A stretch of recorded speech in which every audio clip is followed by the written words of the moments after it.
The Beasts of Tarzan by Edgar Rice Burroughs. Chapter 1. Kidnapped. The entire affair is shrouded in mystery, said Darnot. I have it on the best of authority that neither the police nor the special agents of the General Staff have the faintest conception of how it was accomplished. All they know, all that anyone knows, is that Nikolas Rokoff has escaped. John Clayton, Lord Greystoke, he who had been Tarzan of the Apes, sat in silence in the apartments of his friend, Lieutenant Paul Darnot in Paris, gazing meditatively at the toe of his immaculate boot. His mind revolved many memories, recalled by the escape of his arch-enemy from the French military prison to which he had been sentenced for life upon the testimony of the ape-man. He thought of the lengths to which Rokoff had once gone to compass his death, and he realized that what the man had already done would doubtless be as nothing by comparison with what he would wish and plot to do now that he was again free. Tarzan had recently brought his wife and infant son to London to escape the discomforts and dangers of the rainy season upon their vast estate in Uziri, the land of the savage Waziri warriors whose broad African domains the ape-man had once ruled. He had run across the channel for a brief visit with his old friend, but the news of the Russian's escape had already cast a shadow upon his outing, so that though he had but just arrived, he was already contemplating an immediate return to London. "It is not that I fear for myself, Paul," he said at last. "Many times in the past have I thwarted Rokoff's designs upon my life, but now there are others to consider. Unless I misjudge the man, he would more quickly strike at me through my wife or son than directly at me, for he doubtless realizes that in no other way. Could he inflict greater anguish upon me, I must go back to them at once and remain with them until Rokoff is recaptured or dead." As these two talked in Paris, two other men were talking together in a little cottage upon the outskirts of London. Both were dark, sinister-looking men. One was bearded, but the other, whose face wore the pallor of long confinement within doors, had but a few days' growth of black beard upon his face. It was he who was speaking. "You must needs shave off that beard of yours, Alexis," he said to his companion. "With it he would recognize you on the instant. We must separate here in the hour, and when we meet again upon the deck of the Kincaid, let us hope that we shall have with us two honored guests who little anticipate the pleasant voyage we have planned for them. In 2 hours I should be upon my way to Dover with one of them, and by tomorrow night, if you follow my instructions carefully, you should arrive with the other, provided, of course, that he returns to London as quickly as I presume he will. There should be both profit and pleasure, as well as other good things to reward our efforts, my dear Alexis. Thanks to the stupidity of the French, they have gone to such lengths to conceal the fact of my escape for these many days that I have had ample opportunity to work out every detail of our little adventure so carefully that there is little chance of the slightest hitch occurring to mar our prospects. And now, goodbye, and good luck." 3 hours later, a messenger mounted the steps to the apartment of Lieutenant Darnot. "A telegram for Lord Greystoke," he said to the servant who answered his summons. "Is he here?" The man answered in the affirmative, and, signing for the message, carried it within to Tarzan, who was already preparing to depart for London. Tarzan tore open the envelope, and as he read his face went white. "Read it, Paul," he said, handing the slip of paper to Darnot.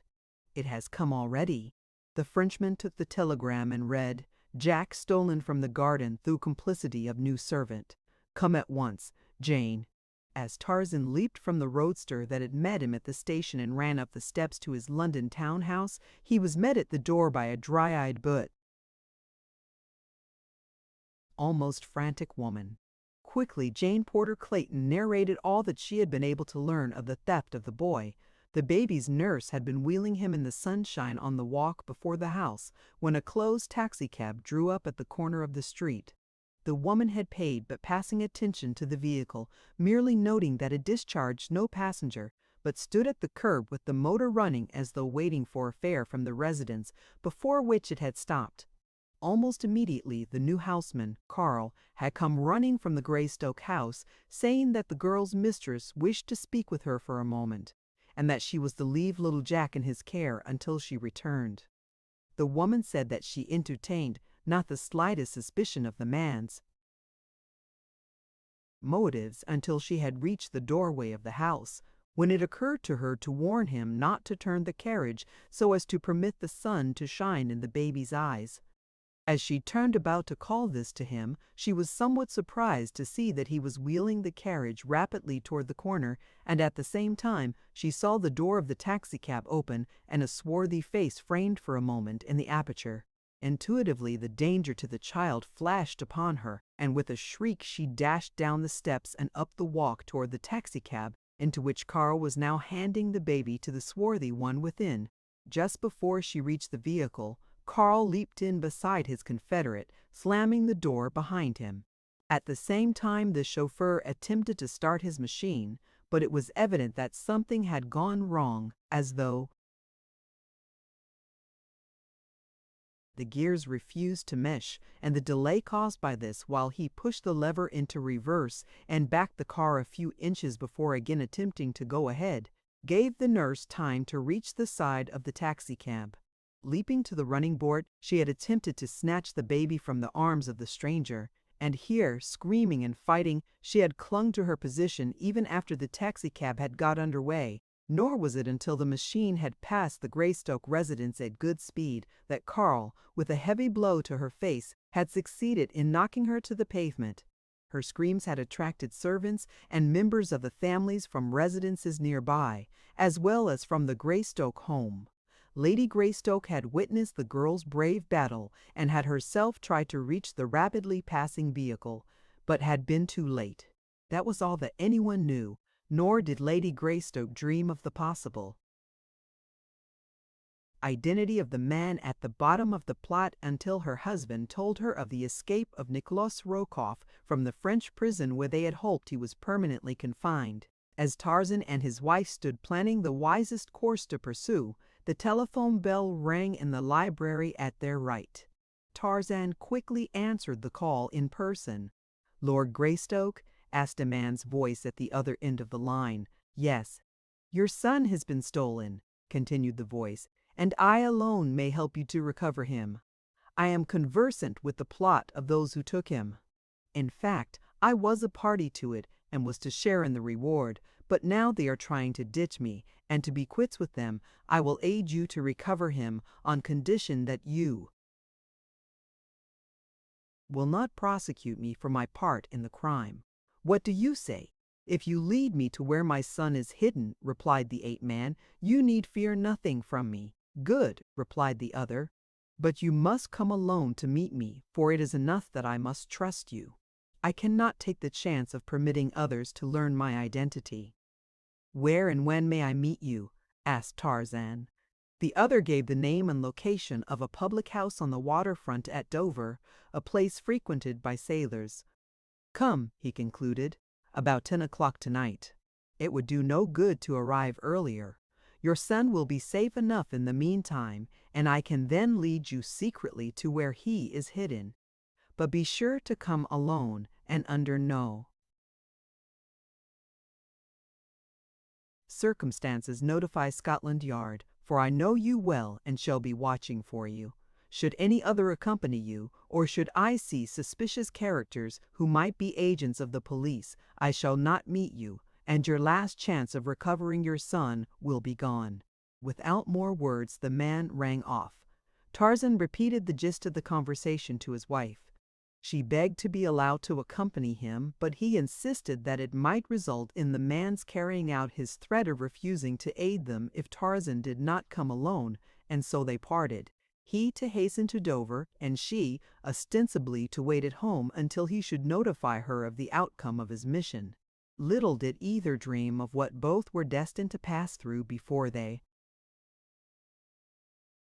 should meet again, or the far distant, but why anticipate? For 10 minutes after the ape man had left her, John Clayton walked restlessly back and forth across the silken rugs of the library. Her mother heart ached, bereft of its firstborn. Her mind was in an anguish of hopes and fears. Though her judgment told her that all would be well were her Tarzan to go alone in accordance with the mysterious stranger's summons, her intuition would not permit her to lay aside suspicion of the gravest dangers to both her husband and her son. The more she thought of the matter, the more convinced she became that the recent telephone message might be but a ruse to keep them inactive until the boy was safely hidden away or spirited out of England. Or it might be that it had been simply a bait to lure Tarzan into the hands of the implacable Rokoff. With the lodgment of this thought, she stopped in wide-eyed terror. Instantly, it became a conviction. She glanced at the great clock ticking the minutes in the corner of the library. It was too late to catch the Dover train that Tarzan was to take. There was another later, however, that would bring her to the Channel port in time to reach the address the stranger had given her husband before the appointed hour. Summoning her maid and chauffeur, she issued instructions rapidly. 10 minutes later, she was being whisked through the crowded streets toward the railway station. It was 9:45 that night that Tarzan entered the squalid pub on the waterfront in Dover.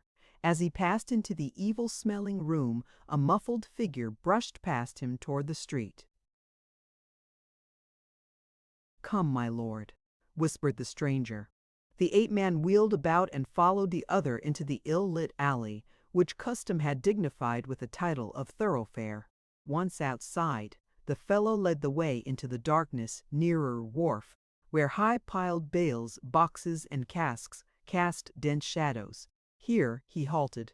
"Where is the boy?" asked Greystoke. "On that small steamer whose lights you can just see yonder," replied the other.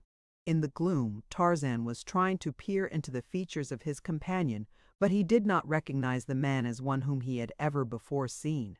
Had he guessed that his guide was Alexis Paulvitch, he would have realized that naught but treachery lay in the man's heart, and that danger lurked in the path of every move. "He is unguarded now," continued the Russian.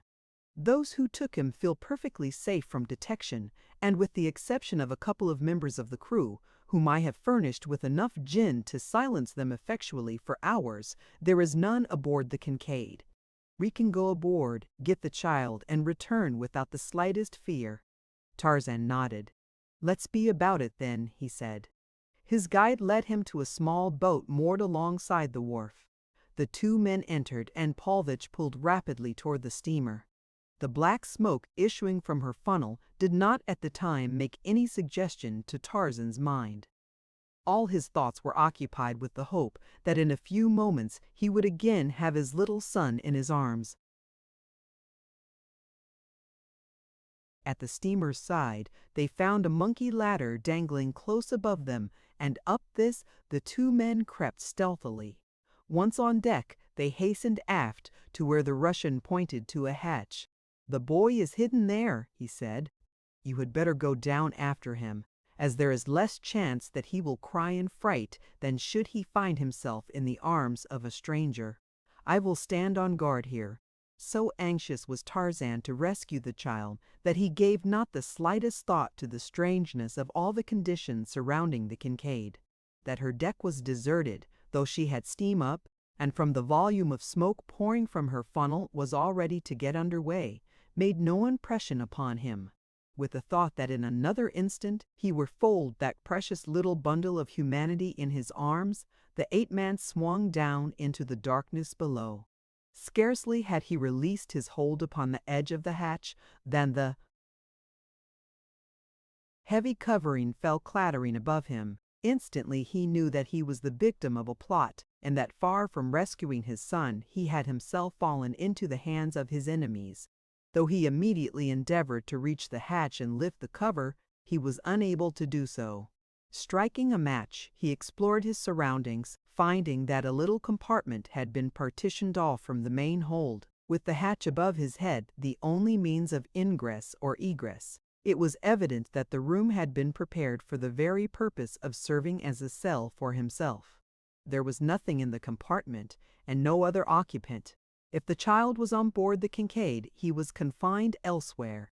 For over 20 years, from infancy to manhood, the ape-man had roamed his savage jungle haunts without human companionship of any nature. He had learned at the most impressionable period of his life to take his pleasures and his sorrows as the beasts take theirs. So it was that he neither raved nor stormed against fate, but instead waited patiently for what might next befall him, though not by any means without an eye to doing the utmost to succor himself. To this end he examined his prison carefully, tested the heavy planking that formed its walls, and measured the distance of the hatch above him. And while he was thus occupied there came suddenly to him the vibration of machinery and the throbbing of the propeller. The ship was moving. Where to and to what bait was it carrying him? And even as these thoughts passed through his mind there came to his ears, above the din of the engines, that which caused him to go cold with apprehension. Clear and shrill from the deck above him rang the scream of a frightened woman. Chapter 2. Marooned. As Tarzan and his guide had disappeared into the shadows upon the dark wharf, the figure of a heavily veiled woman had hurried down the narrow alley to the entrance of the drinking place the two men had just quitted. Here she paused and looked about, and then, as though satisfied that she had at last reached the place she sought, she pushed bravely into the interior of the vile den. A score of half-drunken sailors and wharf rats looked up at the unaccustomed sight of a richly gowned woman in their midst. Rapidly she approached the slovenly barmaid, who stared half in envy, half in hate, at her more fortunate sister. "Have you seen a tall, well-dressed man here but a minute since?" she asked, "who met another and went away with him?" The girl answered in the affirmative, but could not tell which way the two had gone. A sailor who had approached to listen to the conversation vouchsafed the information that a moment before, as he had been about to enter the pub, he had seen two men leaving it who walked toward the wharf. "Show me the direction they went," cried the woman, slipping a coin into the man's hand. The fellow led her from the place, and together they walked quickly toward the wharf and along it until across the water they saw a small boat just pulling into the shadows of a nearby steamer. "There they be," whispered the man. £10 if you will find a boat and row me to that steamer," cried the woman. "Quick then," he replied, "for we gotta go it if we're going to catch the Kincaid afore she sails. She's had steam up for 3 hours and just been a-waitin' for that one passenger. I was a-talkin' to one of her crew 'arf an hour ago." As he spoke, he led the way to the end of the wharf, where he knew another boat lay moored, and, lowering the woman into it, he jumped in after and pushed off. The two were soon scudding over the water. At the steamer's side, the man demanded his pay and, without waiting to count out the exact amount, the woman thrust a handful of banknotes into his outstretched hand. A single glance at them convinced the fellow that he had been more than well paid. Then he assisted her up the ladder, holding his skiff close to the ship's side against the chance that this profitable passenger might wish to be taken ashore later. But presently the sound of the donkey engine and the rattle of a steel cable on the hoisting drum proclaimed the fact that the Kincaid's anchor was being raised, and a moment later the waiter heard the propellers revolving, and slowly the little steamer moved away from him out into the channel. As he turned to row back to shore, he heard a woman shriek from the ship's deck. "That's what I calls rotten luck," he soliloquized. "I might just as well have 'ad the whole bloomin' wad." When John Clayton climbed to the deck of the Kincaid, she found the ship apparently deserted. There was no sign of those she sought, nor of any other aboard, and so she went about her search for her husband and the child she hoped against hope to find there without interruption. Quickly she hastened to the cabin, which was half above and half below deck. As she hurried down the short companion ladder into the main cabin, on either side of which were the smaller rooms occupied by the officers, She failed to note the quick closing of one of the doors before her. She passed the full length of the main room and then, retracing her steps, stopped before each door to listen, furtively trying each latch. All was silence, utter silence there, in which the throbbing of her own frightened heart seemed to her overwrought imagination to fill the ship with its thunderous alarm. One by one the doors opened before her touch, only to reveal empty interiors. In her absorption she did not note the sudden activity upon the vessel, the purring of the engines, the throbbing of the propeller. She had reached the last door upon the right now, and as she pushed it open she was seized from within by a powerful dark-visaged man and drawn hastily into the stuffy, ill-smelling interior. The sudden shock of fright which the unexpected attack had upon her drew a single piercing scream from her throat. Then the man clapped a hand roughly over the mouth. "Not until we are farther from land, my dear," he said. "Then you may yell your pretty head off." Lady Greystoke turned to look into the leering, bearded face so close to hers. The man relaxed the pressure of his fingers upon her lips, and with a little moan of terror as she recognized him, the girl shrank away from her captor. "Nikolas Rokoff, Mithuran!" she exclaimed. "Your devoted admirer," replied the Russian with a low bow. "My little boy," she said next, ignoring the terms of endearment. "Where is he? Let me have him. How could you be so cruel, even as you Nikolas Rokoff cannot be entirely devoid of mercy and compassion? Tell me where he is. Is he aboard this ship? Oh, please, if such a thing as a heart beats within your breast, take me to my baby." "If you do as you are bid, no harm will befall him," replied Rokoff. "But remember that it is your own fault that you are here. You came aboard voluntarily, and you may take the consequences. I little thought," he added to himself, "that any such good luck as this would come to me." He went on deck then, locking the cabin door upon his prisoner, and for several days she did not see him. The truth of the matter being that Nikolas Rokoff was so poor a sailor that the heavy seas the Kincaid encountered from the very beginning of her voyage sent the Russian to his berth with a bad attack of sea sickness. During this time her only visitor was an uncouth Swede, the Kincaid's unsavory cook, who brought her meals to her. His name was Sven Anderson, his one pride being that his patronymic was spelt with a doubles. The man was tall and raw-boned, with a long yellow mustache, an unwholesome complexion, and filthy nails. The very sight of him with one grimy thumb buried deep in the lukewarm stew that seemed, from the frequency of its repetition, to constitute the pride of his culinary art, was sufficient to take away the girl's appetite. His small, blue, close-set eyes never met hers squarely. There was a shiftiness of his whole appearance that even found expression in the cat-like manner of his gait, and to it all a sinister suggestion was added by the long, slim knife that always rested at his waist, slipped through the greasy cord that supported his soiled apron. Ostensibly it was but an implement of his calling, but the girl could never free herself of the conviction that it would require less provocation to witness it put to other and less harmless uses.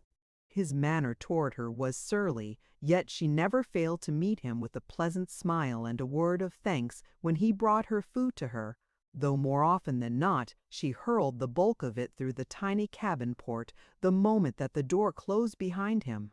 During the days of anguish that followed John Clayton's imprisonment, but two questions were uppermost in her mind: the whereabouts of her husband and her son. She fully believed that the baby was aboard the Kincaid, provided that he still lived, but whether Tarzan had been permitted to live after having been lured aboard the evil craft, she could not guess. She knew, of course, the deep hatred that the Russian felt for the Englishman,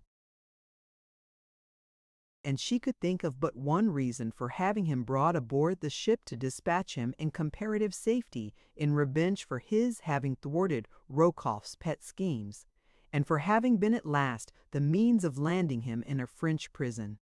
Tarzan, on his part, lay in the darkness of his cell, ignorant of the fact that his wife was a prisoner in the cabin almost above his head. the same Swede that served Jane, brought his meals to him. But, though on several occasions Tarzan had tried to draw the man into conversation, he had been unsuccessful. He had hoped to learn through this fellow whether his little son was aboard the Kincaid, but to every question upon this or kindred subjects the fellow returned but one reply: "A tank, it blow, purty soon purty hard." So after several attempts, Tarzan gave it up.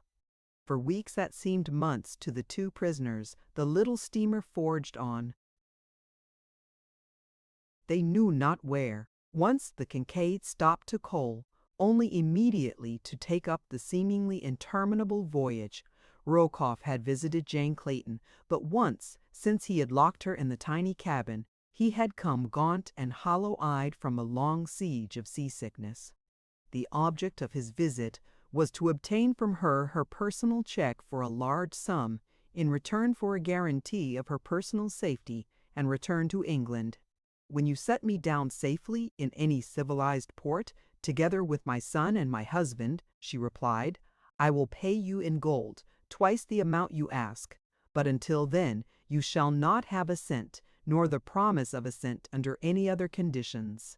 "You will give me the check I ask," he replied with a snarl, "or neither you nor your child nor your husband will ever again set foot within any port, civilized or otherwise." "I would not trust you," she replied. "What guarantee have I that you would not take my money and then do as you pleased with me and mine, regardless of your promise?"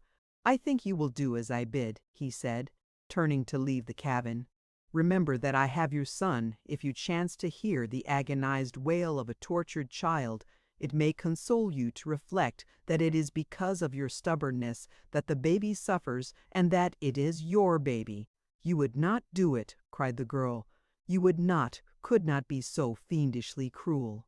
"It is not I that am cruel, but you," he returned, "for you permit a paltry sum of money to stand between your baby and immunity from suffering." The end of it was that Jane Clayton wrote out a check of large denomination and handed it to Nikolas Rokoff, who left her cabin with a grin of satisfaction upon his lips. The following day the hatch was removed from Tarzan's cell, and as he looked up he saw Paulvitch's head framed in the square of light above him. "Come up," commanded the Russian. "But bear in mind that you will be shot if you make a single move to attack me or any other aboard the ship." The ape-man swung himself lightly to the deck. About him, but at a respectful distance, stood a half-dozen sailors armed with rifles and revolvers. Facing him was Paulvitch. Tarzan looked about for Rokoff, who he felt sure must be aboard, but there was no sign of him. "Lord Greystoke," commenced the Russian, "by your continued and wanton interference with M. Rokoff and his plans you have at last brought yourself and your family to this unfortunate extremity. You have only yourself to thank. As you may imagine, it has cost M.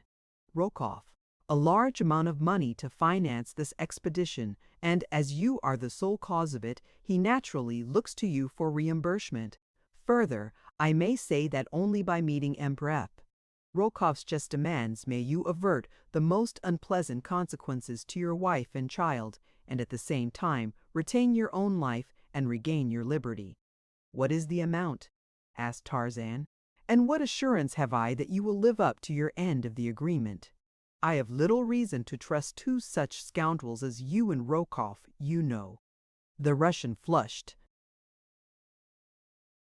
"You are in no position to deliver insults," he said. "You have no assurance that we will live up to our agreement other than my word, but you have before you the assurance that we can make short work of you if you do not write out the check we demand. Unless you are a greater fool than I imagine, you should know that there is nothing that would give us greater pleasure than to order these men to fire. That we do not is because we have other plans for punishing you that would be entirely upset by your death." "Answer one question," said Tarzan. "Is my son on board this ship?" "No," replied Alexis Paulvitch. "Your son is quite safe elsewhere, nor will he be killed until you refuse to accede to our fair demands." If it becomes necessary to kill you, there will be no reason for not killing the child, since with you gone, the one whom we wish to punish through the boy will be gone, and he will then be to us only a constant source of danger and embarrassment. You see, therefore, that you may only save the life of your son by saving your own, and you can only save your own by giving us the check we ask." "Very well," replied Tarzan, for he knew that he could trust them to carry out any sinister threat that Paulvitch had made, and there was a bare chance that by conceding their demands he might save the boy. That they would permit him to live after he had appended his name to the check never occurred to him as being within the realms of probability, but he was determined to give them such a battle as they would never forget, and possibly to take Paulvitch with him into eternity. He was only sorry that it was not Rokoff. He took his pocket checkbook and fountain pen from his pocket. "What is the amount?" he asked. Paulvitch named an enormous sum. Tarzan could scarce restrain a smile. Their very cupidity was to prove the means of their undoing, in the matter of the ransom at least. Purposely he hesitated and haggled over the amount, but Paulvitch was obdurate. Finally the ape-man wrote out his check for a larger sum than stood to his credit at the bank. As he turned to hand the worthless slip of paper to the Russian, his glance chanced to pass across the starboard bow of the Kincaid. To his surprise, he saw that the ship lay within a few hundred yards of land. Almost down to the water's edge ran a dense tropical jungle, and behind was higher land clothed in forest. Paulvitch noted the direction of his gaze. "You are to be set at liberty here," he said. Tarzan's plan for immediate physical revenge upon the Russian vanished. He thought the land before him the mainland of Africa, and he knew that should they liberate him here he could doubtless find his way to civilization with comparative ease. Paulvitch took the check. "Remove your clothing," he said to the ape-man. "Here you will not need it." Tarzan demurred. Paulvitch pointed to the armed sailors. Then the Englishman slowly divested himself of his clothing. A boat was lowered and, still heavily guarded, the ape-man was rowed ashore. Half an hour later the sailors had returned to the Kincaid and the steamer was slowly getting under way.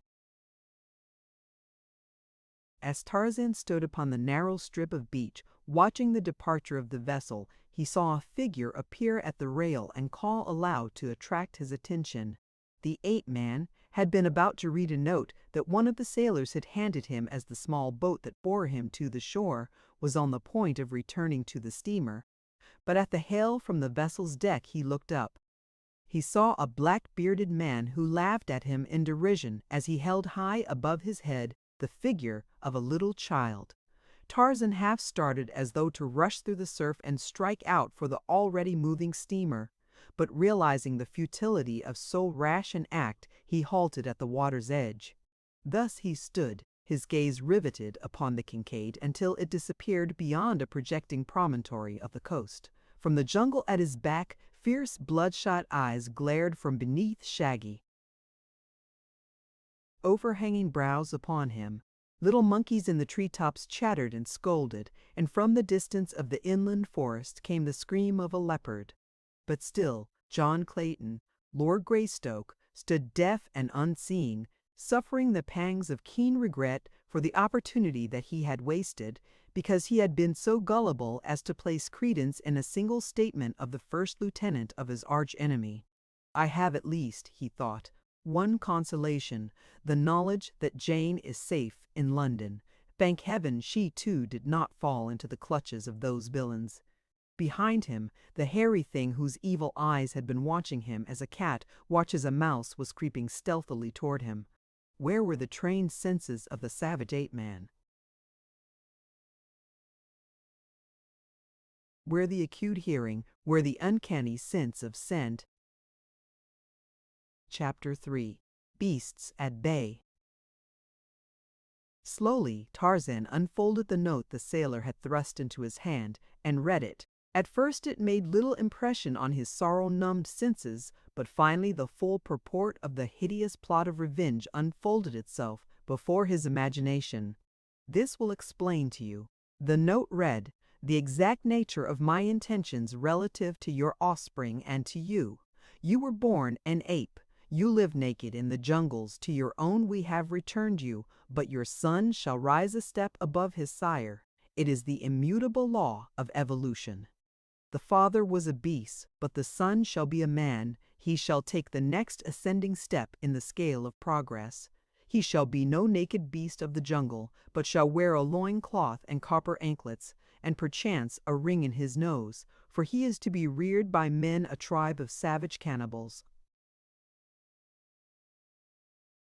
I might have killed you, but that would have curtailed the full measure of the punishment you have earned at my hands.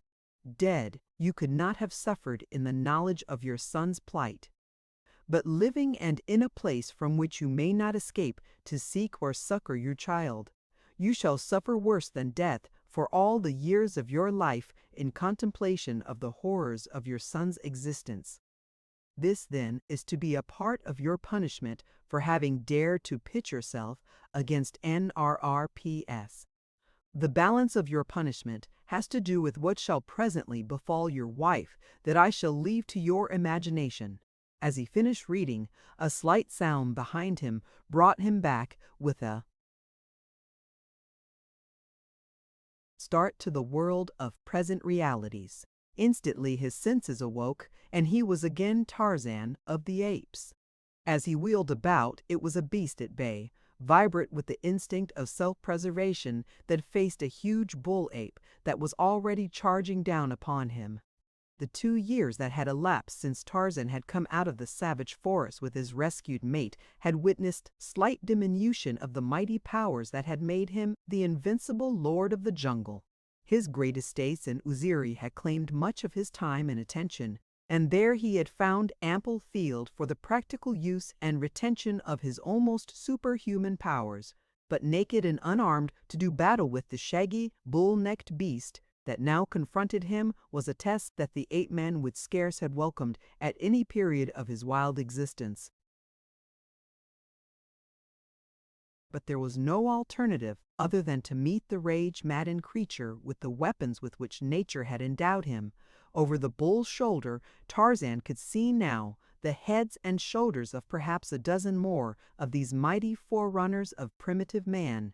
He knew, however, that there was little chance that they would attack him, since it is not within the reasoning powers of the anthropoid to be able to weigh or appreciate the value of concentrated action against an enemy. Otherwise they would long since have become the dominant creatures of their haunts. So tremendous a power of destruction lies in their mighty thews and savage fangs. With a low snarl, the beast now hurled himself at Tarzan, but the ape-man had found, among other things in the haunts of civilized man, certain methods of scientific warfare that are unknown to the jungle folk. Whereas a few years since he would have met the brute rush with brute force, he now sidestepped his antagonist's headlong charge, and as the brute hurtled past him, swung a mighty right to the pit of the ape's stomach. With a howl of mingled rage and anguish, the great anthropoid bent double and sank to the ground, though almost instantly he was again struggling to his feet.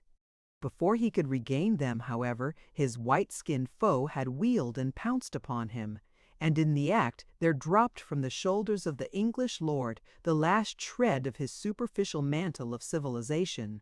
Once again he was the jungle beast reveling in bloody conflict with his kind. Once again he was Tarzan, son of Kala the she-ape. His strong white teeth sank into the hairy throat of his enemy as he sought the pulsing jugular. Powerful fingers held the mighty fangs from his own flesh, or clenched and beat with the power of a steam hammer upon the snarling, foam-flecked face of his adversary. In a circle about them, the balance of the tribe of apes stood watching and enjoying the struggle. They muttered low gutturals of approval as bits of white hide or hairy blood-stained skin were torn from one contestant or the other. But they were silent in amazement and expectation when they saw the mighty white ape wriggle upon the back of their king and, with steel muscles tense beneath the armpits of his antagonist, bear down mightily with his open palms upon the back of the thick bull neck. so that the king ape could but shriek in agony and flounder helplessly about upon the thick mat of jungle grass. As Tarzan had overcome the huge turcos that time years before when he had been about to set out upon his quest for human beings of his own kind and color, so now he overcame this other great ape with the same wrestling hold upon which he had stumbled by accident during that other combat. The little audience of fierce anthropoids heard the creaking of their king's neck mingling with his agonized shrieks and hideous roaring. Then there came a sudden crack, like the breaking of a stout limb before the fury of the wind. The bullet head crumpled forward upon its flaccid neck against the great hairy chest. The roaring and the shrieking ceased. The little pig eyes of the onlookers wandered from the still form of their leader to that of the white ape that was rising to its feet beside the vanquished, then back to their king, as though in wonder that he did not arise and slay this presumptuous stranger. They saw the newcomer place a foot upon the neck of the quiet figure at his feet and, throwing back his head, give vent to the wild, uncanny challenge of the bull ape that has made a kill. Then they knew that their king was dead. Across the jungle rolled the horrid notes of the victory cry. The little monkeys in the treetops ceased their chattering. The harsh-voiced, brilliant-plumed birds were still. From afar came the answering wail of a leopard and the deep roar of a lion. It was the old Tarzan who turned questioning eyes upon the little knot of apes before him. It was the old Tarzan who shook his head as though to toss back a heavy mane that had fallen before his face, an old habit dating from the days that his great shock of thick black hair had fallen about his shoulders and often tumbled before his eyes when it had meant life or death to him to have his vision unobstructed. The ape-man knew that he might expect an immediate attack on the part of that particular surviving bull ape, who felt himself best fitted to contend for the kingship of the tribe. Among his own apes, he knew that it was not unusual for an entire stranger to enter a community and, after having dispatched the king, assume the leadership of the tribe himself, together with the fallen monarch's mates. On the other hand, if he made no attempt to follow them, they might move slowly away from him, later, to fight among themselves for the supremacy. That he could be king of them, if he so chose, he was competent. But he was not sure he cared to assume the sometimes irksome duties of that position, for he could see no particular advantage to be gained thereby. One of the younger apes, a huge, splendidly muscled brute, was edging threateningly closer to the ape-man. Through his bared fighting fangs there issued a low, sullen growl. Tarzan watched his every move, standing rigid as a statue. To have fallen back a step would have been to precipitate an immediate charge. To have rushed forward to meet the other might have had the same result, or it might have put the bellicose one to flight. It all depended upon the young bull's stock of courage. To stand perfectly still, waiting, was the middle course. In this event, the bull would, according to custom, approach quite close to the object of his attention, growling hideously and baring slavering fangs. Slowly he would circle about the other, as though with a chip upon his shoulder. And this he did, even as Tarzan had foreseen. It might be a bluff royal, or, on the other hand, so unstable is the mind of an ape, a passing impulse might hurl the hairy mass, tearing and rending, upon the man without an instant's warning. As the brute circled him, Tarzan turned slowly, keeping his eyes ever upon the eyes of his antagonist. He had appraised the young bull as one who had never quite felt equal to the task of overthrowing his former king, but who one day would have done so. Tarzan saw that the beast was of wondrous proportions, standing over 7 feet upon his short, bowed legs. His great hairy arms reached almost to the ground even when he stood erect, and his fighting fangs, now quite close to Tarzan's face, were exceptionally long and sharp. Like the others of his tribe, he differed in several minor essentials from the apes of Tarzan's boyhood. At first, the ape-man had experienced a thrill of hope at sight of the shaggy bodies of the anthropoids, a hope that by some strange freak of fate he had been again returned to his own tribe. But a closer inspection had convinced him that these were another species. As the threatening bull continued his stiff and jerky circling of the ape-man, much after the manner that you have noted among dogs when a strange canine comes among them, it occurred to Tarzan to discover if the language of his own tribe was identical with that of this other family, and so he addressed the brute in the language of the tribe of Kerchak. "Who are you," he asked, "who threatens Tarzan of the Apes?" The hairy brute looked his surprise. "I am a Kut," replied the other in the same simple, primal tongue which is so low in the scale of spoken languages that, as Tarzan had surmised, it was identical with that of the tribe in which the first 20 years of his life had been spent. "I am a Kut," said the ape. "Molak is dead. I am king. Go away or I shall kill you." "You saw how easily I killed Molak," replied Tarzan, "so I could kill you if I cared to be king. But Tarzan of the Apes would not be king of the tribe of Akut. All he wishes is to live in peace in this country. Let us be friends. Tarzan of the Apes can help you, and you can help Tarzan of the Apes." "You cannot kill Akut," replied the other. "None is so great as Akut. Had you not killed Molak, Akut would have done so, for Akut was ready to be king." For answer, the ape-man hurled himself upon the great brute, who, during the conversation, had slightly relaxed his vigilance. In the twinkling of an eye, the man had seized the wrist of the great ape, and before the other could grapple with him, had whirled him about and leaped upon his broad back. Down they went together, but so well had Tarzan's plan worked out that before ever they touched the ground, he had gained the same hold upon Akut that had broken Molak's neck. Slowly he brought the pressure to bear, and then, as in days gone by, he had given Kerchak the chance to surrender and live. So now he gave to Akut, in whom he saw a possible ally of great strength and resource, the option of living in amity with him or dying as he had just seen his savage and heretofore invincible king die. "Ke Gouda," whispered Tarzan to the ape beneath him. It was the same question that he had whispered to Kerchak, and in the language of the apes it means, broadly, "Do you surrender?" Akut thought of the creaking sound he had heard just before Molak's thick neck had snapped, and he shuddered. He hated to give up the kingship, though, so again he struggled to free himself. But a sudden torturing pressure upon his vertebrae brought an agonized "Ka Gouda" from his lips. Tarzan relaxed his grip a trifle. "You may still be king, Akut," he said. "Tarzan told you that he did not wish to be king. If any question your right, Tarzan of the Apes will help you in your battles." The ape-man rose, and Akut came slowly to his feet. Shaking his bullet head and growling angrily, he waddled toward his tribe, looking first at one and then at another of the larger bulls who might be expected to challenge his leadership. But none did so.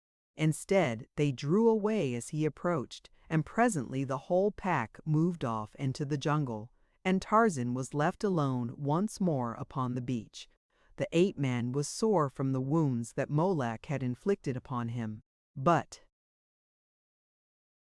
he was inured to physical suffering and endured it with the calm and fortitude of the wild beasts that had taught him to lead the jungle life after the manner of all those that are born to it. His first need, he realized, was for weapons of offense and defense. For his encounter with the apes and the distant notes of the savage voices of Numa the lion and Sheeta the panther warned him that his was to be no life of indolent ease and security. It was but a return to the old existence of constant bloodshed and danger, to the hunting and the being hunted. Grim beasts would stalk him, as they had stalked him in the past, and never would there be a moment, by savage day or by cruel night, that he might not have instant need of such crude weapons as he could fashion from the materials at hand. Upon the shore he found an outcropping of brittle, igneous rock. By dint of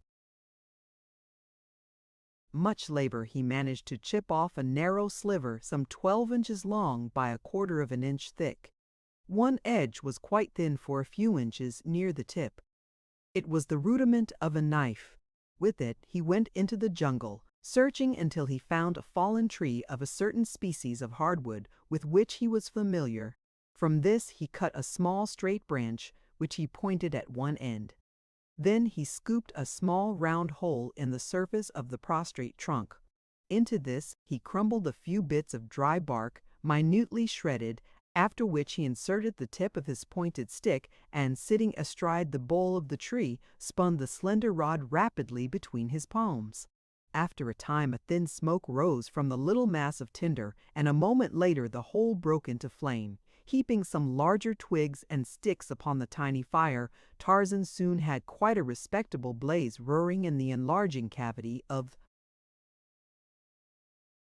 the dead tree. Into this he thrust the blade of his stone knife, and as it became superheated, he would withdraw it, touching a spot near the thin edge with a drop of moisture. Beneath the wetted area, a little flake of the glassy material would crack and scale away.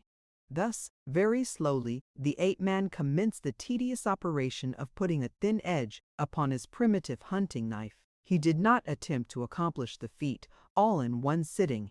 At first he was content to achieve a cutting edge of a couple of inches, with which he cut a long, pliable bow, a handle for his knife, a stout cudgel, and a goodly supply of arrows. These he cached in a tall tree beside a little stream, and here also he constructed a platform with a roof of palm leaves above it. When all these things had been finished, it was growing dusk, and Tarzan felt a strong desire to eat. He had noted during the brief incursion he had made into the forest that a short distance upstream from his tree there was a much-used watering place, where, from the trampled mud of either bank, it was evident beasts of all sorts, and in great numbers, came to drink. To this spot the hungry ape-man made his silent way. Through the upper terrace of the tree-tops he swung with the grace and ease of a monkey. But for the heavy burden upon his heart, he would have been happy in this return to the old free life of his boyhood.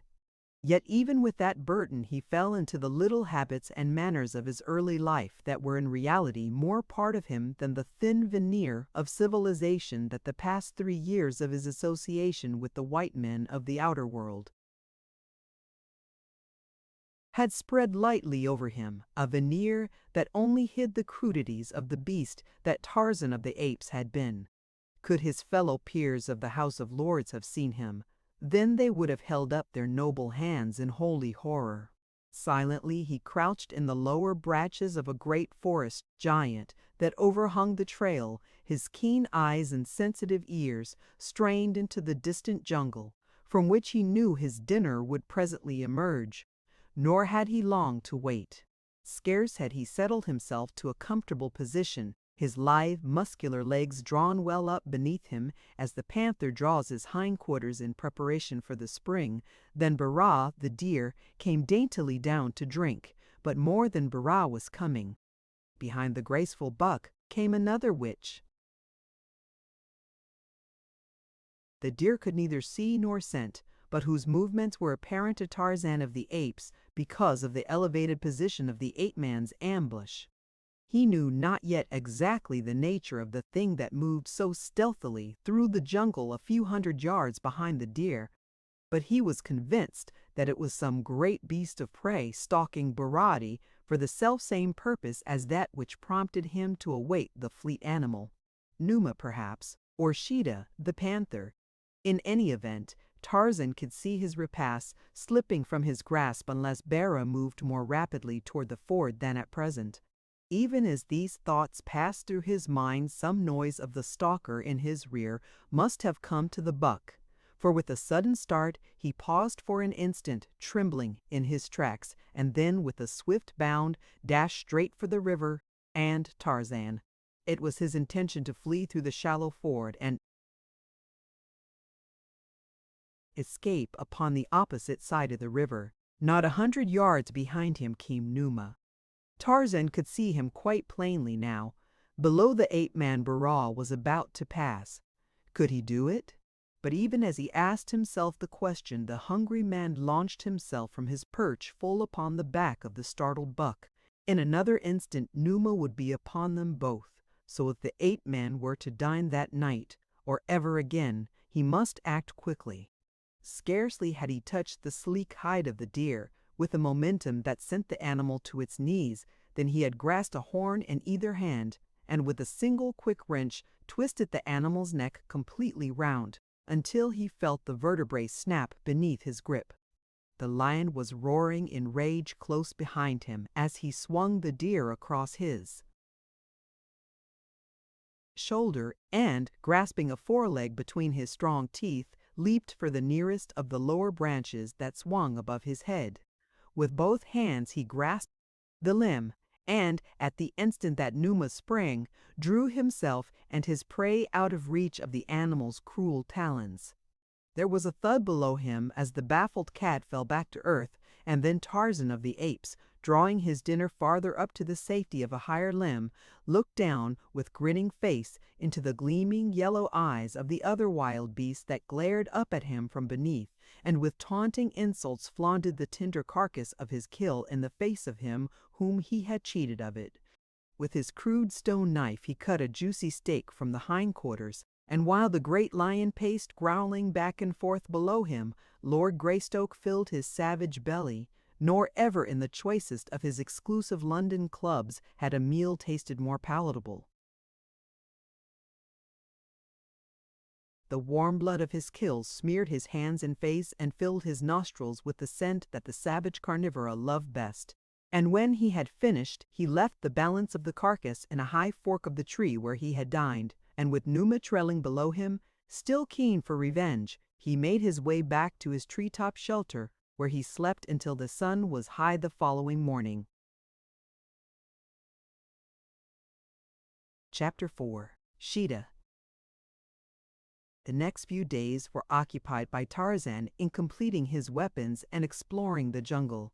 He strung his bow with tendons from the buck upon which he had dined his first evening upon the new shore, and though he would have preferred the gut of Sheeta for the purpose, he was content to wait until opportunity permitted him to kill one of the great cats. He also braided a long grass rope, such a rope as he had used so many years before to tantalize the ill-natured Tublat, and which later had developed into a wondrous effective weapon in the practiced hands of the little ape boy. A sheath and handle for his hunting knife he fashioned, and a quiver for arrows, and from the hide of Bara a belt and loincloth. Then he set out to learn something of the strange land in which he found himself. That it was not his old familiar west coast of the African continent he knew from the fact that it faced east. The rising sun came up out of the sea before the threshold of the jungle. But that it was not the east coast of Africa he was equally positive, for he felt satisfied that the Kincaid had not passed through the Mediterranean, the Suez Canal, and the Red Sea, nor had she had time to round the Cape of Good Hope, so he was quite at a loss to know where he might be. Sometimes he wondered if the ship had crossed the broad Atlantic to deposit him upon some wild South American shore, but the presence of Numa, the lion, decided him that such could not be the case. As Tarzan made his lonely way through the jungle paralleling the shore, he felt strong upon him a desire for companionship, so that gradually he commenced to regret that he had not cast his lot with the apes. He had seen nothing of them since that first day when the influences of civilization were still paramount within him. Now he was more nearly returned to the Tarzan of old, and though he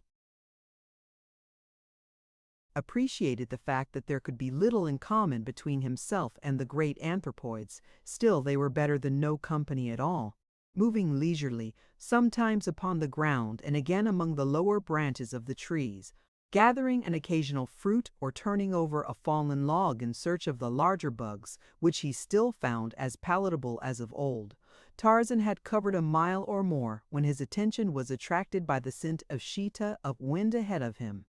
Now Sheeta, the panther, was one whom Tarzan was exceptionally glad to fall in with, for he had it in mind not only to utilize the great cat's strong gut for his bow, but also to fashion a new quiver and loincloth from pieces of his hide.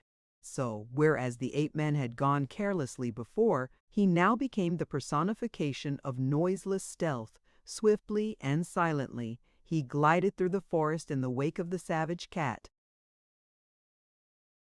Nor was the pursuer, for all his noble birth, one whit less savage than the wild, fierce thing he stalked. As he came closer to Sheeta, he became aware that the panther, on his part, was stalking game of his own. And even as he realized this fact, there came to his nostrils, wafted from his right by a vagrant breeze, the strong odor of a company of great apes. The panther had taken to a large tree as Tarzan came within sight of him, and beyond and below him, Tarzan saw the tribe of Akut lolling in a little natural clearing. Some of them were dozing against the boles of trees, while others roamed about, turning over bits of bark from beneath which they transferred the luscious grubs and beetles to their mouths. Akut was the closest to Sheeta. The great cat lay crouched upon a thick limb, hidden from the ape's view by dense foliage, waiting patiently until the anthropoid should come within range of his spring. Tarzan cautiously gained a position in the same tree with the panther and a little above him. In his left hand he grasped his slim stone blade. He would have preferred to use his noose, but the foliage surrounding the huge cat precluded the possibility of an accurate throw with the rope. Akut had now wandered quite close beneath the tree wherein lay the waiting death. Sheeta slowly edged his hind paws along the branch still further beneath him, and then, with a hideous shriek, he launched himself toward the great ape. The barest fraction of a second before his spring, another beast of prey above him leaped, its weird and savage cry mingling with his. As the startled Akut looked up, he saw the panther almost above him and, already upon the panther's back, the white ape that had bested him that day near the great water. The teeth of the ape-man were buried in the back of Sheeta's neck, and his right arm was round the fierce throat, while the left hand, grasping a slender piece of stone, rose and fell in mighty blows upon the panther's side behind the left shoulder. Akut had just time to leap to one side to avoid being pinioned beneath these battling monsters of the jungle. With a crash they came to earth at his feet.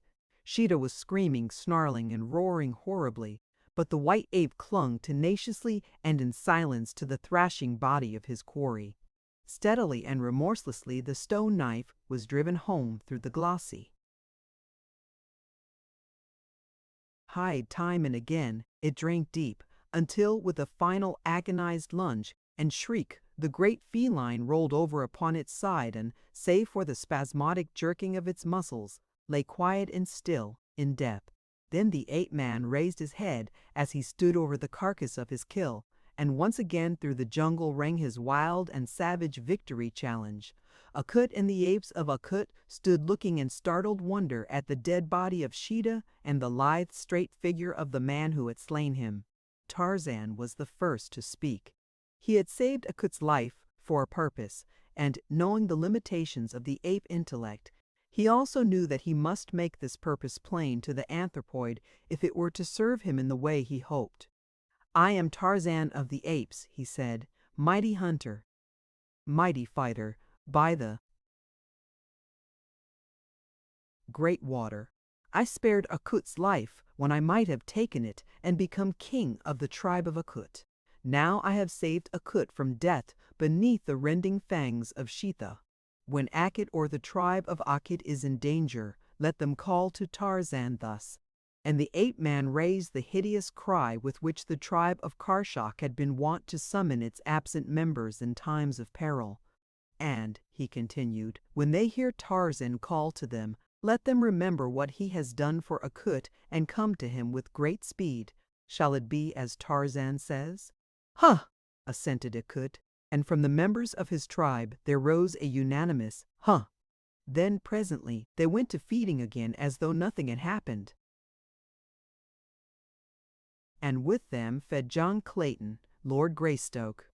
He noticed, however, that Akut kept always close to him, and was often looking at him with a strange wonder in his little bloodshot eyes. And once he did a thing that Tarzan, during all his long years among the apes, had never before seen an ape, till he found a particularly tender morsel and handed it to Tarzan.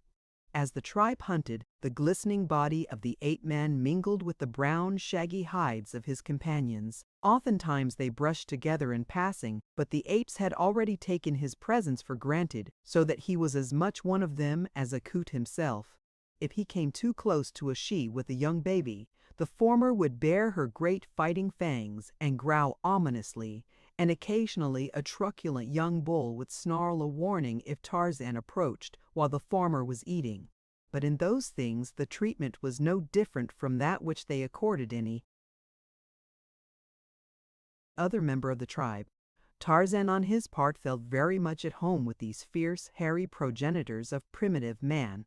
He skid nimbly out of reach of each threatening female, for such is the way of apes, if they be not in one of their occasional fits of bestial rage, and he growled back at the truculent young bulls, baring his canine teeth even as they. Thus easily he fell back into the way of his early life, nor did it seem that he had ever tasted association with creatures of his own kind. For the better part of a week he roamed the jungle with his new friends, partly because of a desire for companionship and partially through a well-laid plan to impress himself indelibly upon their memories, which at best are none too long, for Tarzan from past experience knew that it might serve him in good stead to have a tribe of these powerful and terrible beasts at his call. When he was convinced that he had succeeded to some extent in fixing his identity upon them, he decided to again take up his exploration. To this end he set out toward the north early one day, and, keeping parallel with the shore, traveled rapidly until almost nightfall. When the sun rose the next morning, he saw that it lay almost directly to his right as he stood upon the beach, instead of straight out across the water as heretofore, and so he reasoned that the shoreline had trended toward the west. All the second day he continued his rapid course, and when Tarzan of the Apes sought speed, he passed through the middle terrace of the forest with the rapidity of a squirrel. That night the sun set straight out across the water opposite the land, and then the ape-man guessed at last the truth that he'd been suspecting. Rokoff had set him ashore upon an island.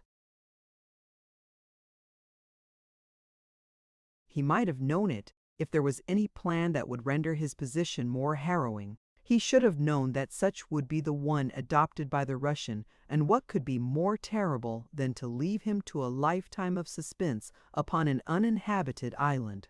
Rokoff doubtless had sailed directly to the mainland, where it would be a comparatively easy thing for him to find the means of delivering the infant Jack into the hands of the cruel and savage foster parents, who, as his note had threatened, would have the upbringing of the child.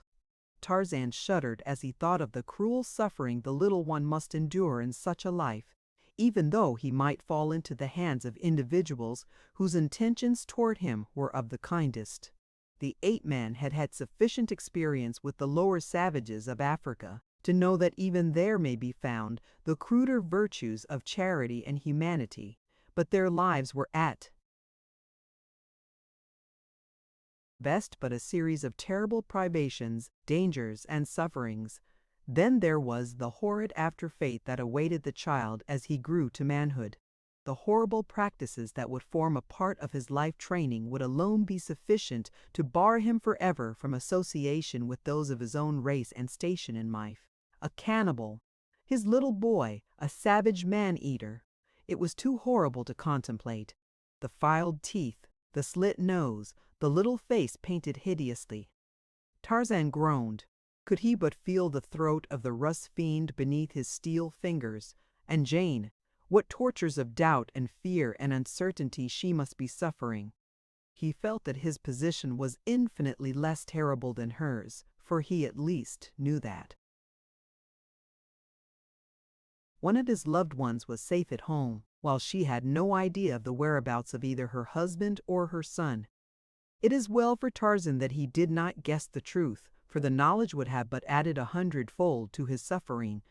As he moved slowly through the jungle, his mind absorbed by his gloomy thoughts, there presently came to his ears a strange scratching sound which he could not translate.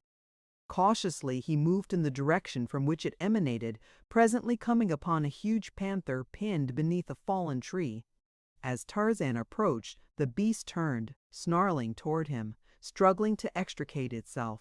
But one great limb across its back, and the smaller entangling branches pinioning its legs, prevented it from moving but a few inches in any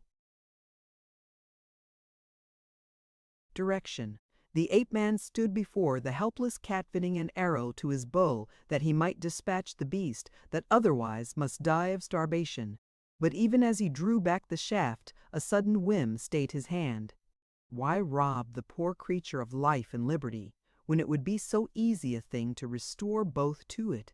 He was sure from the fact that the panther moved all its limbs in its futile struggle for freedom that its spine was uninjured, and for the same reason he knew that none of its limbs were broken. Relaxing his bowstring, he returned the arrow to the quiver and, throwing the bow about his shoulder, stepped closer to the pinioned beast. On his lips was the soothing, purring sound that the great cats themselves made when contented and happy. It was the nearest approach to a friendly advance that Tarzan could make in the language of Cheetah. The panther ceased his snarling and eyed the ape-man closely. To lift the tree's great weight from the animal, it was necessary to come within reach of those long, strong talons, and when the tree had been removed, the man would be totally at the mercy of the savage beast. But to Tarzan of the Apes fear was a thing unknown. Having decided, he acted promptly. Unhesitatingly, he stepped into the tangle of branches close to the panther's side, still voicing his friendly and conciliatory purr. The cat turned his head toward the man, eyeing him steadily, questioningly. The long fangs were bared, but more in preparedness than threat. Tarzan put a broad shoulder beneath the bole of the tree, and as he did so, his bare leg pressed against the cat's silken side. So close was the man to the great beast.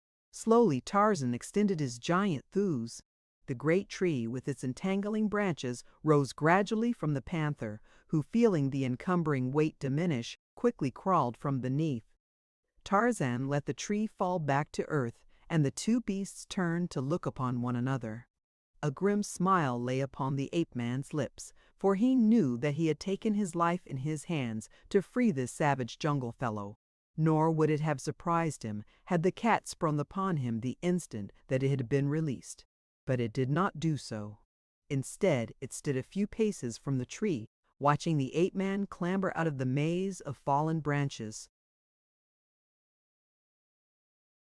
Once outside, Tarzan was not 3 paces from the panther. He might have taken to the higher branches of the trees upon the opposite side, for Sheeta cannot climb to the heights to which the ape-man can go.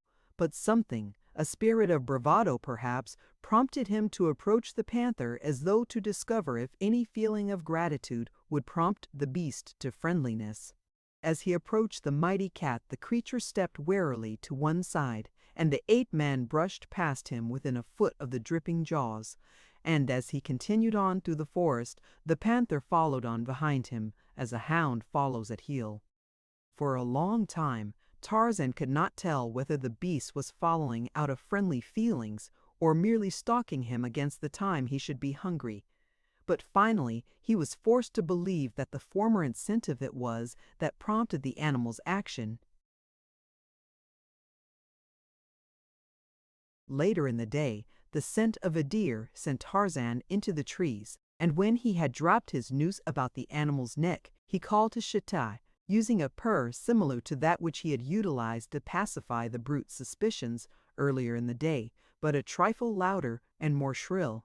It was similar to that which he had heard panthers use after a kill when they had been hunting in pairs. Almost immediately there was a crashing of the underbrush close at hand, and the long, lithe body of his strange companion broke into view. At sight of the body of Bara and the smell of blood, the panther gave forth a shrill scream, and a moment later 2 beasts were feeding side by side upon the tender meat of the deer, For several days, this strangely assorted pair roamed the jungle together. When one made a kill, he called the other, and thus they fed well and often. On one occasion, as they were dining upon the carcass of a boar that Sheeta had dispatched, Numa, the lion, grim and terrible, broke through the tangled grasses close beside them. With an angry warning roar, he sprang forward to chase them from their kill. Sheeta bounded into a nearby thicket, while Tarzan took to the low branches of an overhanging tree. Here the ape-man unloosed his grass rope from about his neck, and as Numa stood above the body of the boar, challenging head erect, he dropped the sinuous noose about the maned neck, drawing the stout strands taut with a sudden jerk. At the same time he called shrilly to Sheeta, as he drew the struggling lion upward until only his hind feet touched the ground. Quickly he made the rope fast to a stout branch, and as the panther, in answer to his summons, leaped into sight, Tarzan dropped to the earth beside the struggling and infuriated Numa, and with a long, sharp knife sprang upon him at one side, even as Sheeta did upon the other. The panther tore and rent Numa upon the right, while the ape-man struck home with his stone knife upon the other, so that before the mighty clawing of the king of beasts had succeeded in parting the rope, he hung quite dead and harmless in the noose. And then upon the jungle air there rose in unison from two savage throats the victory cry of the bull-ape and the panther, blended into one frightful and uncanny scream. As the last notes died away in a long-drawn, fearsome wail, a score of painted warriors, drawing their long war canoe upon the beach, halted to stare in the direction of the jungle and to listen. Chapter 5. Mugambi. By the time that Tarzan had traveled entirely about the coast of the island and made several trips inland from various points, he was sure that he was the only human being upon it. Nowhere had he found any sign that men had stopped even temporarily upon the shore, though of course he knew that so quickly does the rank vegetation of the tropics erase all but the most permanent of human monuments that he might be in error in his deductions. The day following the killing of Numa, Tarzan and Sheeta came upon the tribe of Akut. At sight of the panther, the great apes took to flight, but after a time Tarzan succeeded in recalling them. It had occurred to him that it would be at least an interesting experiment to attempt to reconcile these hereditary enemies. He welcomed anything that would occupy his time and his mind beyond the filling of his belly and the gloomy thoughts to which he fell prey the moment that he became idle. To communicate his plan to the apes was not a particularly difficult matter, though their narrow and limited vocabulary was strained in the effort. But to impress upon the little wicked brain of Sheeta that he was to hunt with and not for his legitimate prey proved a task almost beyond the powers of the ape-man. Tarzan, among his other weapons, possessed a long, stout cudgel, and after fastening his rope about the panther's neck, he used this instrument freely upon the snarling beast, endeavoring in this way to impress upon its memory that it must not attack the great, shaggy, man-like creatures that had approached more closely once they had seen the purpose of the rope about Sheeta's neck. That the cat did not turn and rend Tarzan is something of a miracle which may possibly be accounted for by the fact that twice when it turned growling upon the ape-man, he had rapped it sharply upon its sensitive nose, inculcating in mind thereby a most wholesome fear of the cudgel and the ape beasts behind it. It is a question if the original cause of his attachment for Tarzan was still at all clear in the mind of the panther, though doubtless some subconscious suggestion, superinduced by this primary reason and aided and abetted by the habit of the past few days, did much to compel the beast to tolerate treatment at his hands that would have sent it at the throat of any other creature. Then, too, there was the compelling force of the man-mind exerting its powerful influence over this creature of a lower order, and, after all, it may have been this that proved the most potent factor in Tarzan's supremacy over Sheeta and the other beasts of the jungle that had from time to time fallen under his domination. Be that as it may, for days the man, the panther, and the great apes roamed their savage haunts side by side, making their kills together and sharing them with one another, and of all the fierce and savage band, none was more terrible than the smooth-skinned, powerful beast that had been but a few short months before a familiar figure in many a London drawing-room. Sometimes the beasts separated to follow their own inclinations for an hour or a day, and it was upon one of these occasions when the ape-man had wandered through the tree-tops toward the beach and was stretched in the hot sun upon the sand, that from the low summit of a nearby promontory a pair of keen eyes discovered him.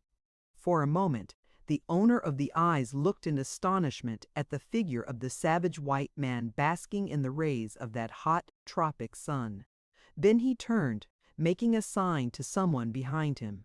Presently another pair of eyes were looking down upon the ape-man, and then another and another, until a full score of hideously trapped, savage warriors were lying upon their bellies along the crest of the ridge watching the white-skinned stranger. They were downwind from Tarzan, and so their scent was not carried to him. And as his back was turned half toward them, he did not see their cautious advance over the edge of the promontory and down through the rank grass toward the sandy beach where he lay. Big fellows they were, all of them, their barbaric headdresses and grotesquely painted faces, together with their many metal ornaments and gorgeously colored feathers, adding to their wild, fierce appearance. Once at the foot of the ridge, they came cautiously to their feet and, bent half double, advanced silently upon the unconscious white man, their heavy war clubs swinging menacingly in their brawny hands. The mental suffering that Tarzan's sorrowful thoughts induced had the effect of numbing his keen, perceptive faculties, so that the advancing savages were almost upon him before he became aware that he was no longer alone upon the beach. So quickly, though, were his mind and muscles wont to react in unison to the slightest alarm, that he was upon his feet and facing his enemies. Even as he realized that something was behind him, as he sprang to his feet, the warriors leaped toward him with raised clubs and savage yells, but the foremost went down to sudden death beneath the long, stout stick of the ape-man, and then the lithe, sinewy figure was among them, striking right and left with a fury, power, and precision that brought panic to the ranks of the blacks.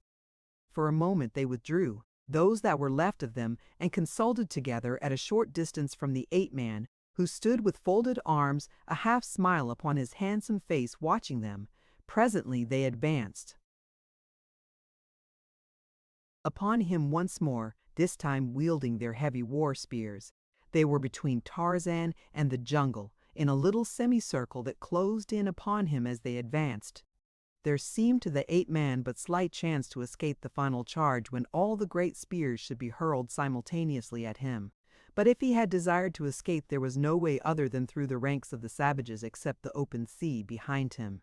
His predicament was indeed most serious when an idea occurred to him that altered his smile to a broad grin. The warriors were still some little distance away, advancing slowly, making, after the manner of their kind, a frightful din with their savage yells and the pounding of their naked feet upon the ground as they leaped up and down in a fantastic war dance. Then it was that the ape-man lifted his voice in a series of wild, weird screams. That brought the blacks to a sudden, perplexed halt. They looked at one another questioningly, for here was a sound so hideous that their own frightful din faded into insignificance beside it. No human throat could have formed those bestial notes, they were sure, and yet with their own eyes they had seen this white man open his mouth to pour forth his awful cry. But only for a moment they hesitated, and then with one accord they again took up their fantastic advance upon their prey. But even then, a sudden crashing in the jungle behind them brought them once more to a halt, and as they turned to look in the direction of this new noise, there broke upon their startled visions a sight that may well have frozen the blood of braver men than the wagon bee. Leaping from the tangled vegetation of the jungle's rim came a huge panther with blazing eyes and bared fangs, and in his wake a score of mighty, shaggy apes lumbering rapidly toward them, half erect upon their short, bowed legs and with their long arms reaching to the ground, where their horny knuckles bore the weight of their ponderous bodies as they lurched from side to side in their grotesque advance. The beasts of Tarzan had come in answer to his call. Before the Wagambi could recover from their astonishment, the frightful horde was upon them from one side and Tarzan of the Apes from the other. Heavy spears were hurled and mighty war clubs wielded, and though apes went down never to rise, so too went down the men of Wagambi. Sheeta's cruel fangs and tearing talons ripped and tore at the black hides. Akut's mighty yellow tusks found the jugular of more than one sleek-skinned savage, and Tarzan of the Apes was here and there and everywhere, urging on his fierce allies and taking a heavy toll with his long, slim knife. In a moment the blacks had scattered for their lives, but of the score that had crept down the grassy sides of the promontory, only a single warrior managed to escape the horde that had overwhelmed his people. This one was Mugambi, chief of the Wajambi of Ugambi, and as he disappeared in the tangled luxuriousness of the rank growth upon the ridge's summit, only the keen eyes of the ape-man saw the direction of his flight. Leaving his pack to eat their fill upon the flesh of their victims, flesh that he could not touch, Tarzan of the Apes pursued the single survivor of the bloody fray. Just beyond the ridge, he came within sight of the fleeing black, making with headlong leaps for a long war canoe that was drawn well up upon the beach above the high-tide surf. Noiseless as the fellow's shadow, the ape-man raced after the terror-stricken black. In the white man's mind was a new plan, awakened by sight of the war. Canoe. If these men had come to his island from another, or from the mainland, why not utilize their craft to make his way to the country from which they had come? Evidently it was an inhabited country, and no doubt had occasional intercourse with the mainland, if it were not itself upon the continent of Africa. A heavy hand fell upon the shoulder of the escaping Mugambi before he was aware that he was being pursued, and as he turned to do battle with his assailant, giant fingers closed about his wrists, and he was hurled to earth with a giant astride him before he could strike a blow in his own defense. In the language of the West Coast, Tarzan spoke to the prostrate man beneath him. "Who are you?" he asked. "Mugambi, chief of the Wagambi," replied the black. "I will spare your life," said Tarzan, "if you will promise to help me to leave this island. What do you answer?" "I will help you," replied Mugambi. "But now that you have killed all my warriors, I do not know that even I can leave your country, for there will be none to wield the paddles, and without paddlers we cannot cross the water." Tarzan rose and allowed his prisoner to come to his feet. The fellow was a magnificent specimen of manhood, a black counterpart in physique of the splendid white man whom he faced. "Come," said the ape-man, and started back in the direction from which they could hear the snarling and growling of the feasting pack. Mugambi drew back. "They will kill us," he said. "I think not," replied Tarzan. "They are mine." Still the black hesitated, fearful of the consequences of approaching the terrible creatures that were dining upon the bodies of his warriors. But Tarzan forced him to accompany him, and presently the two emerged from the jungle in full view of the grisly spectacle upon the beach. At sight of the men the beasts looked up with menacing growls, but Tarzan strode in among them, dragging the trembling Wagambi with him. As he had taught the apes to accept Sheeta, so he taught them to adopt Mugambi as well, and much more easily. But Sheeta seemed quite unable to understand that though he had been called upon to devour Mugambi's warriors, he was not to be allowed to proceed after the same fashion with Mugambi. However, being well filled, he contented himself with walking round the terror-stricken savage, emitting low, menacing growls the while he kept his flaming, baleful eyes riveted upon the black. Mugambi, on his part, clung closely to Tarzan, so that the ape-man could scarce control his laughter at the pitiable condition to which the chief's fear had reduced him. But at length the white took the great cat by the scruff of the neck, and dragging it quite close to the Wagambi, slapped it sharply upon the nose each time that it growled at the stranger. At the sight of the thing, a man mauling with his bare hands one of the most relentless and fierce of the jungle carnivora, Mugambi's eyes bulged from their sockets, and from entertaining a sullen respect for the giant white man who had made him prisoner, the black felt an almost worshipping awe of Tarzan. The education of Sheeta progressed so well that in a short time Mugambi ceased to be the object of his hungry attention, and the black felt a degree more of safety in his society. To say that Mugambi was entirely happy or at ease in his new environment would not be to adhere strictly to the truth. His eyes were constantly rolling apprehensively from side to side, as now one and now another of the fierce pack chanced to wander near him, so that for the most of the time it was principally the whites that showed. Together, Tarzan and Mugambi, with Sheeta and Akut, lay in wait at the ford for a deer, and when at a word from the ape-man the four of them leaped out upon the affrighted animal, the black was sure that the poor creature died of fright before ever one of the great beasts touched it. Mugambi built a fire and cooked his portion of the kill, but Tarzan, Sheeta, and Akut tore theirs, raw, with their sharp teeth, growling among themselves when one ventured to encroach upon the share of another. It was not, after all, strange that the white man's ways should have been so much more nearly related to those of the beasts than were the savage blacks. We are, all of us, creatures of habit, and when the seeming necessity for schooling ourselves in new ways ceases to exist, we fall naturally and easily into the manners and customs which long usage has implanted ineradicably within us. Mugambi from childhood had eaten no meat until it had been cooked, while Tarzan, on the other hand, had never tasted cooked food of any sort until he had grown almost to manhood, and only within the past 3 or 4 years had he eaten cooked meat. Not only did the habit of a lifetime prompt him to eat it raw, but the craving of his palate as well, for to him cooked flesh was spoiled flesh when compared with the rich and juicy meat of a fresh, hot kill.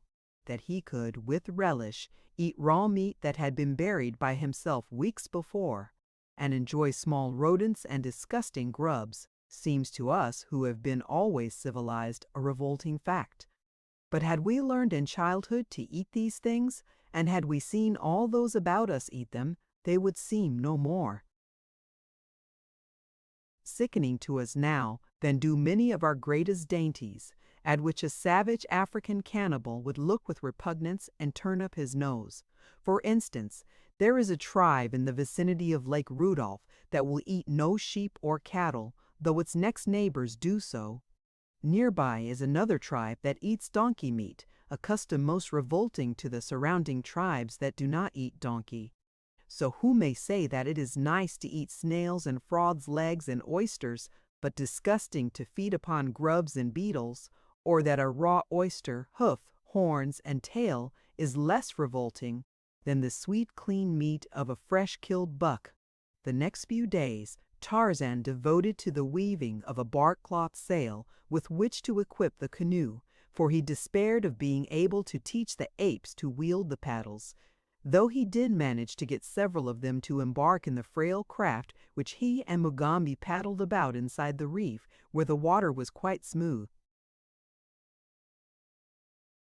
During these trips he had placed paddles in their hands when they attempted to imitate the movements of him and Mugambi, but so difficult is it for them long to concentrate upon a thing that he soon saw that it would require weeks of patient training before they would be able to make any effective use of these new implements, if, in fact, they should ever do so.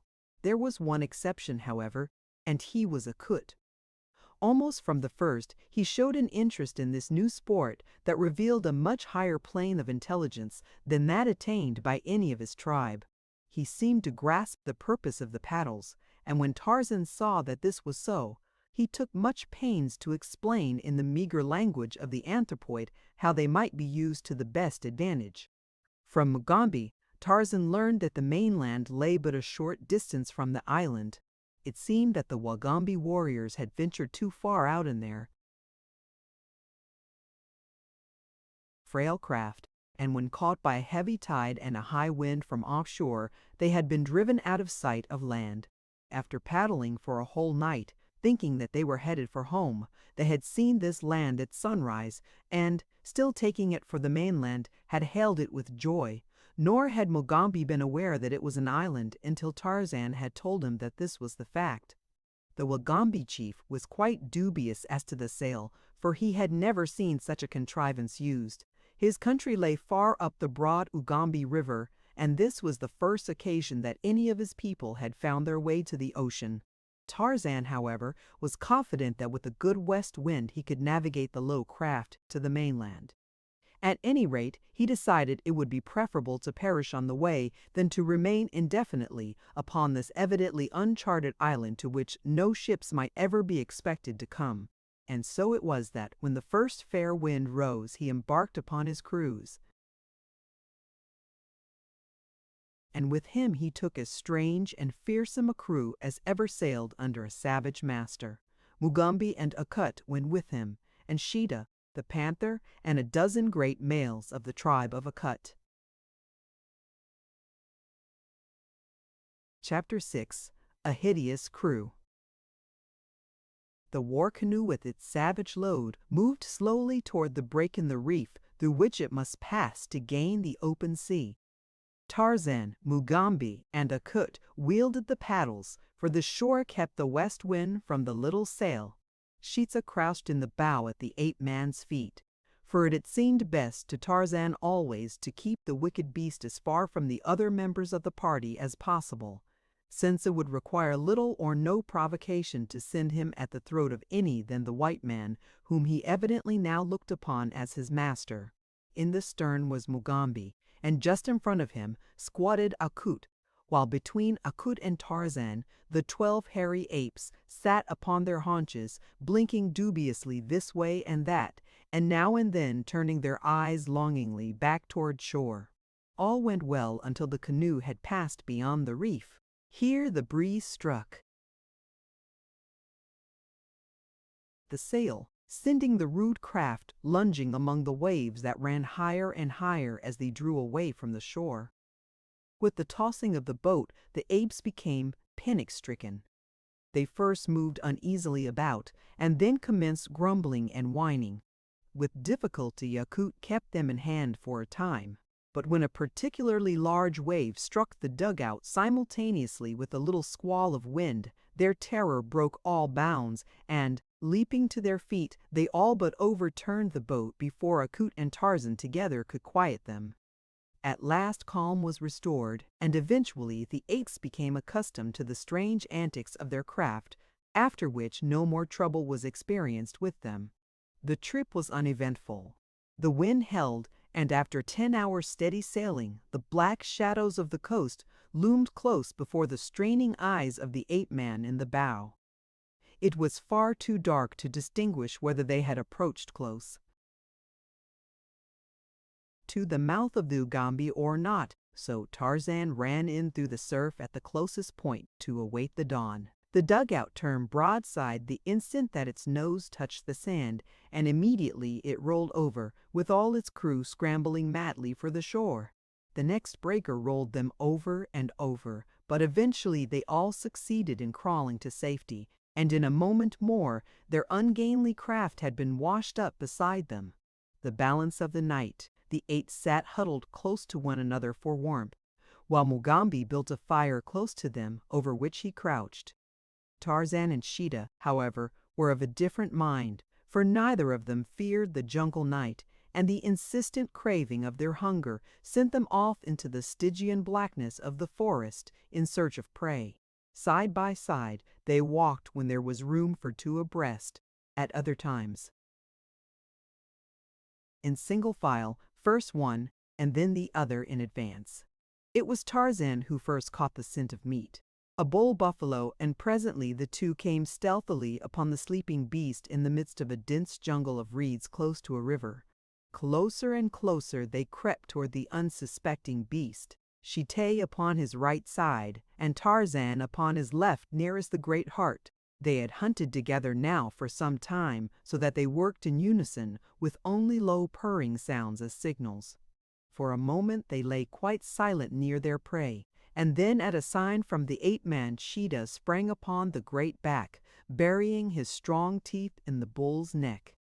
Instantly the brute sprang to his feet with a bellow of pain and rage, and at the same instant Tarzan rushed in upon his left side with the stone knife, striking repeatedly behind the shoulder. One of the ape-man's hands clutched the thick mane, and as the bull raced madly through the reeds, the thing striking at his life was dragged beside him. Sheeta but clung tenaciously to his hold upon the neck and back, biting deep in an effort to reach the spine. For several hundred yards the bellowing bull carried his two savage antagonists, until at last the blade found his heart, when with a final bellow that was half scream, he plunged headlong to the earth. Then Tarzan and Sheeta feasted to repletion. After the meal, the two curled up together in a thicket, the man's black head pillowed upon the tawny side of the panther. Shortly after dawn, they awoke and ate again, and then returned to the beach that Tarzan might lead the balance of the pack to the kill. When the meal was done, the brutes were for curling up to sleep, so Tarzan and Mugambi set off in search of the Ugambi River. They had proceeded scarce 100 yards when they came suddenly upon a broad stream which the Negro instantly recognized as that down which he and his warriors had paddled to the sea upon their ill-starred expedition. The two now followed the stream down to the ocean, finding that it emptied into a bay not over a mile from the point upon the beach at which the canoe had been thrown the night before. Tarzan was much elated by the discovery, as he knew that in the vicinity of a large watercourse he should find natives, and from some of these he had little doubt but that he should obtain news of Rokoff and the child, for he felt reasonably certain that the Russian would rid himself of the baby as quickly as possible after having disposed of Tarzan. He and Mugambi now righted and launched the dugout, though it was a most difficult feat in the face of the surf which rolled continuously in upon the beach. But at last they were successful, and soon after were paddling up the coast toward the mouth of the Ugambi. Here they experienced considerable difficulty in making an entrance against the combined current and ebb tide, but by taking advantage of eddies close in to shore, they came about dusk to a point nearly opposite the spot where they had left the pack asleep. Making the craft fast to an overhanging bough, the two made their way into the jungle, presently coming upon some of the apes feeding upon fruit, a little beyond the reeds where the buffalo had fallen. Sheeta was not anywhere to be seen, nor did he return that night, so that Tarzan came to believe that he had wandered away in search of his own kind. Early the next morning, the ape-man led his band down to the river, and as he walked, he gave vent to a series of shrill cries. Presently, from a great distance and faintly, there came an answering scream, and a half-hour later the lithe form of Sheeta bounded into view, where the others of the pack were clambering gingerly into the canoe. The great beast, with arched back and purring like a contented tabby, rubbed his sides against the ape-man, and then at a word from the latter sprang lightly to his former place in the bow of the dugout.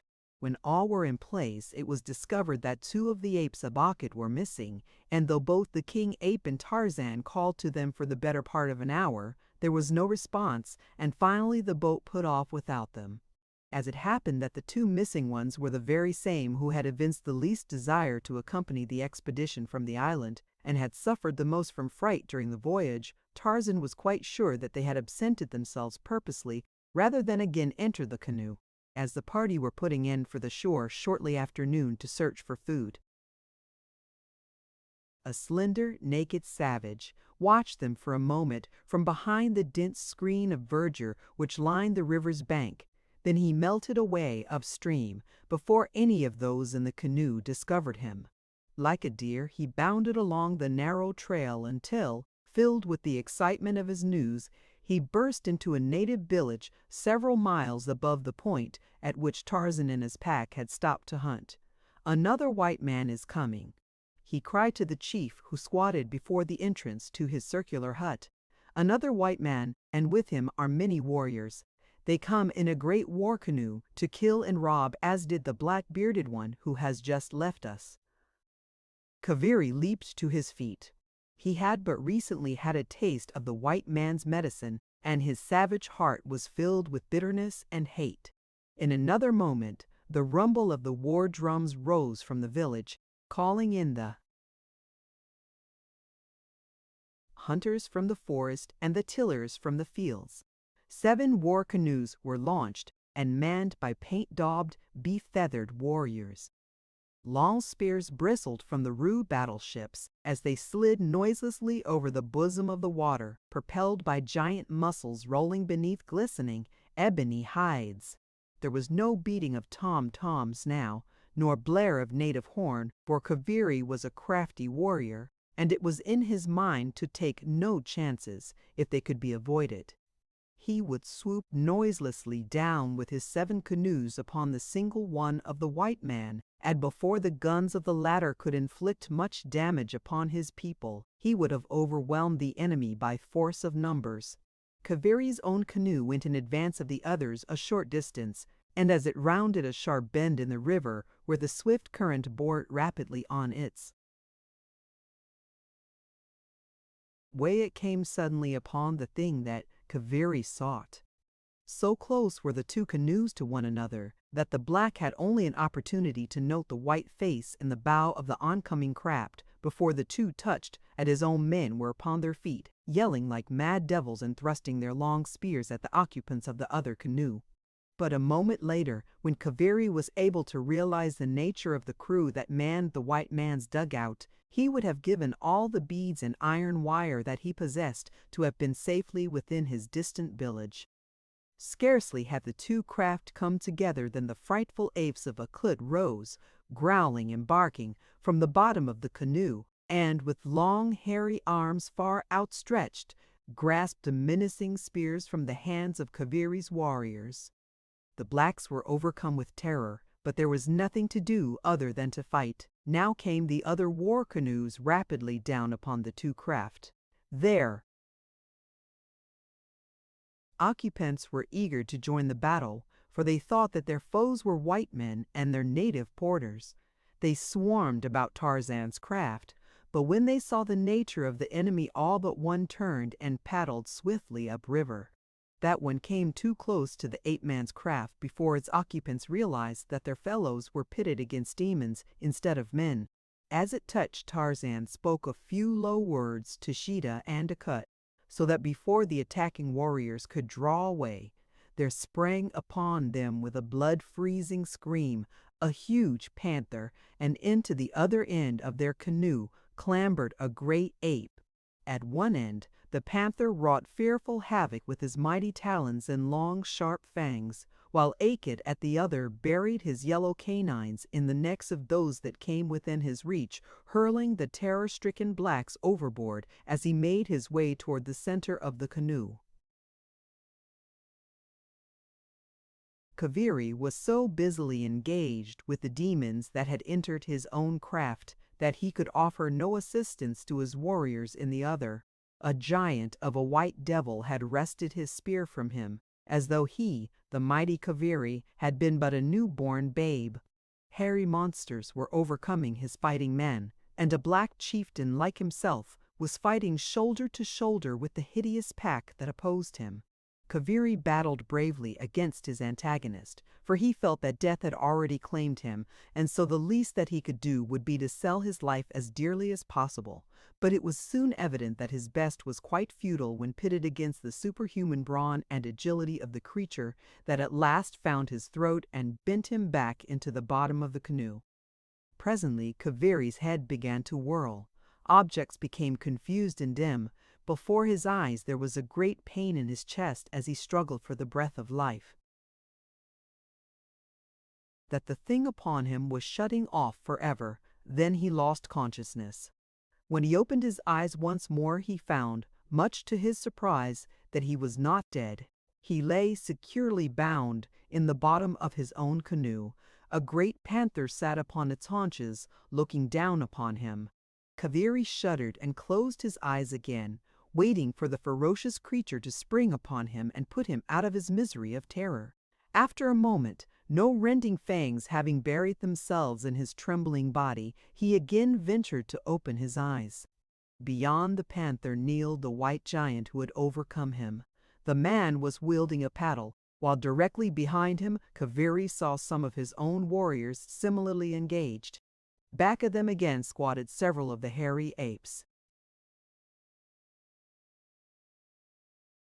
Tarzan, seeing that the chief had regained consciousness, addressed him. "Your warriors tell me that you are the chief of a numerous people, and that your name is Kaviri," he said. "Yes," replied the black. "Why did you attack me?" "I came in peace." "Another white man came in peace 3 moons ago," replied Kaviri, "and after we had brought him presents of a goat and cassava and milk, he set upon us with his guns and killed many of my people, and then went on his way, taking all of our goats and many of our young men and women."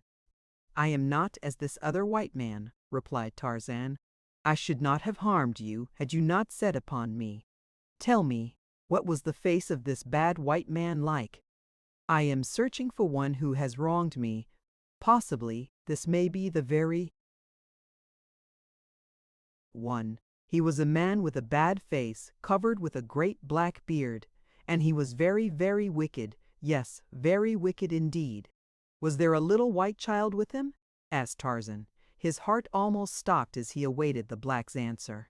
"No, Bwana," replied Kaviri. "The white child was not with this man's party. It was with the other party."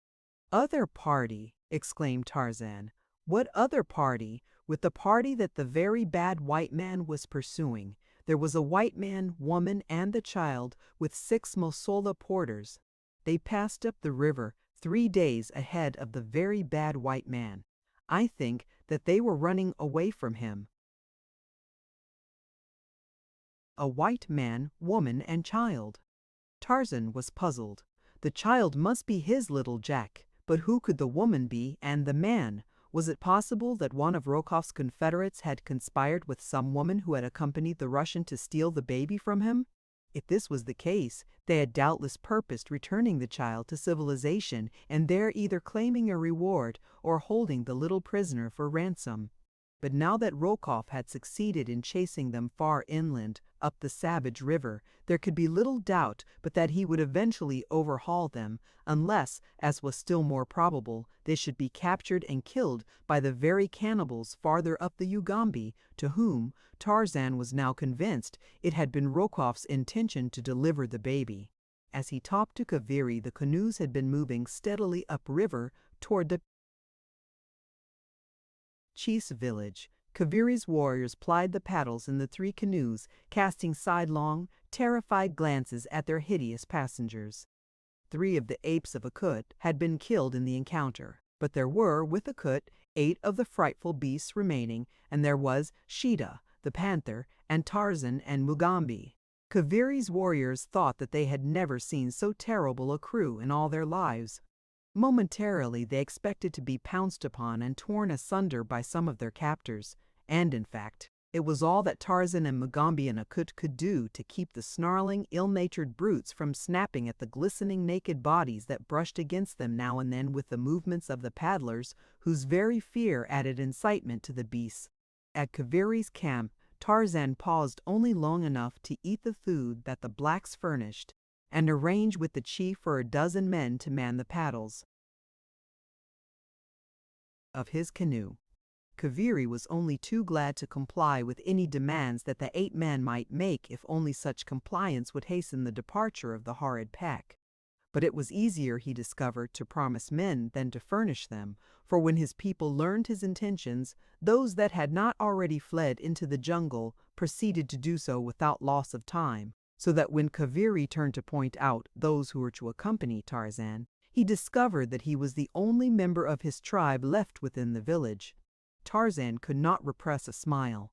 "They do not seem anxious to accompany us," he said, But just remain quietly here, Kaviri, and presently you shall see your people flocking to your side." Then the ape man rose, and calling his pack about him, commanded that Mugambi remain with Kaviri, and disappeared in the jungle with Sheeta and the apes at his heels. For half an hour, the silence of the grim forest was broken only by the ordinary sounds of the teeming life that but adds to its lowering loneliness. Kaviri and Mugambi sat alone in the palisaded village, waiting. Presently, from a great distance came a hideous sound. Mugambi recognized the weird challenge of the ape-man. Immediately from different points of the compass rose a horrid semicircle of similar shrieks and screams, punctuated now and again by the blood-curdling cry of a hungry panther. Chapter 7. Betrayed. The two savages, Kaviri and Mugambi, squatting before the entrance to Kaviri's hut, looked at one another, Kaviri with ill-concealed alarm. "What is it?" he whispered. "It is Bwana Tarzan and his people," replied Mugambi.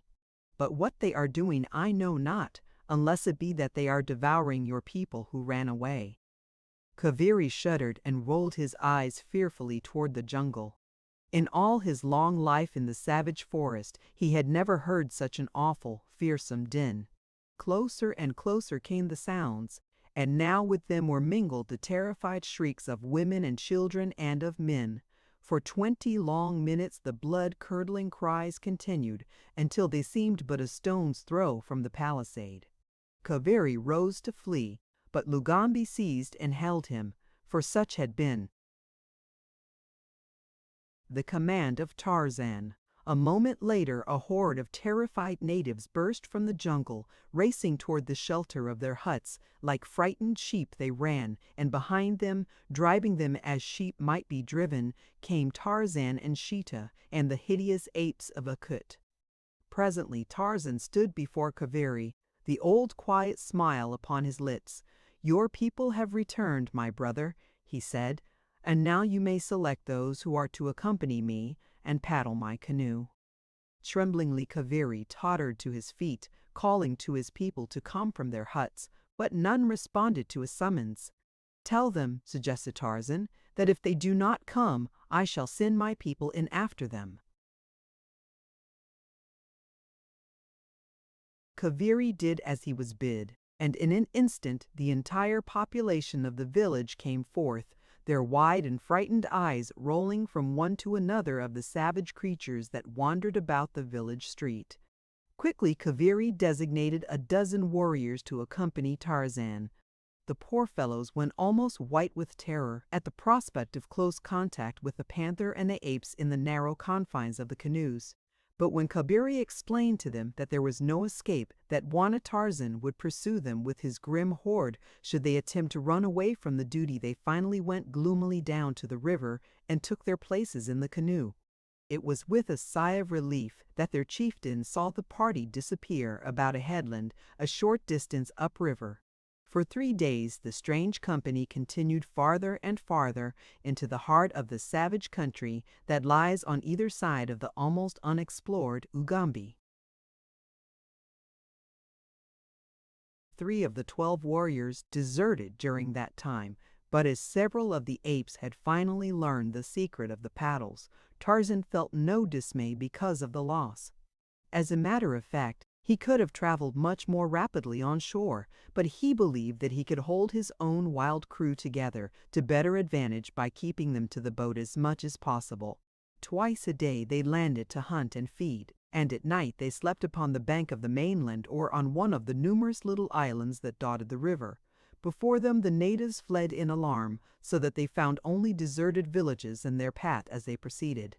Tarzan was anxious to get in touch with some of the savages who dwelt upon the river's banks, but so far he had been unable to do so.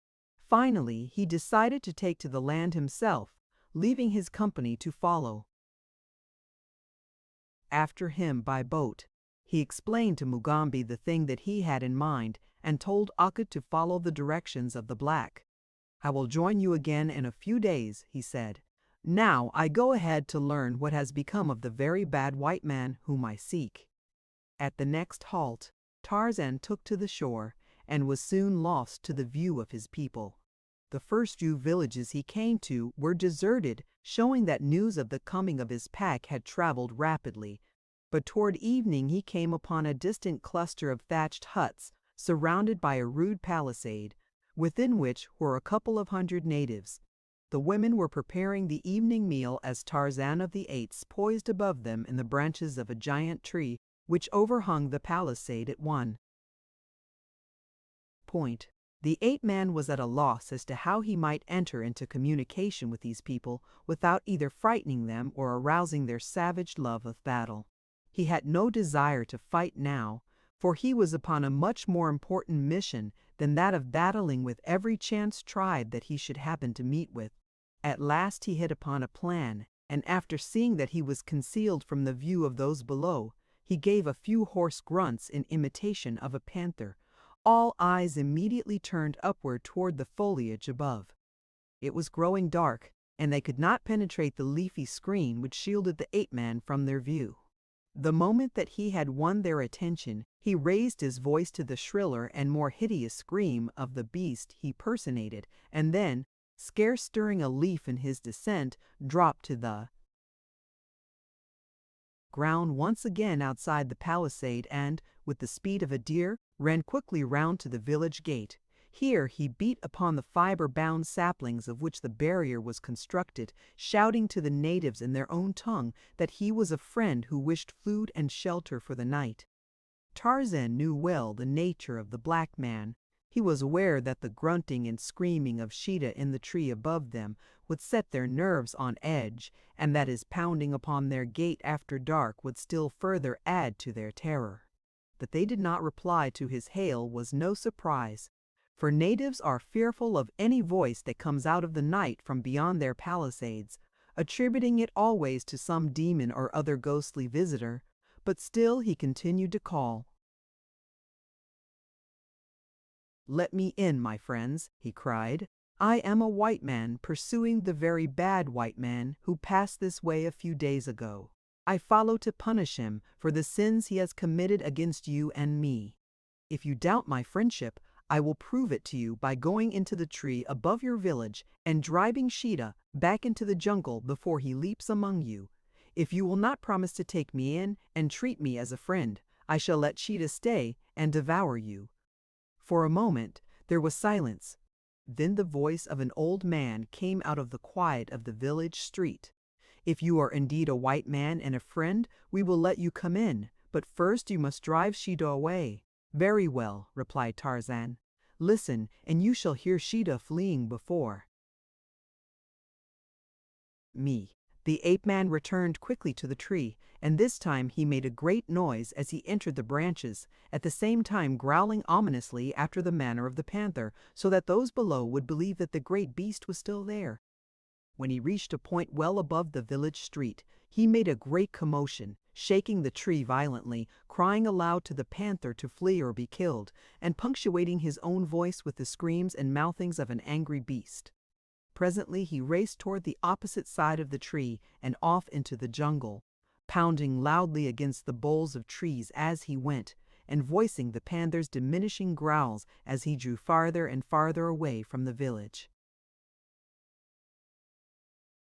A few minutes later he returned to the village gate, calling to the natives within.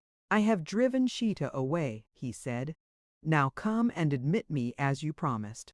For a time there was the sound of excited discussion within the palisade, but at length a half-dozen warriors came and opened the gates, peering anxiously out in evident trepidation as to the nature of the creature which they should find waiting there. They were not much relieved at sight of an almost naked white man, but when Tarzan had reassured them in quiet tones, protesting his friendship for them, they opened the barrier a trifle farther and admitted him. When the gates had been once more secured, the self-confidence of the savages returned, and as Tarzan walked up the village street toward the chief's hut, he was surrounded by a host of curious men, women, and children. From the chief, he learned that Rokoff had passed up the river a week previous, and that he had horns growing from his forehead and was accompanied by 1,000 devils. Later the chief said that the very bad white man had remained a month in his village. Though none of these statements agreed with Kaviri's, that the Russian was but 3 days gone from the chieftain's village, and that his following was much smaller than now stated, Tarzan was in no manner surprised at the discrepancies, for he was quite familiar with the savage mind's strange manner of functioning. What he was most interested in knowing was that he was upon the right trail and that it led toward the interior. In this circumstance, he knew that Rokoff could never escape him. After several hours of questioning and cross-questioning, the ape-man learned that another party had preceded the Russian by several days, 3 whites, a man, a woman, and a little man-child with several musolas. Tarzan explained to the chief that his people would follow him in a canoe, probably the next day, and that though he might go on ahead of them, the chief was to receive them kindly and have no fear of them, for Mugambi would see that they did not harm the chief's people if they were accorded a friendly reception. "And now," he concluded, "I shall lie down beneath this tree and sleep. I am very tired. Permit no one to disturb me." The chief offered him a hut, but Tarzan, from past experience of native dwellings, preferred the open air, and further, he had plans of his own that could be better carried out if he remained beneath the tree. He gave as his reason a desire to be close at hand should Sheeta return, and after this explanation, the chief was very glad to permit him to sleep beneath the tree. Tarzan had always found that it stood him in good stead to leave with natives the impression that he was to some extent possessed of more or less miraculous powers. He might easily have entered their village without recourse to the gates, but he believed that a sudden and unaccountable disappearance when he was ready to leave them would result in a more lasting impression upon their childlike minds, and so as soon as the village was quiet in sleep, he rose, and leaping into the branches of the tree above him, faded silently into the black mystery of the jungle night. All the balance of that night the ape-man swung rapidly through the upper and middle terraces of the forest. When the going was good there, he preferred the upper branches of the giant trees, for then his way was better lighted by the moon. But so accustomed were all his senses to the grim world of his birth that it was possible for him, even in the dense black shadows near the ground, to move with ease and rapidity. You or I walking beneath the arcs of Main Street, or Broadway, or State Street, could not have moved more surely or with a tenth the speed of the agile ape-man through the gloomy mazes that would have baffled us entirely. At dawn he stopped to feed, and then he slept for several hours, taking up the pursuit again toward noon. Twice he came upon natives, and, though he had considerable difficulty in approaching them, he succeeded in each instance in quieting both their fears and bellicose intentions toward him, and learned from them that he was upon the trail of the Russian. 2 days later, still following up the Ugambi, he came upon a large village. The chief, a wicked-looking fellow with the sharp filed teeth that often denote the cannibal, received him with apparent friendliness. The ape-man was now thoroughly fatigued, and had determined to rest for 8 or 10 hours that he might be fresh and strong when he caught up with Rokoff, as he was sure he must do within a very short time. The chief told him that the bearded white man had left his village only the morning before, and that doubtless he would be able to overtake him in a short time. The other party, the chief, had not seen or heard of, so he said. Tarzan did not like the appearance or manner of the fellow, who seemed, though friendly enough, to harbor a certain contempt for this half-naked white man who came with no followers and offered no presents. But he needed the rest and food that the village would afford him with less effort than the jungle, and so, as he knew no fear of man, beast, or devil, he curled himself up in the shadow of a hut and was soon asleep. Scarcely had he left the chief than the latter called 2 of his warriors to whom he whispered a few instructions. A moment later the sleek, black bodies were racing along the river path upstream toward the east. In the village the chief maintained perfect quiet. He would permit no one to approach the sleeping visitor, nor any singing, nor loud talking. He was remarkably solicitous lest his guest be disturbed. 3 hours later, several canoes came silently into view from up the Ugambi. They were being pushed ahead rapidly by the brawny muscles of their black crews. Upon the bank before the river stood the chief, his spear raised in a horizontal position above his head, as though in some manner of predetermined signal to those within the boats. And such indeed was the purpose of his attitude, which meant that the white stranger within his village still slept peacefully. In the bows of 2 of the canoes were the runners that the chief had sent for 3 hours earlier. It was evident that they had been dispatched to follow and bring back this party, and that the signal from the bank was one that had been determined upon before they left the village. In a few moments the dugouts drew up to the verdure-clad bank. The native warriors filed out, and with them a half-dozen white men. Sullen, ugly-looking customers they were, and none more so than the evil-faced black-bearded man who commanded them. "Where is the white man your messengers report to be with you?" he asked of the chief. "This way, Bwana," replied the native. "Carefully have I kept silence in the village that he might be still asleep when you returned. I do not know that he is one who seeks you to do you harm, but he questioned me closely about your coming and your going, and his appearance is as that of the one you described, but whom you believed safe in the country which you called Jungle Island.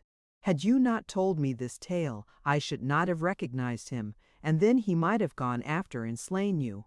If he is a friend and no enemy, then no harm has been done, Bwana.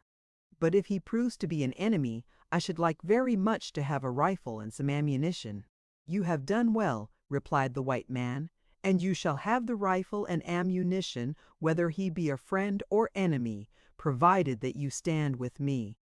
"I shall stand with you, Bwana," said the chief, "and now come and look upon the stranger, who sleeps within my village."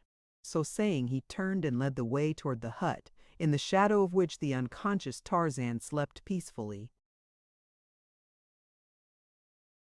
Behind the 2 men came the remaining whites and a score of warriors, but the raised forefingers of the chief and his companion held them all to perfect silence. As they turned the corner of the hut, cautiously and upon tiptoe, an ugly smile touched the lips of the white as his eyes fell upon the giant figure of the sleeping ape-man. The chief looked at the other inquiringly. The latter nodded his head, to signify that the chief had made no mistake in his suspicions. Then he turned to those behind him, and pointing to the sleeping man, motioned for them to seize and bind him. A moment later, a dozen brutes had leaped upon the surprised Tarzan, and so quickly did they work that he was securely bound before he could make half an effort to escape. Then they threw him down upon his back, and as his eyes turned toward the crowd that stood near, they fell upon the malign face of Nikolas Rokoff. A sneer curled the Russian's lips. He stepped quite close to Tarzan. "Pig," he cried, "have you not learned sufficient wisdom to keep away from Nikolas Rokoff?" Then he kicked the prostrate man full in the face. "That for your welcome," he said. "Tonight, before my Ethiop friends eat you, I shall tell you what has already befallen your wife and child, and what further plans I have for their futures." Chapter 8. The Dance of Death. Through the luxuriant, tangled vegetation of the Stygian jungle night, a great lithe body made its way sinuously and in utter silence upon its soft padded feet. Only 2 blazing points of yellow-green flame shone occasionally with the reflected light of the equatorial moon that now and again pierced the softly sighing roof rustling in the night wind. Occasionally the beast would stop with high-held nose, sniffing searchingly. At other times a quick, brief incursion into the branches above delayed it momentarily in its steady journey toward the east. To its sensitive nostrils came the subtle unseen spoor of many a tender 4-footed creature, bringing the slaver of hunger to the cruel drooping jowl. But steadfastly it kept on its way, strangely ignoring the cravings of appetite, that at another time would have sent the rolling, fur-clad muscles flying at some soft throat. All that night the creature pursued its lonely way, and the next day it halted only to make a single kill, which it tore to fragments and devoured with sullen, grumbling rumbles, as though half famished for lack of food. It was dusk when it approached the palisade that surrounded a large native village. Like the shadow of a swift and silent death, it circled the village, nose to ground, halting at last close to the palisade, where it almost touched the backs of several huts. Here the beast sniffed for a moment, and then, turning its head upon one side, listened with up-pricked ears. What it heard was no sound by the standards of human ears, yet to the highly attuned and delicate organs of the beast, a message seemed to be borne to the savage brain. A wondrous transformation was wrought in the motionless mass of statuesque bone and muscle that had an instant before stood as though carved out of the living bronze. As if it had been poised upon steel springs, suddenly released, it rose quickly and silently to the top of the palisade, disappearing, stealthily and cat-like, into the dark space between the wall and the back of an adjacent hut. In the village street beyond, women were preparing many little fires and fetching cooking pots filled with water, for a great feast was to be celebrated ere the night was many hours older. About a stout stake near the center of the circling fires, a little knot of black warriors stood conversing, their bodies smeared with white and blue and ochre in broad and grotesque bands. Great circles of color were drawn about their eyes and lips, their breasts and abdomens, and from their clay-plastered coiffures rose gay feathers and bits of long, straight wire. The village was preparing for the feast, while in a hut, at one side of the scene of the coming orgy, the bound victim of their bestial appetites lay waiting for. End. And such an end! Tarzan of the Apes, tensing his mighty muscles, strained at the bonds that pinioned him, but they had been reinforced many times at the instigation of the Russian, so that not even the ape-man's giant brawn could budge them. Death! Tarzan had looked the hideous hunter in the face many a time, and smiled. And he would smile again tonight when he knew the end was coming quickly, but now his thoughts were not of himself, but of those others, the dear ones who must suffer most because of his passing. Jane would never know the manner of it. For that he thanked Heaven, and he was thankful also that she at least was safe in the heart of the world's greatest city, safe among kind and loving friends who would do their best to lighten her misery. But the boy! Tarzan writhed at the thought of him. His son! And now he, the mighty lord of the jungle, he, Tarzan, king of the apes, the only one in all the world fitted to find and save the child from the horrors that Rokoff's evil mind had planned, had been trapped like a silly, dumb creature. He was to die in a few hours, and with him would go the child's last chance of succor. Rokoff had been in to see and revile and abuse him several times during the afternoon, but he had been able to wring no word of remonstrance or murmur of pain from the lips of the giant captive. So at last he had given up, reserving his particular bit of exquisite mental torture for the last moment when, just before the savage spears of the cannibals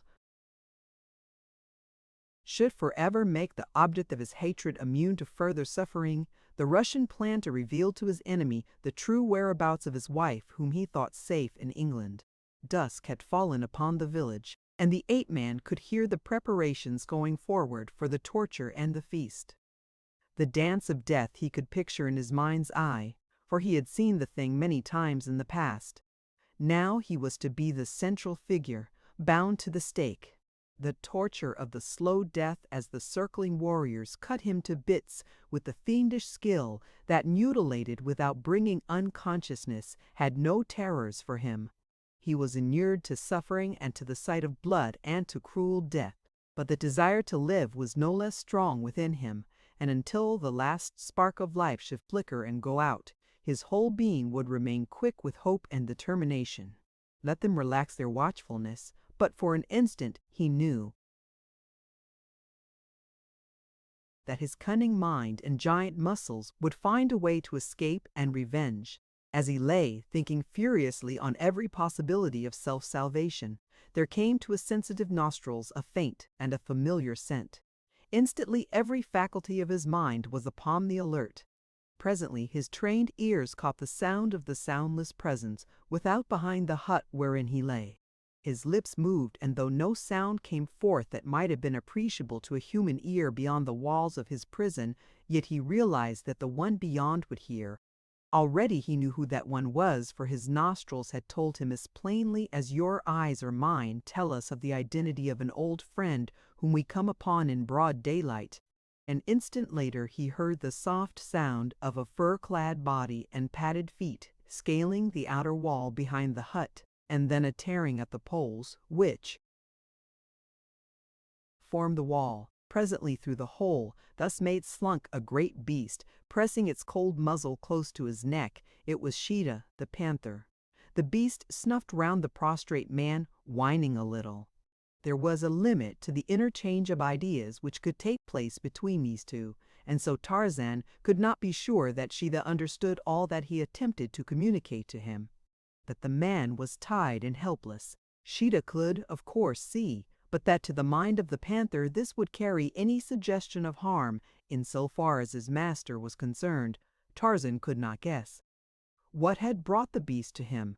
The fact that he had come augured well for what he might accomplish. But when Tarzan tried to get Sheeta to gnaw his bonds asunder, the great animal could not seem to understand what was expected of him, and instead but licked the wrists and arms of the prisoner.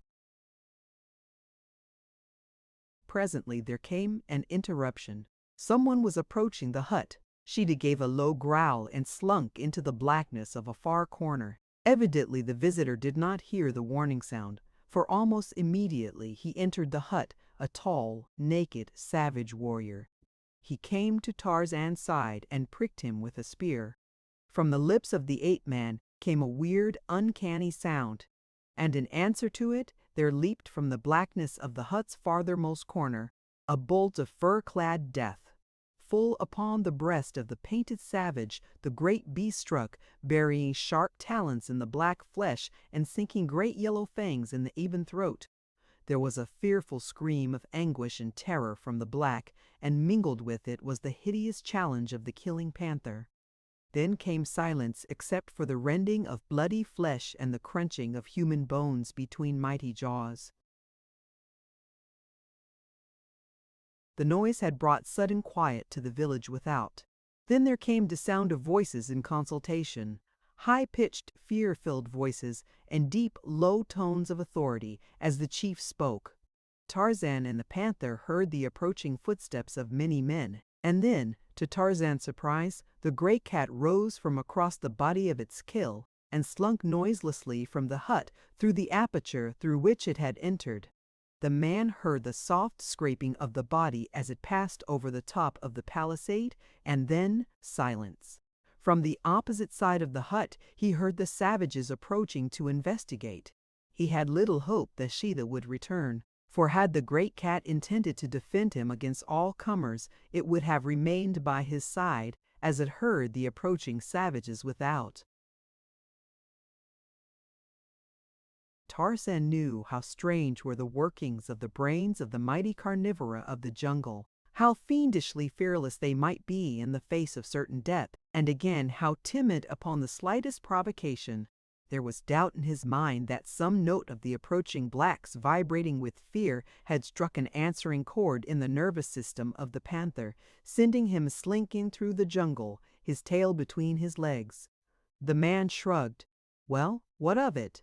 He had expected to die, and, after all, what might Sheeta have done for him, other than to maul a couple of his enemies before a rifle in the hands of one of the whites should have dispatched him?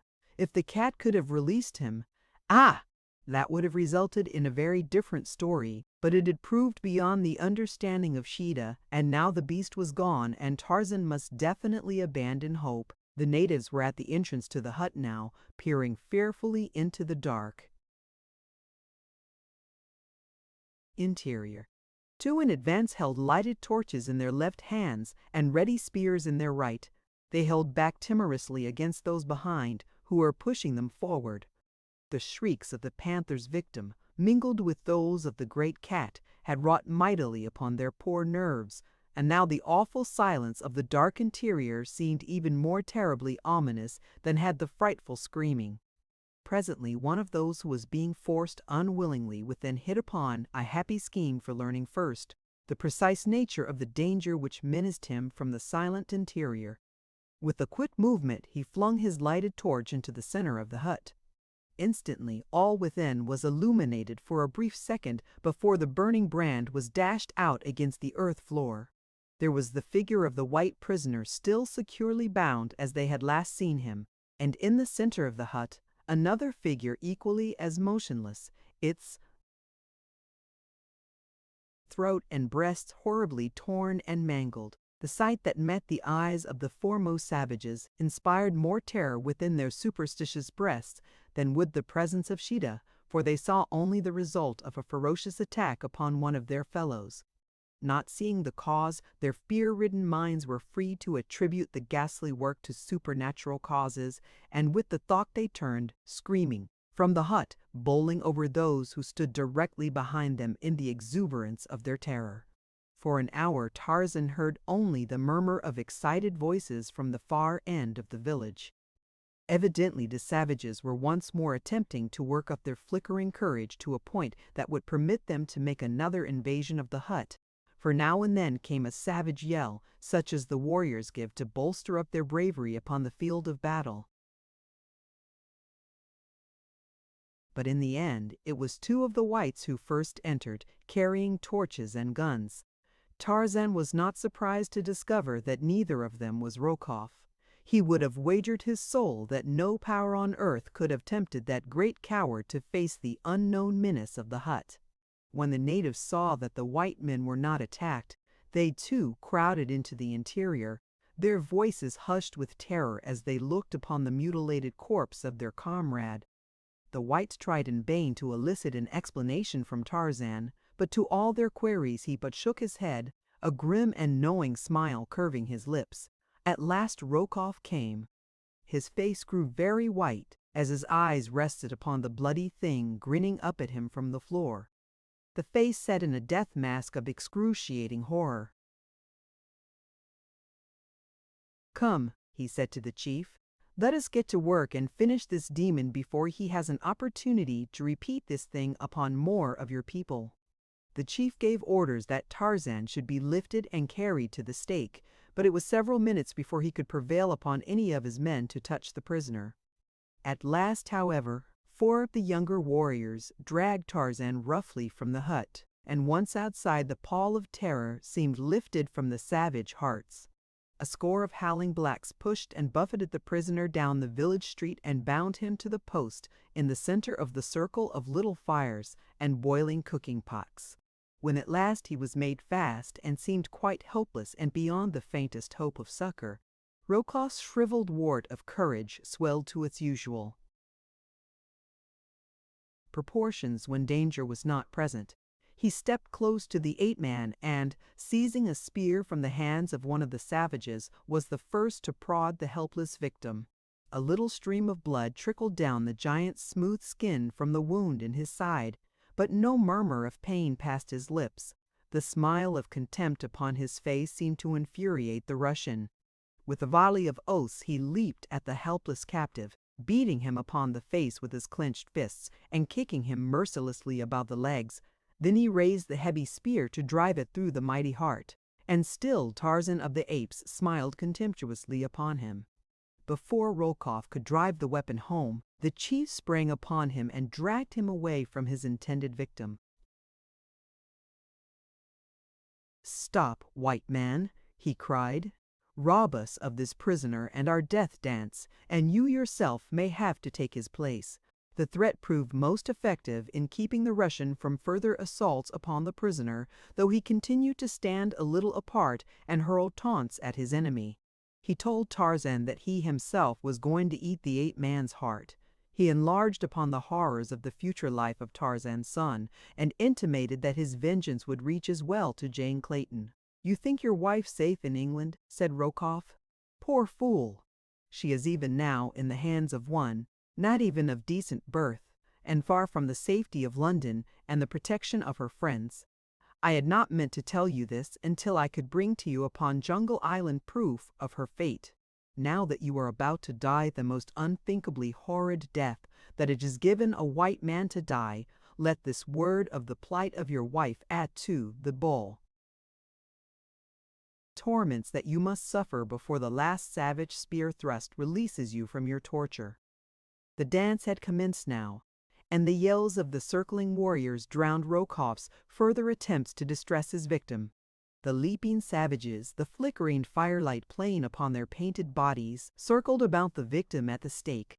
To Tarzan's memory came a similar scene, when he had rescued Darnot from a like predicament at the last moment before the final spear thrust should have ended his sufferings.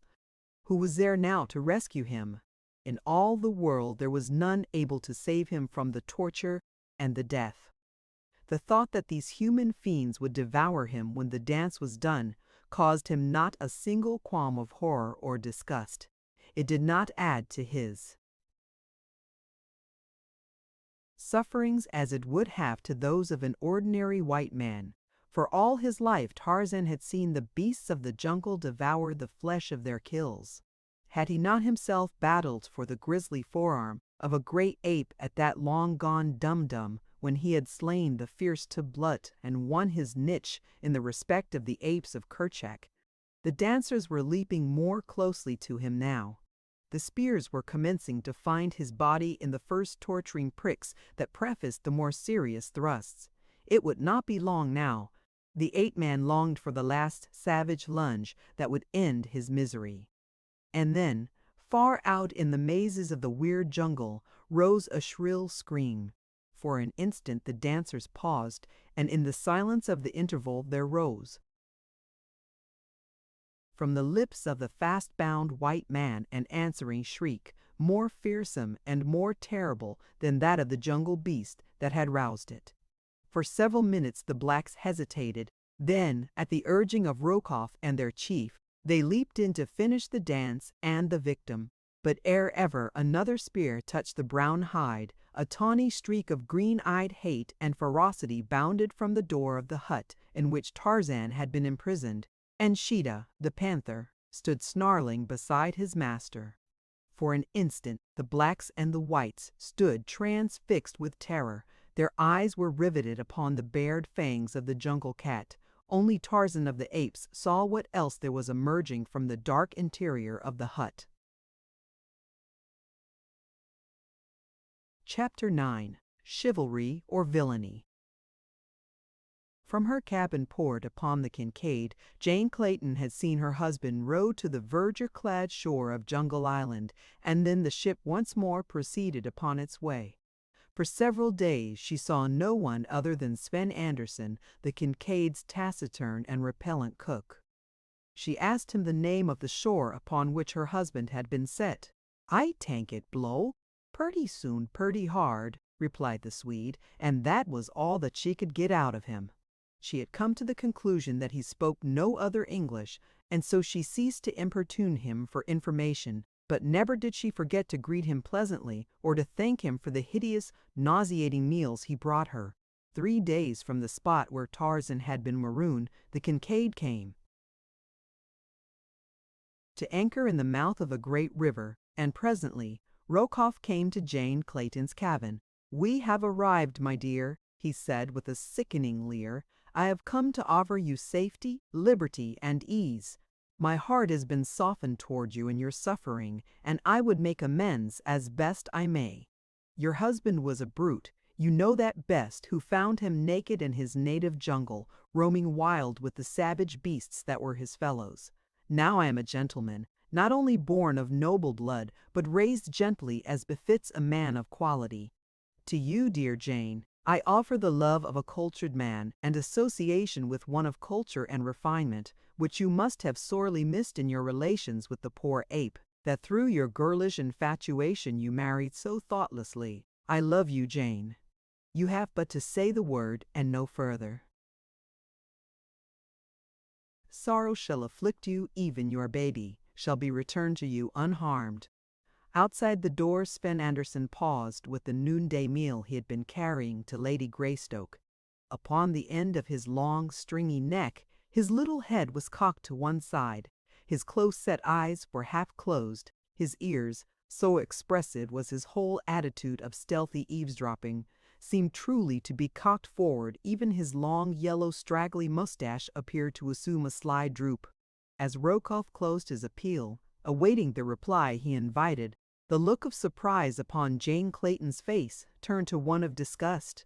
She fairly shuddered in the fellow's face. I would not have been surprised, me sad.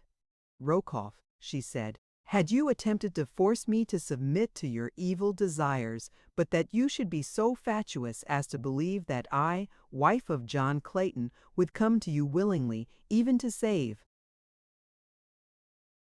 my life, I should never have imagined.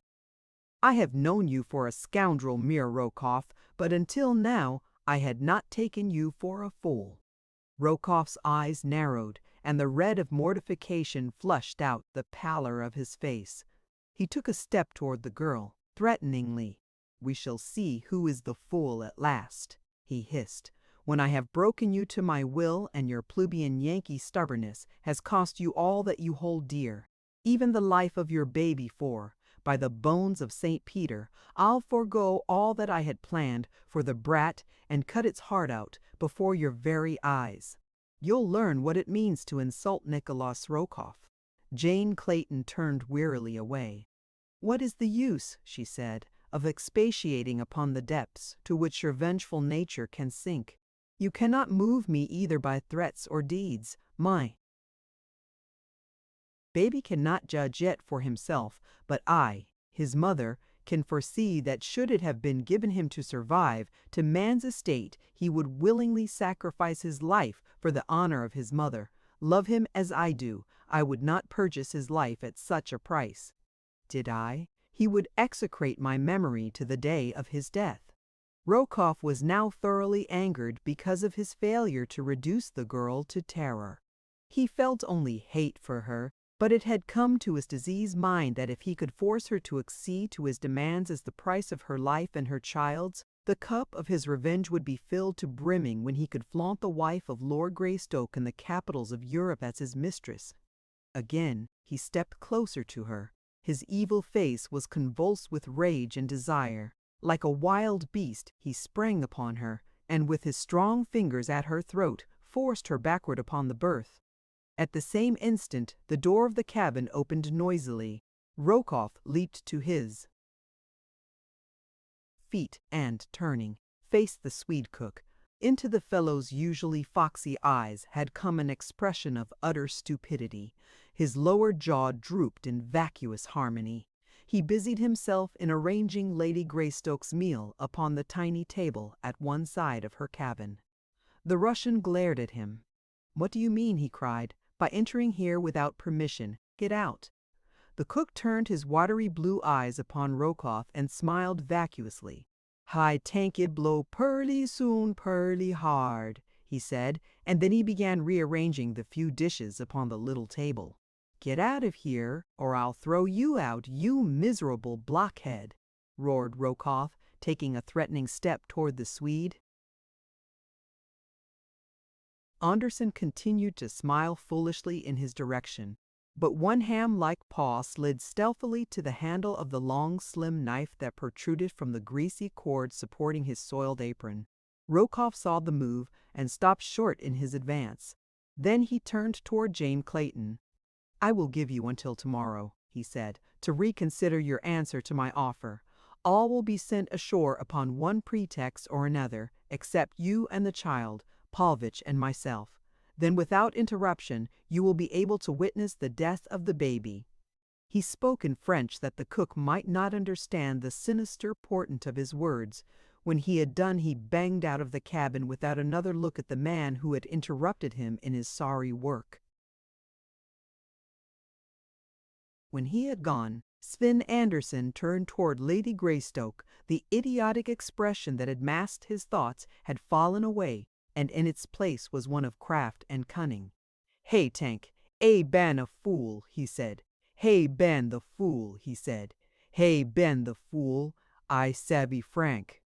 Jane Clayton looked at him in surprise. "You understood all that he said then?" Anderson grinned. "You bet," he said. "And you heard what was going on in here and came to protect me." "You bane good to me," explained the Swede. "Hey, treat me like darty dog. I help you, lady. You yest vate. I help you. I ban vast coast lots times." "But how can you help me, Sven," she asked, "when all these men will be against us?" "I tank," said Sven Anderson. "It blow purty soon purty hard," and then he turned and left the cabin. Though Jane Clayton doubted the cook's ability to be of any material service to her, she was nevertheless deeply grateful to him for what he already had done. The feeling that among these enemies she had one friend brought the first ray of comfort that had come to lighten the burden of her miserable apprehensions throughout the long voyage of the Kincaid. She saw no more of Rokoff that day, nor of any other, until Sven came with her evening meal. She tried to draw him into conversation relative to his plans to aid her, but all that she could get from him was the stereotyped prophecy as to the future state of the wind. He seemed suddenly to have relapsed into his wonted state of dense stupidity. However, when he was leaving her cabin a little later with the empty dishes, he whispered very low, "Leave on your clothes and roll up your blankets. I come back after you purty soon." He would have slipped from the room at once, but Jane laid her hand upon his sleeve. "My baby?" she asked. "I cannot go without him." "You do what I tell you," said Anderson, scowling. "I been helping you, so don't you get too funny." When he had gone, Jane Clayton sank down upon her berth in utter bewilderment. What was she to do? Suspicions as to the intentions of the Swede swarmed her brain. Might she not be infinitely worse off if she gave herself into his power than she already was? No, she could be no worse off in company with the devil himself than with Nikolas Rokoff, for the devil at least bore the reputation of being a gentleman. She swore a dozen times that she would not leave the Kincaid without her baby, and yet she remained closed long past her usual hour for retiring, and her blankets were neatly rolled and bound with stout cord, when about midnight there came a stealthy scratching upon the panels of her door. Swiftly she crossed the room and drew the bolt. Softly the door swung open to admit the muffled figure of the Swede. On one arm he carried a bundle, evidently his blankets. His other hand was raised in a gesture commanding silence, a grimy forefinger upon his lips. He came quite close to her. "Carry this," he said. "Do not make some noise when you see it. It ban your kid." Quick hands snatched the bundle from the cook, and hungry mother arms folded the sleeping infant to her breast, while hot tears of joy ran down her cheeks and her whole frame shook with the emotion of the moment. "Come," said Anderson. "We got no time to vast." He snatched up her bundle of blankets, and outside the cabin door his own as well. Then he led her to the ship's side, steadied her descent of the monkey ladder, holding the child for her as she climbed to the waiting boat below. A moment later he had cut the rope that held the small boat to the steamer's side and, bending silently to the muffled oars, was pulling toward the black shadows of the Ugambi River. Anderson rode on as though quite sure of his ground, and when after half an hour the moon broke through the clouds, there was revealed upon their left the mouth of a tributary running into the Ugambi. Up this narrow channel the Swede turned the prow of the small boat. Jane Clayton wondered if the man knew where he was bound. She did not know that in his capacity as cook he had that day been rowed up this very stream to a little village where he had bartered with the natives for such provisions as they had for sale, and that he had there arranged the details of his plan for the adventure upon which they were now setting forth. Even though the moon was full, the surface of the small river was quite dark, The giant trees overhung its narrow banks, meeting a great arch above the center of the river. Spanish moss dropped from the gracefully bending limbs, and enormous creepers clambered in riotous profusion from the ground to the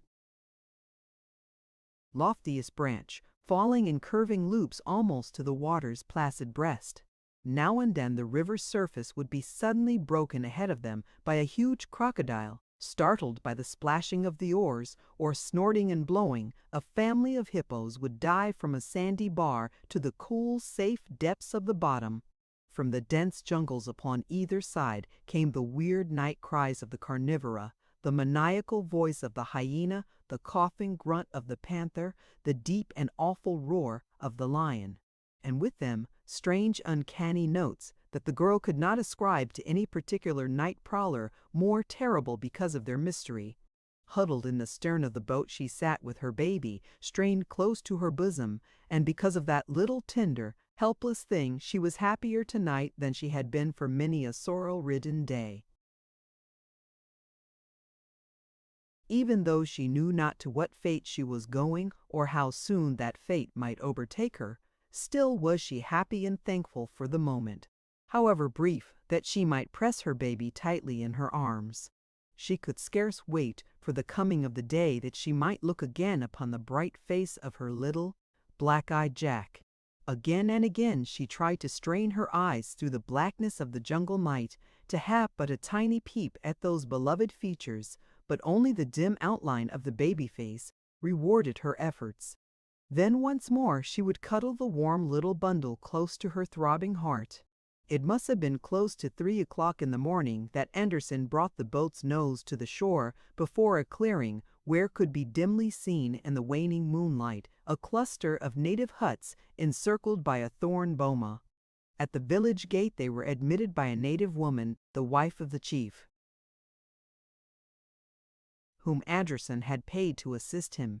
She took them to the chief's hut, but Anderson said that they would sleep without, upon the ground, and so, her duty having been completed, she left them to their own devices.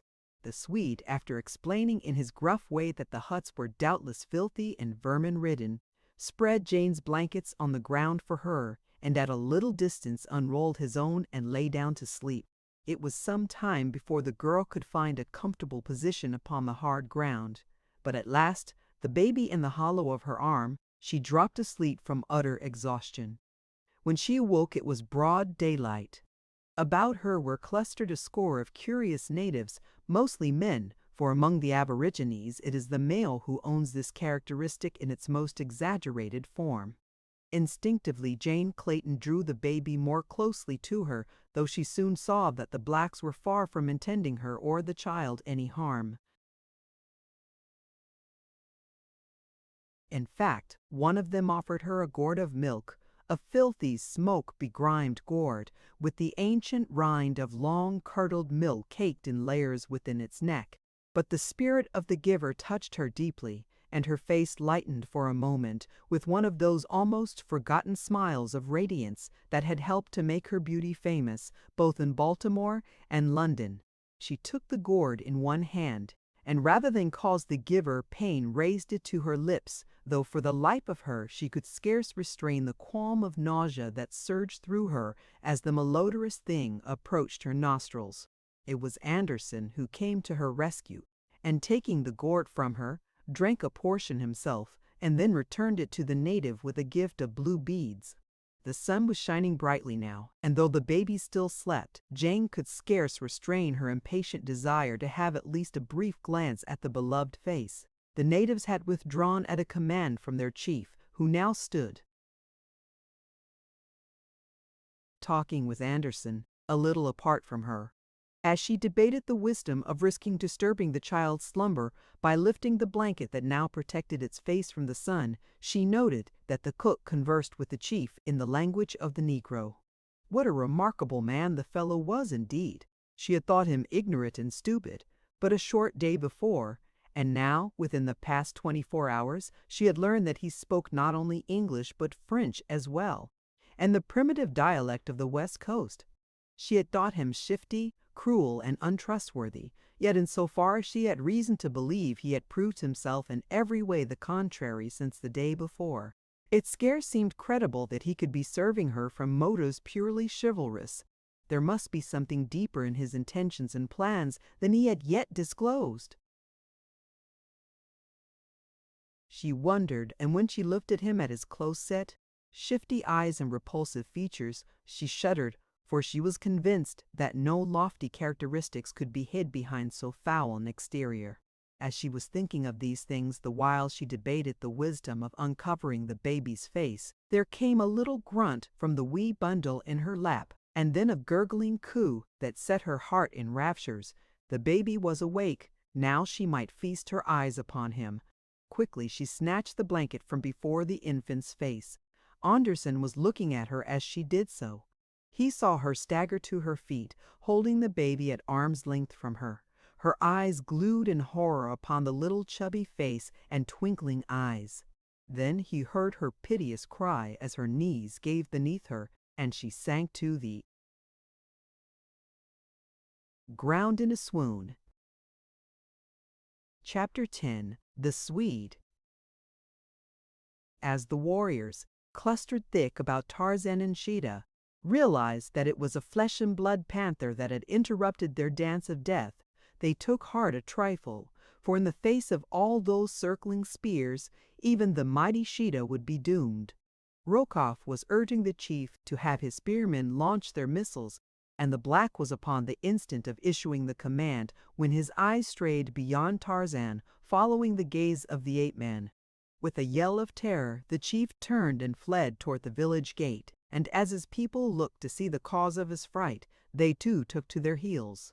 For there, lumbering down upon them, their huge forms exaggerated by the play of moonlight and campfire, came the hideous apes of Akut. The instant the natives turned to flee, the ape-man's savage cry rang out above the shrieks of the blacks, and in answer to it, Sheeta and the apes leaped growling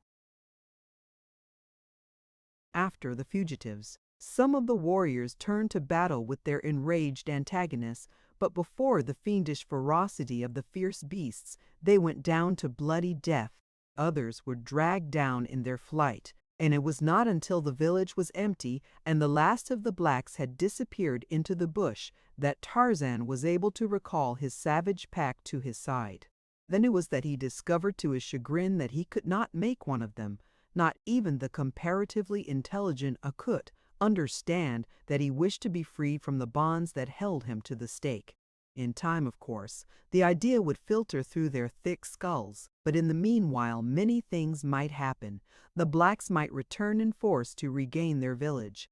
The whites might readily pick them all off with their rifles from the surrounding trees. He might even starve to death before the dull-witted apes realized that he wished them to gnaw through his bonds. As for Sheeta, the great cat understood even less than the apes, but yet Tarzan could not but marvel at the remarkable characteristics this beast had evidenced. That it felt real affection for him, there seemed little doubt, for now that the blacks were disposed of, it walked slowly back and forth about the stake, rubbing its sides against the ape-man's legs and purring like a contented tabby. That it had gone of its own volition to bring the balance of the pack to his rescue, Tarzan could not doubt. His Sheeta was indeed a jewel among beasts. Mugambi's absence worried the ape-man not a little. He attempted to learn from Akut what had become of the black, fearing that the beasts, freed from the restraint of Tarzan's presence, might have fallen upon the man and devoured him, but to all his questions, the great ape but pointed back in the direction from which they had come out of the jungle. The night passed with Tarzan still fast bound to the stake, and shortly after dawn his fears were realized in the discovery of naked black figures moving stealthily just within the edge of the jungle about the village. The blacks were returning. With daylight their courage would be equal to the demands of a charge upon the handful of beasts that had routed them from their rightful abodes.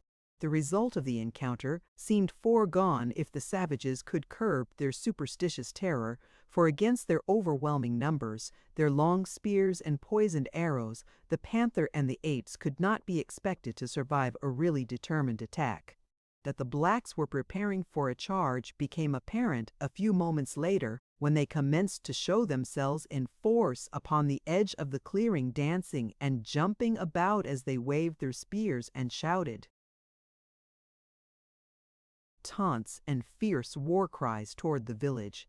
These maneuvers Tarzan knew would continue until the blacks had worked themselves into a state of hysterical courage, sufficient to sustain them for a short charge toward the village, and even though he doubted that they would reach it at the first attempt, he believed that at the second or the third they would swarm through the gateway, when the outcome could not be aught than the extermination of Tarzan's bold but unarmed and undisciplined defenders.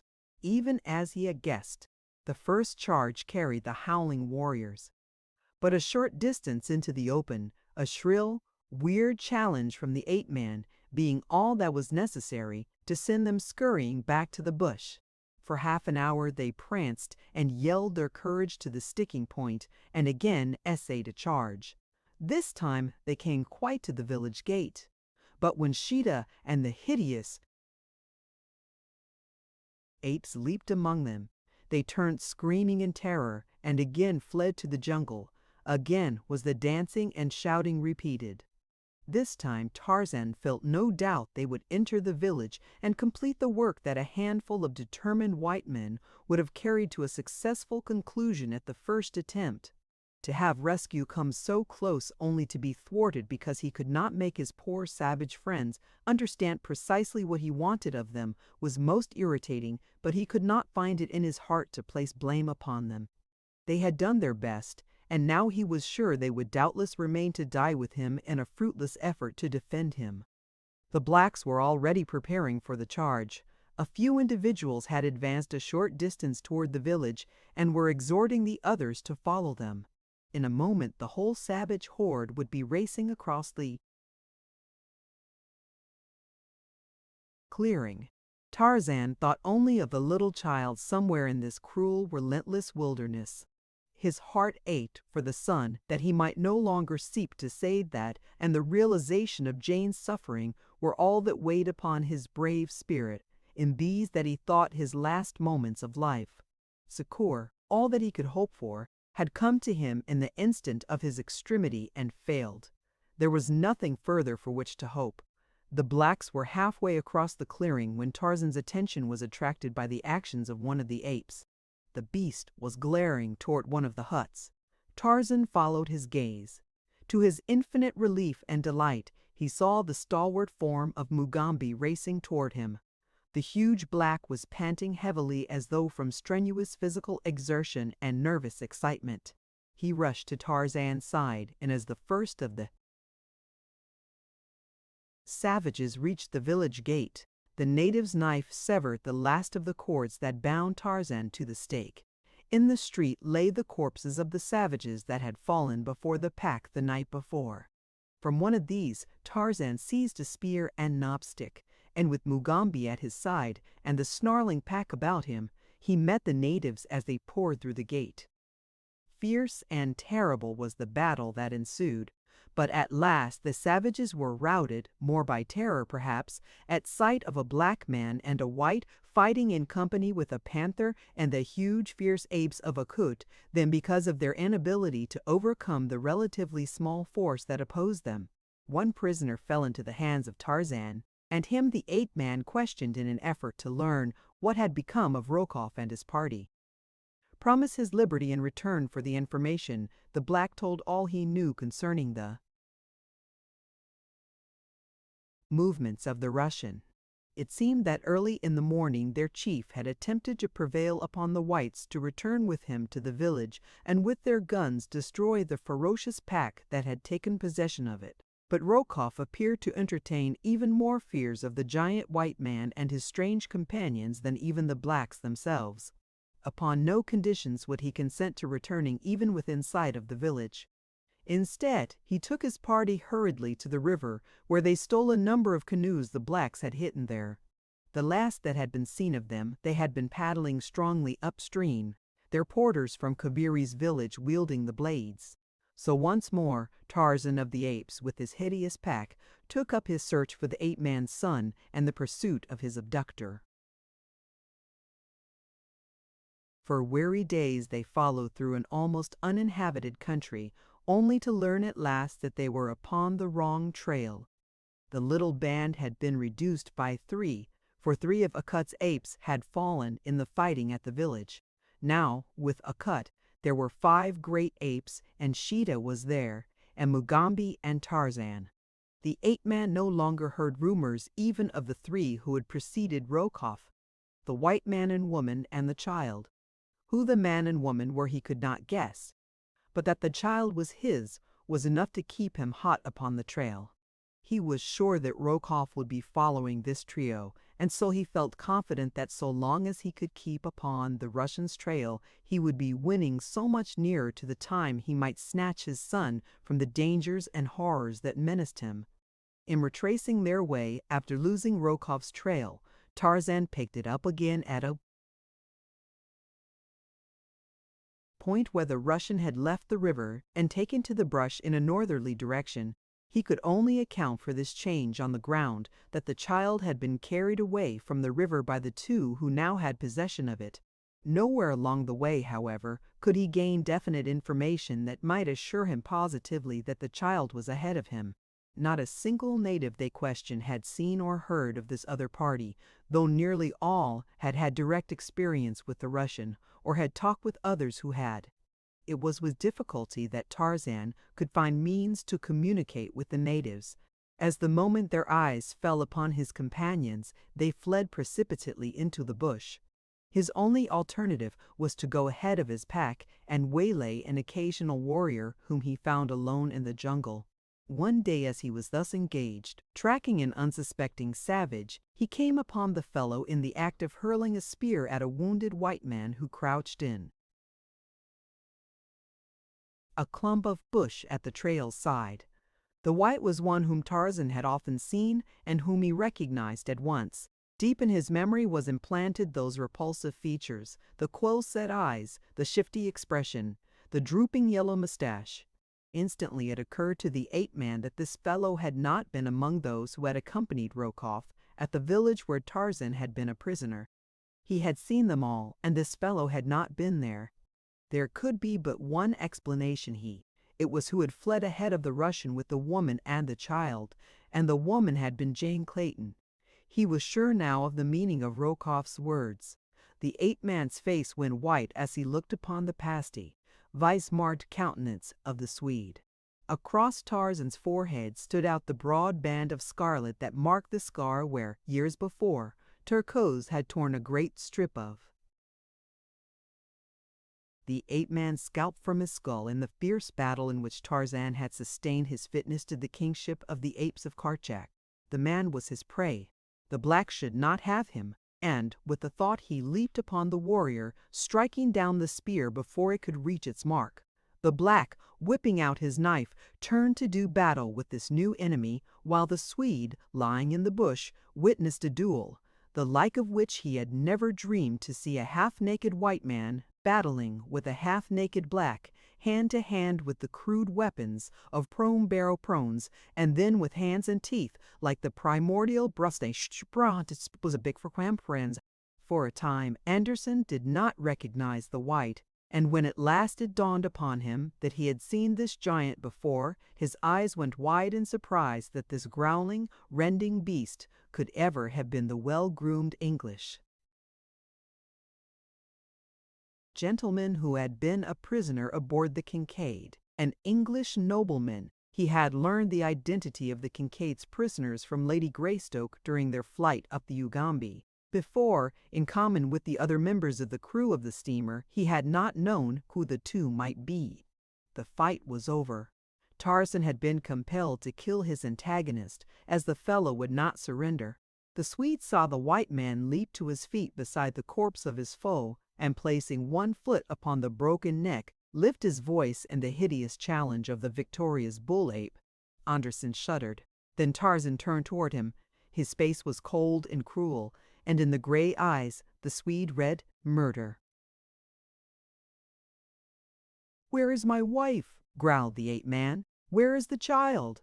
Anderson tried to reply, but a sudden fit of coughing choked him. There was an arrow entirely through his chest, and as he coughed the blood from his wounded lung poured suddenly from his mouth and nostrils. Tarzan stood waiting for the paroxysm to pass. Like a bronze image, cold, hard, and relentless, he stood over the helpless man, waiting to wring such information from him as he needed, and then to kill. Presently the coughing and hemorrhage ceased, and again the wounded man tried to speak. Tarzan knelt near the faintly moving lips. "The wife and child," he repeated. "Where are they?" Anderson pointed up the trail. "The Russian, he got them," he whispered. "How did you come here?" continued Tarzan. "Why are you not with Rokoff?" "They catch us," replied Anderson, in a voice so low that the ape-man could just distinguish the words. "They catch us. I fight, but my men, they all run away. Then they get me when I bounded. Rokoff, he say leave me here for the hyenas. That vast worse than to kill. He take your wife and kid. What were you doing with them? Where were you taking them?" asked Tarzan, and then fiercely, leaping close to the fellow with fierce eyes blazing with the passion of hate and vengeance that he had with difficulty controlled. "What harm did you do to my wife or child? Speak quick before I kill you. Make your peace with God. Tell me the worst, or I will tear you to pieces with my hands and teeth. You have seen that I can do it." A look of wide-eyed surprise overspread Anderson's face. "Why?" he whispered. "I did not hurt them. I tried to save them from that Russian. Your wife was kind to me on the Kincaid, and I hear that little baby cry sometimes. I got a wife and kid for my own by Christiania, and I couldn't bear for to see them separated and in Rokoff's hands any more. That was all.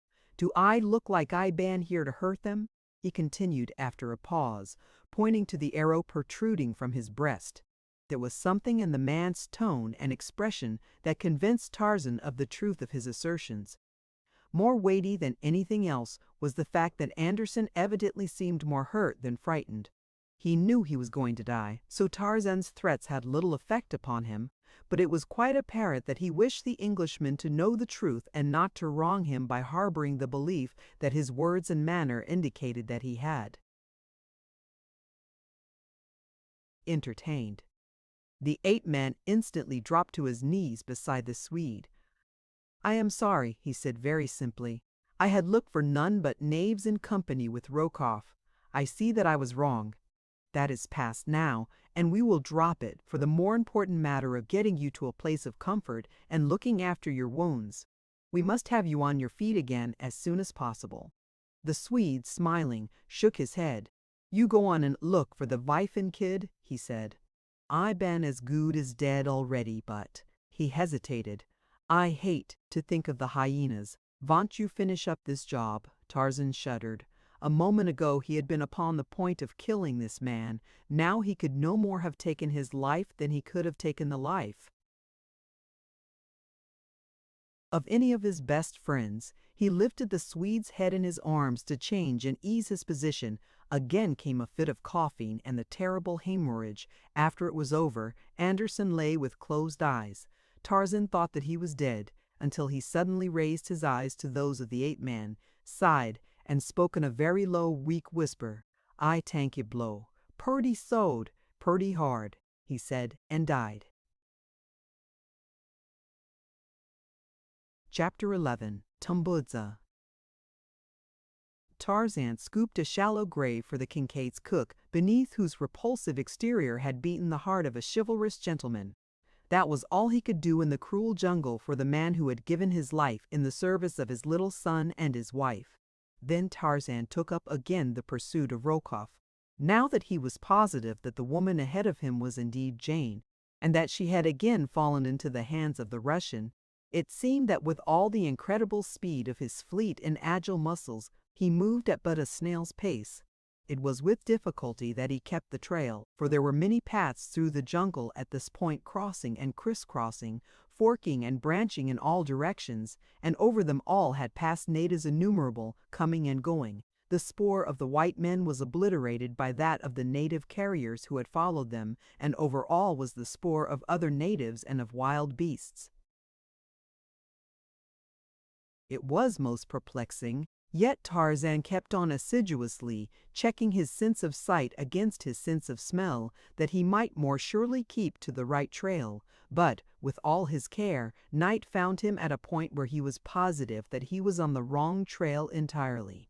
He knew that the pack would follow his spoor, and so he had been careful to make it as distinct as possible, brushing often against the vines and creepers that walled the jungle path, and in other ways leaving his scent spoor plainly discernible. As darkness settled, a heavy rain set in, and there was nothing for the baffled ape-man to do but wait in the partial shelter of a huge tree until morning. But the coming of dawn brought no cessation of the torrential downpour. For a week the sun was obscured by heavy clouds, while violent rain and windstorms obliterated the last remnants of the spoor Tarzan constantly, though vainly, sought. During all this time he saw no signs of natives, nor of his own pack, the members of which he feared had lost his trail during the terrific storm.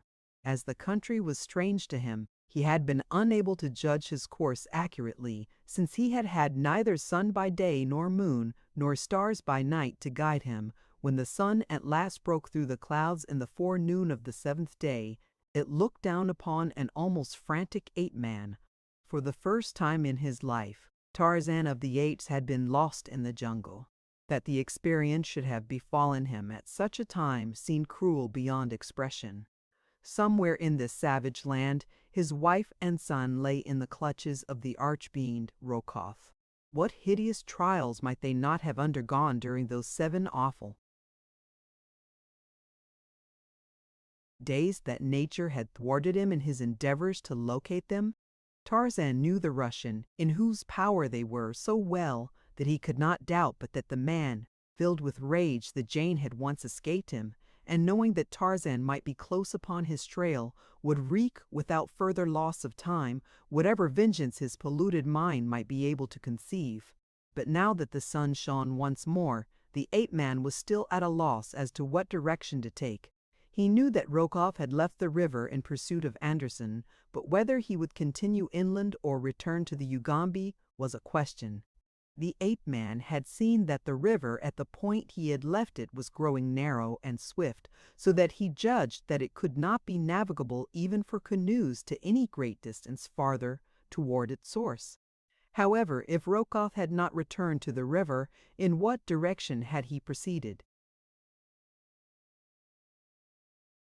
From the direction of Anderson's flight with Jane, and the child Tarzan was convinced that the man had purposed attempting the tremendous feat of crossing the continent to Zanzibar. But whether Rokoff would dare so dangerous a journey or not was a question. Fear might drive him to the attempt, now that he knew the manner of horrible pack that was upon his trail, and that Tarzan of the Apes was following him, to wreak upon him the vengeance that he deserved. At last the ape-man determined to continue toward the northeast in the general direction of German East Africa until he came upon natives from whom he might gain information as to Rokoff's whereabouts.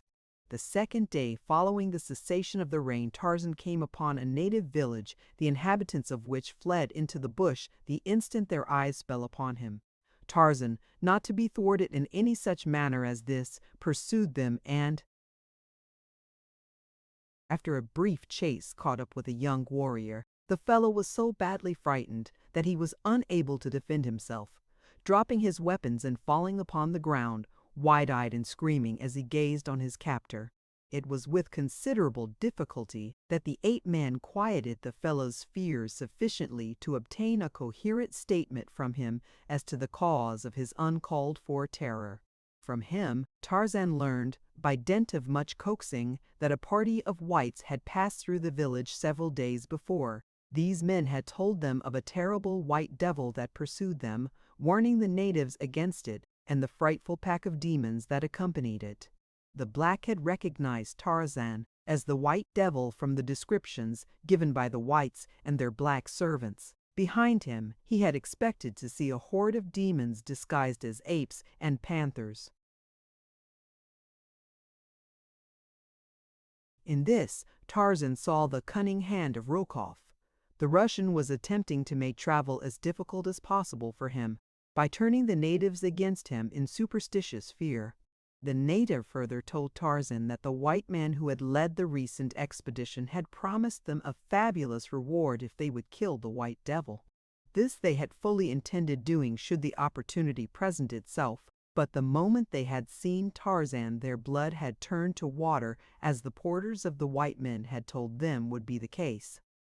Finding the ape-man made no attempt to harm him, the native at last recovered his grasp upon his courage and, at Tarzan's suggestion, accompanied the white devil back to the village, calling as he went for his fellows to return also, as the white devil has promised to do you no harm if you come back right away and answer his questions.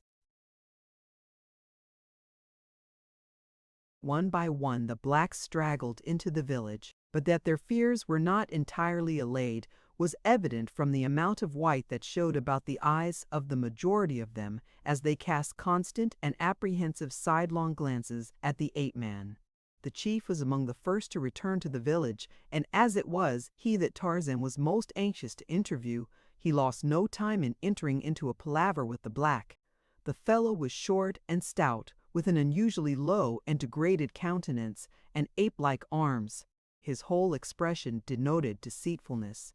Only the superstitious terror engendered in him by the stories poured into his ears by the whites and blacks of the Russians' party kept him from leaping upon Tarzan with his warriors and slaying him forthwith, for he and his people were inveterate man-eaters. But the fear that he might indeed be a devil, and that out there in the jungle behind him his fierce demons waited to do his bidding, kept Mgwanwazam from putting his desires into action. Tarzan questioned the fellow closely, and by comparing his statements with those of the young warrior he had first talked with, he learned that Rokoff and his safari were in terror-stricken retreat in the direction of the far east coast. Many of the Russians' porters had already deserted him. In that very village he had hanged 5 for theft and attempted desertion. Judging, however, from what the Waggonwazam had learned from those of the Russians' blacks who were not too far gone in terror of the brutal Rokoff to fear even to speak of their plans, it was apparent that he would not travel any great distance before the last of his porters, cooks, tent boys, gun-bearers, askari, and even his headman would have turned back into the bush, leaving him to the mercy of the merciless jungle. The Waggonwazam denied that there had been any white woman or child with party of whites, but even as he spoke, Tarzan was convinced that he lied. Several times the ape-man approached the subject from different angles, but never was he successful in surprising the wily cannibal into a direct contradiction of his original statement that there had been no women or children with the party. Tarzan demanded food of the chief, and after considerable haggling on the part of the monarch, succeeded in obtaining a meal. He then tried to draw out others of the tribe, especially the young man whom he had captured in the bush, but Mgwanwazam's presence sealed their lips.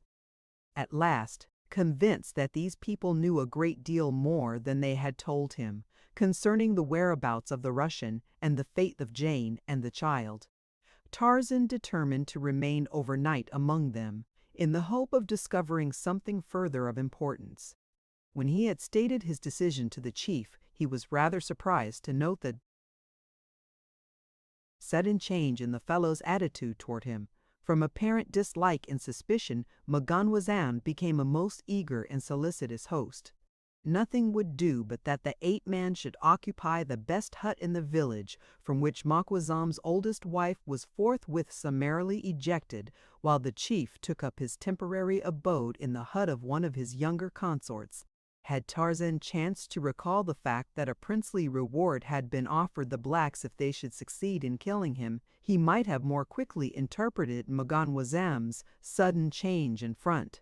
To have the white giant sleeping peacefully in one of his own huts would greatly facilitate the matter of earning the reward, and so the chief was urgent in his suggestions that Tarzan, doubtless being very much fatigued after his travels, should retire early to the comforts of the anything but inviting palace.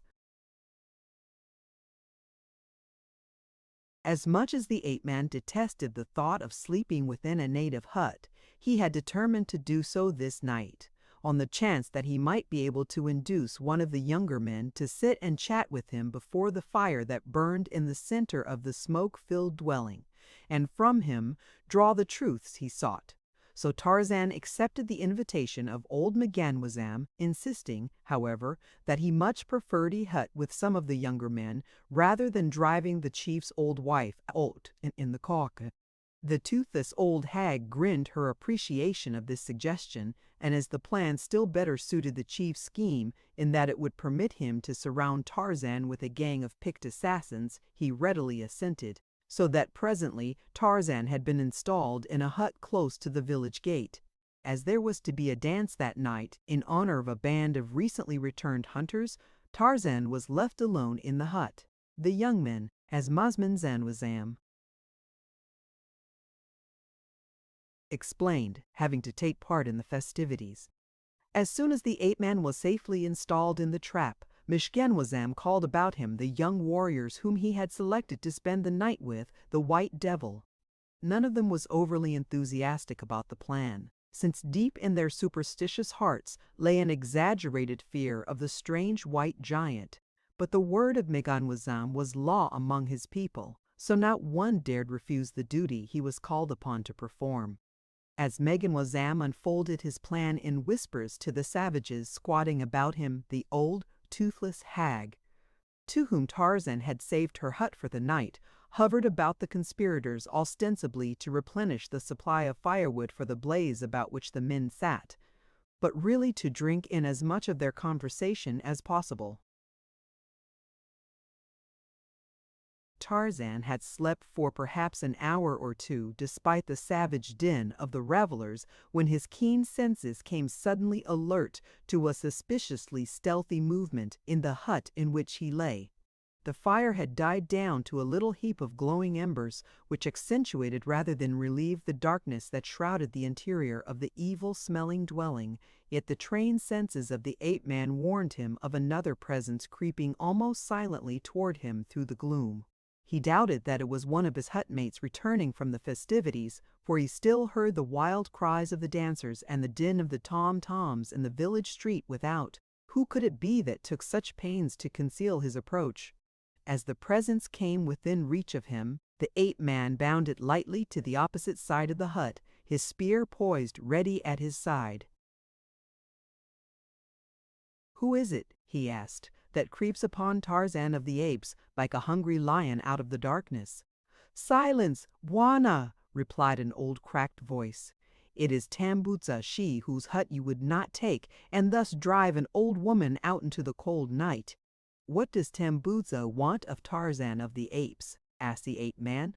"You are kind to me to whom none is now kind, and I have come to warn you in payment of your kindness," answered the old hag. "Warn me of what?" "M'ganwazam has chosen the young men who are to sleep in the hut with you," replied Tambutsa. "I was near as he talked with them and heard him issuing his instructions to them.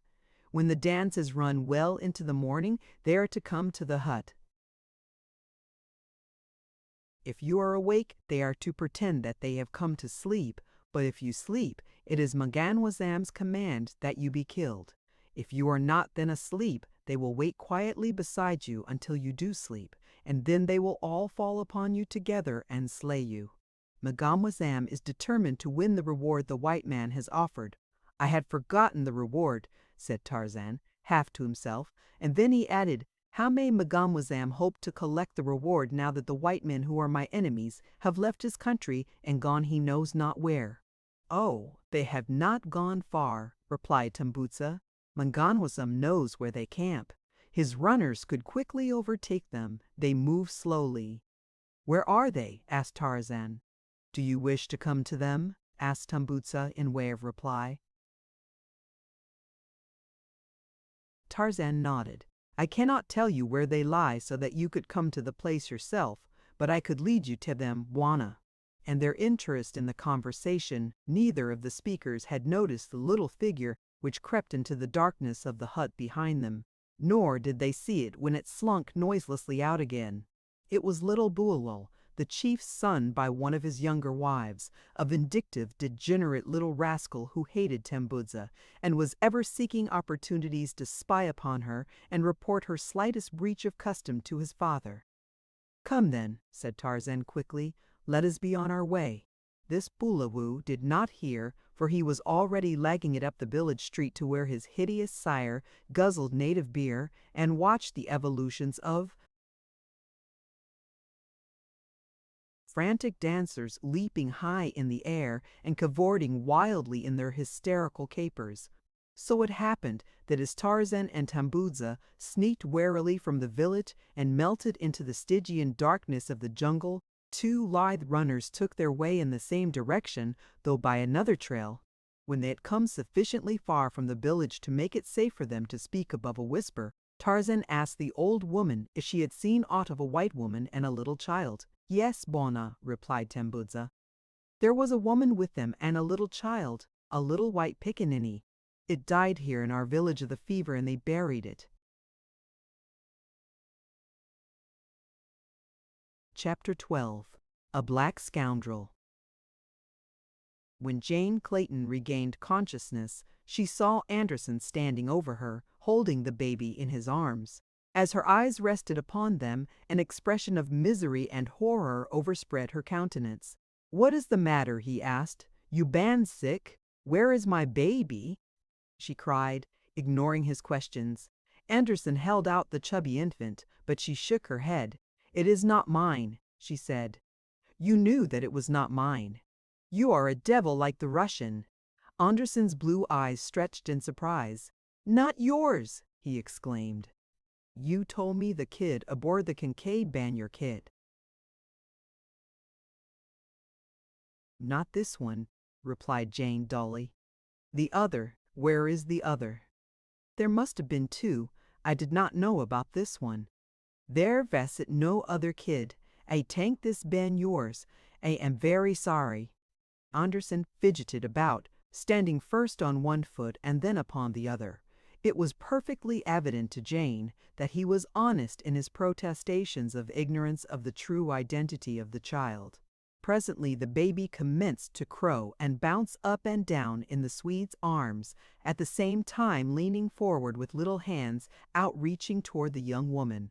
She could not withstand the appeal, and with a low cry she sprang to her feet and gathered the baby to her breast. For a few minutes she wept silently, her face buried in the baby's soiled little tress. The first shock of disappointment that the tiny thing had not been her beloved Jack was giving way to a great hope that after all some miracle had occurred to snatch her baby from Rokoff's hands at the last instant before the Kincaid sailed from England. Then, too, there was the mute appeal of this wee waif alone and unloved in the midst of the horrors of the savage jungle. It was this thought more than any other that had sent her mother's heart out to the innocent babe, while still she suffered from disappointment that she had been deceived in its identity. "Have you no idea whose child this is?" she asked Anderson. The man shook his head. "Not now," he said. "If he ain't ban your kid, I don't know whose kid he do ban. Rokoff said it was yours. I tank so too." "What do we do with it now? I can't go back to the Kincaid. Rokoff would have me shot, but you can go back. I'd take you to the sea, and then some of these black men, they'd take you to the ship, eh?" "No, no," cried Jane. "Not for the world. I would rather die than fall into the hands of that man again. No, let us go on and take this poor little creature with us. If God is willing, we shall be saved in one way or another."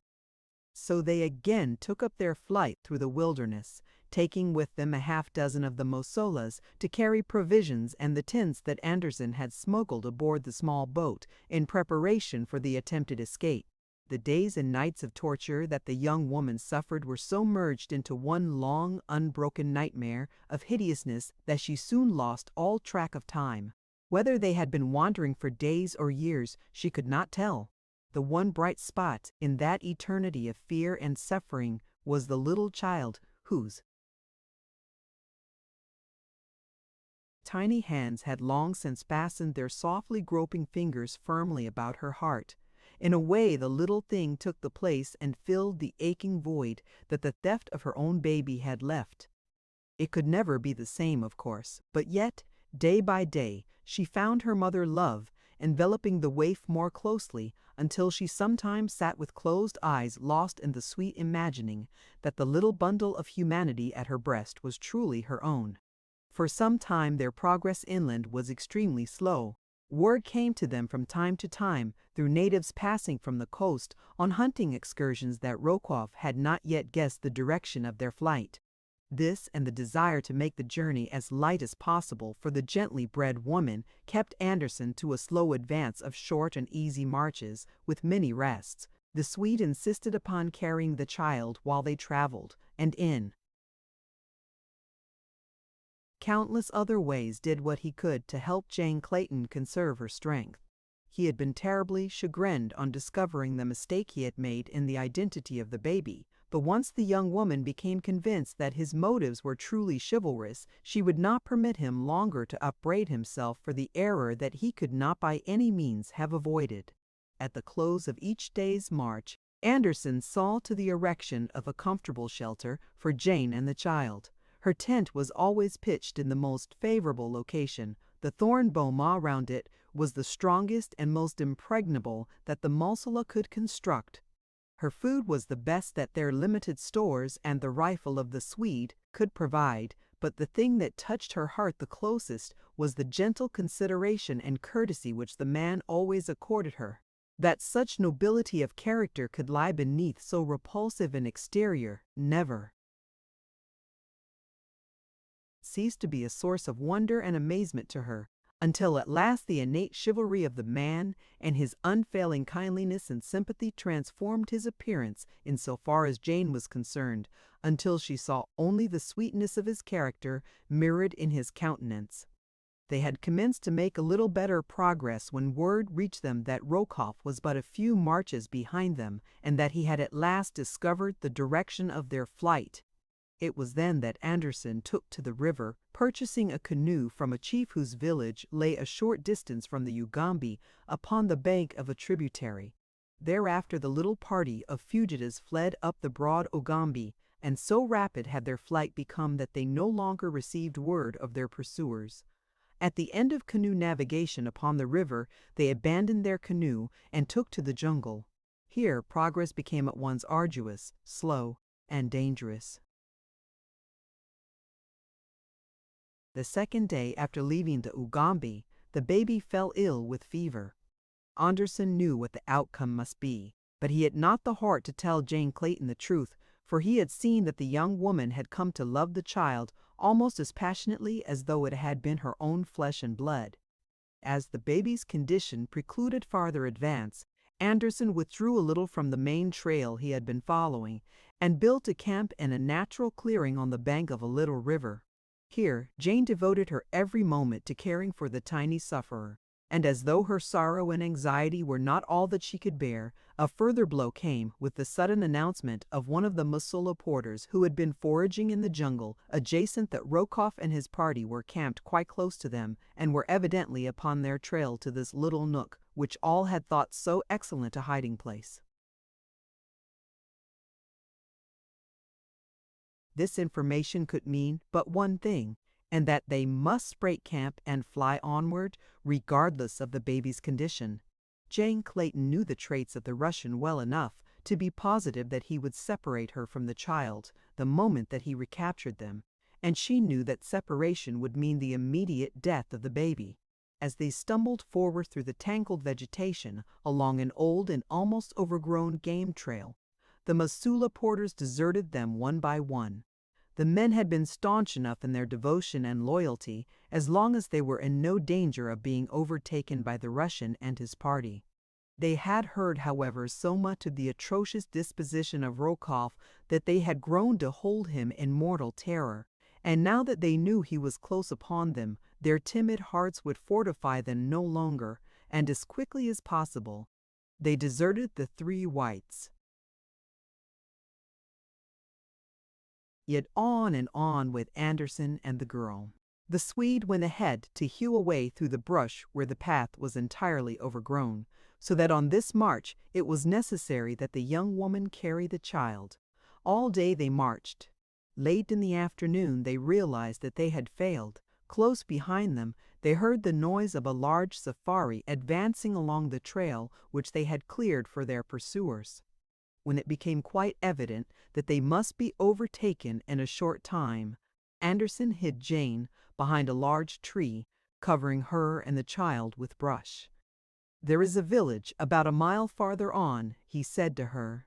"The Missoula told me its location before they deserted us. I try to lead the Russian off your trail, then you go on to the village. A tank the chief ban friendly to white men, the Mothula tell me he ban. Anyhow, that was all we can do. After a while you get chief to tack you down by the Mosula village at the sea again, and after a while a ship is sure to put into the mouth of the Ugambi. Then you be all right. Gudede by and gudede luck to you, lady." "But where are you going, Sven?" asked Jane. "Why can't you hide here and go back to the sea with me? I gotta tell the Russian you ban dead so that he don't look for you no more," and Anderson grinned.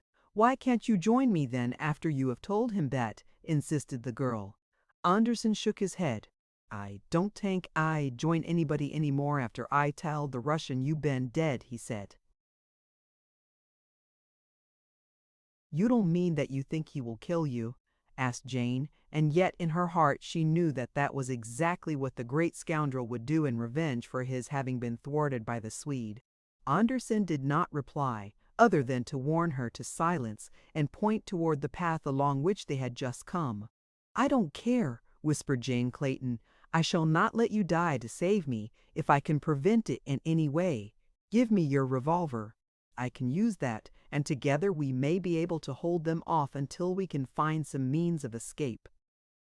"It won't work, lady," replied Anderson. "They would only get us both, and then I couldn't do you no good at all. Think of the kid, lady, and what it would be for you both to fall into Rokoff's hands again. For his sake you must do what I say. Here, take my rifle and ammunition. You may need them." He shoved the gun and bandolier into the shelter beside Jane. Then he was gone. She watched him as he returned along the path to meet the oncoming safari of the Russian. Soon a turn in the trail hid him from view. Her first impulse was to follow. With the rifle she might be of assistance to him, and, further, she could not bear the terrible thought of being left alone at the mercy of the fearful jungle without a single friend to aid her. She started to crawl from her shelter with the intention of running after Anderson as fast as she could. As she drew the baby close to her, she glanced down into its little face. How red it was! How unnatural the little thing looked! She raised the cheek to hers. It was fiery hot with fever. With a little gasp of terror, Jane Clayton rose to her feet in the jungle path. The rifle and bandolier lay forgotten in the shelter beside her. Anderson was forgotten, and Rokoff, and her great peril. All that rioted through her fear-mad brain was the fearful fact that this little, helpless child was stricken with the terrible jungle fever, and that she was helpless to do aught to allay its sufferings, sufferings that were sure to come during ensuing intervals of partial consciousness. Her one thought was to find someone who could help her, some woman who had had children of her own, and with the thought came recollection of the friendly village of which Anderson had spoken.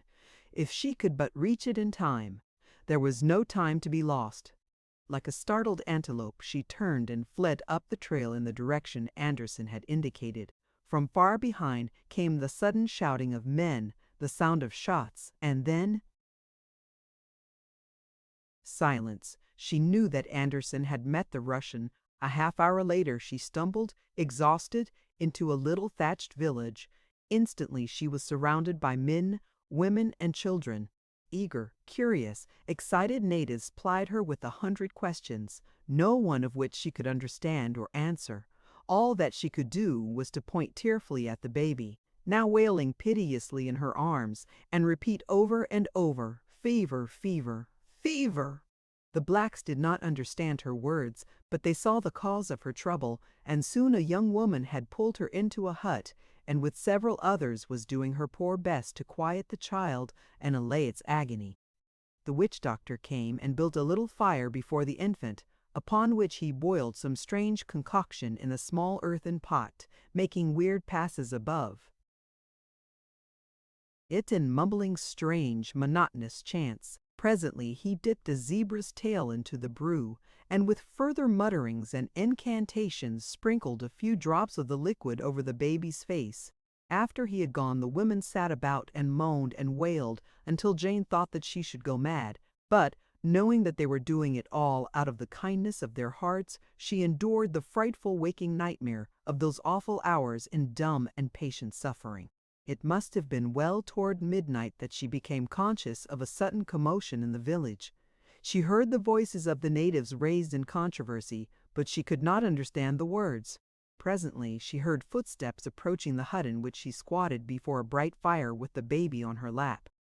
The little thing lay very still now. Its lids, half raised, showed the pupils horribly upturned. Jane Clayton looked into the little face with fear-haunted eyes.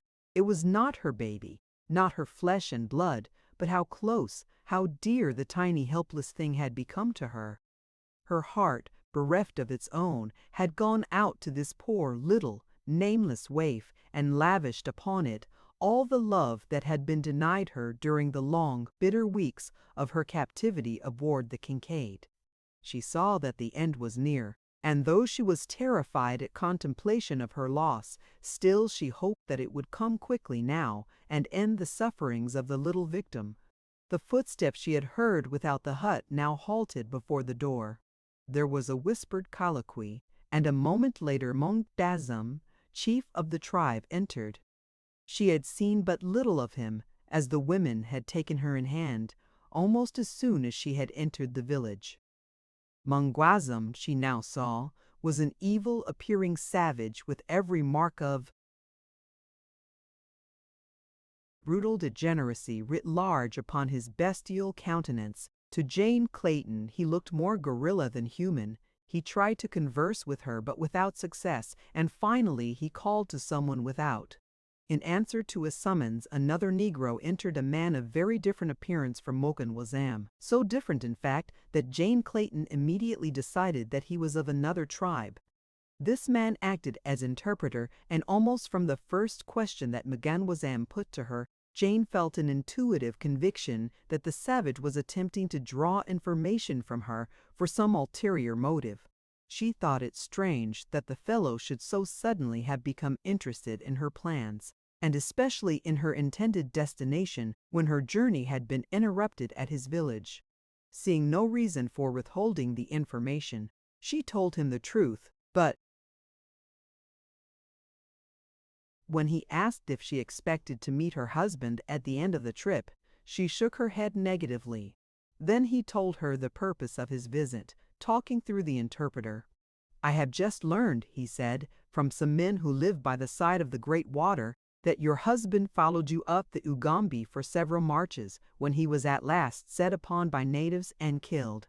Therefore I have told you this, that you might not waste your time in a long journey, if you expected to meet your husband at the end of it, but instead could turn and retrace your steps to the coast." Jane thanked Mungwazam for his kindness, though her heart was numb with suffering at this new blow. She who had suffered so much was at last beyond reach of the keenest of misery's pangs, for her senses were numbed and calloused. With bowed head, she sat staring with unseeing eyes upon the face of the baby in her lap. Mungwazam had left the hut. Some time later, she heard a noise at the entrance. Another had entered. One of the women, sitting opposite her, threw a faggot upon the dying embers of the fire between them. With a sudden flare, it burst into renewed flame, lighting up the hut's interior as though by magic. The flame disclosed to Jane Clayton's horrified gaze that the baby was quite dead. How long it had been so she could not guess. A choking lump rose to her throat. Her head drooped in silent misery upon the little bundle that she had caught suddenly to her breast. For a moment the silence of the hut was unbroken. Then the native woman broke into a hideous wail. A man coughed close before Jane Clayton and spoke her name. With a start, she raised her eyes to look into the sardonic countenance of Nikolas Rokoff. Chapter 13. Escape. For a moment Rokoff stood sneering down upon Jane Clayton, then his eyes fell to the little bundle in her lap. Jane had drawn one corner of the blanket over the child's face so that to one who did not know the truth it seemed but to be sleeping. "You have gone to a great deal of unnecessary trouble," said Rokoff, "to bring the child to this village. If you had attended to your own affairs, I should have brought it here myself. You would have been spared the dangers and fatigue of the journey. But I suppose I must thank you for relieving me of the inconvenience of having to care for a young infant on the march. This is the village to which the child was destined from the first. Mganwazam will rear him carefully, making a good cannibal of him, and if you ever chance to return to civilization it will doubtless afford you much food for thought as you compare the luxuries and comforts of your life with the details of the life your son is living in the village of the Waganwazam.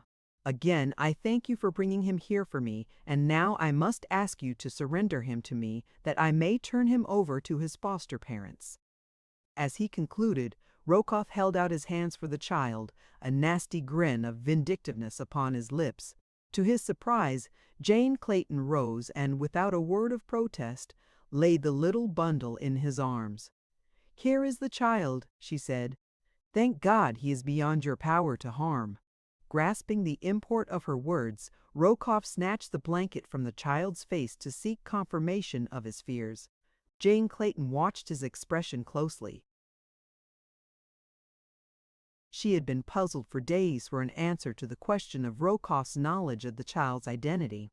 If she had been in doubt before the last shred of that doubt was wiped away as she witnessed the terrible anger of the Russian as he looked upon the dead face of the baby and realized that at the last moment his dearest wish for vengeance had been thwarted by a higher power.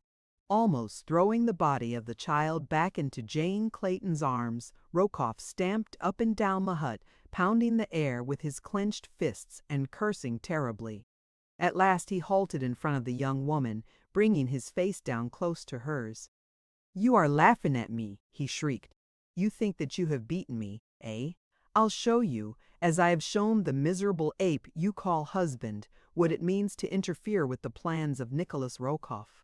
You have robbed me of the child. I cannot make him the son of a cannibal,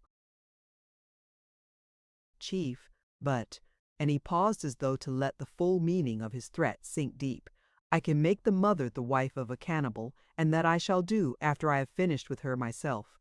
If he had thought to wring from Jane Clayton any sign of terror, he failed miserably. She was beyond that. Her brain and nerves were numb to suffering and shock. To his surprise, a faint, almost happy smile touched her lips. She was thinking with thankful heart that this poor little corpse was not that of her own wee Jack, and that best of all Rokoff evidently did not know the truth. She would have liked to have flaunted the fact in his face, but she dared not.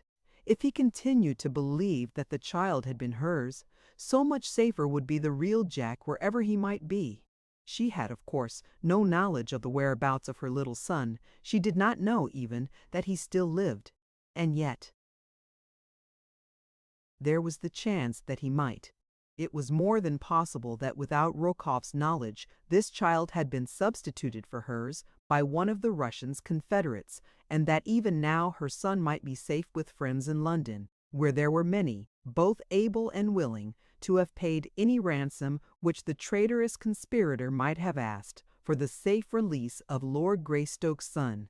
She had thought it all out 100 times since she had discovered that the baby which Anderson had placed in her arms that night upon the Kincaid was not her own, and it had been a constant and gnawing source of happiness to her to dream the whole fantasy through in its every detail. No, the Russian must never know that this was not her baby. She realized that her position was hopeless with Anderson and her husband dead. There was no one in all the world with a desire to succor her who knew where she might be found. Rokoff's regret, she realized, was no idle one. That he would do, or attempt to do, all that he had promised, she was perfectly sure. But at the worst it meant but a little earlier release from the hideous anguish that she had been enduring. She must find some way to take her own life before the Russian could harm her further. Just now she wanted time to think and prepare herself for the end. She felt that she could not take the last awful step until she had exhausted every possibility of escape. She did not care to live unless she might find her way back to her own child, but slight as such a hope appeared, she would not admit its impossibility until the last moment had come, and she faced the fearful reality of choosing between the final alternatives, Nikolas Rokoff on one hand and self-destruction upon the other. "Go away," she said to the Russian. "Go away and leave me in peace with my dead. Have you not brought sufficient misery and anguish upon me without attempting to harm me further? What wrong have I ever done you that you should persist in persecuting me? You are suffering for the sins of the monkey you chose when you might have had the love of a gentleman of Nikolas Rokoff," he replied. "But where is the use in discussing the matter? We shall bury the child here, and you will return with me at once to my own camp. Tomorrow I shall bring you back and turn you over to your new husband, the lovely Mademoiselle. Come." He reached out for the child. Jane, who was on her feet now, turned away from him. "I shall bury the body," she said. "Send some men to dig a grave outside the village." Rokoff was anxious to have the thing over and get back to his camp with his victim. He thought he saw in her apathy a resignation to her fate. Stepping outside the hut, he motioned her to follow him, and a moment later, with his men, he escorted Jane beyond the village, where beneath a great tree the black scooped a shallow grave. Wrapping the tiny body in a blanket, Jane laid it tenderly in the black hole and, turning her head that she might not see the moldy earth falling upon the pitiful little bundle, she breathed a prayer beside the grave of the nameless waif that had won its way to the innermost recesses of her heart. Then, dry-eyed but suffering, she rose and followed the Russian through the Stygian blackness of the jungle, along the winding, leafy corridor that led from the village of Mademoiselle, the black cannibal, to the camp of Nikolas Rokoff, the white fiend.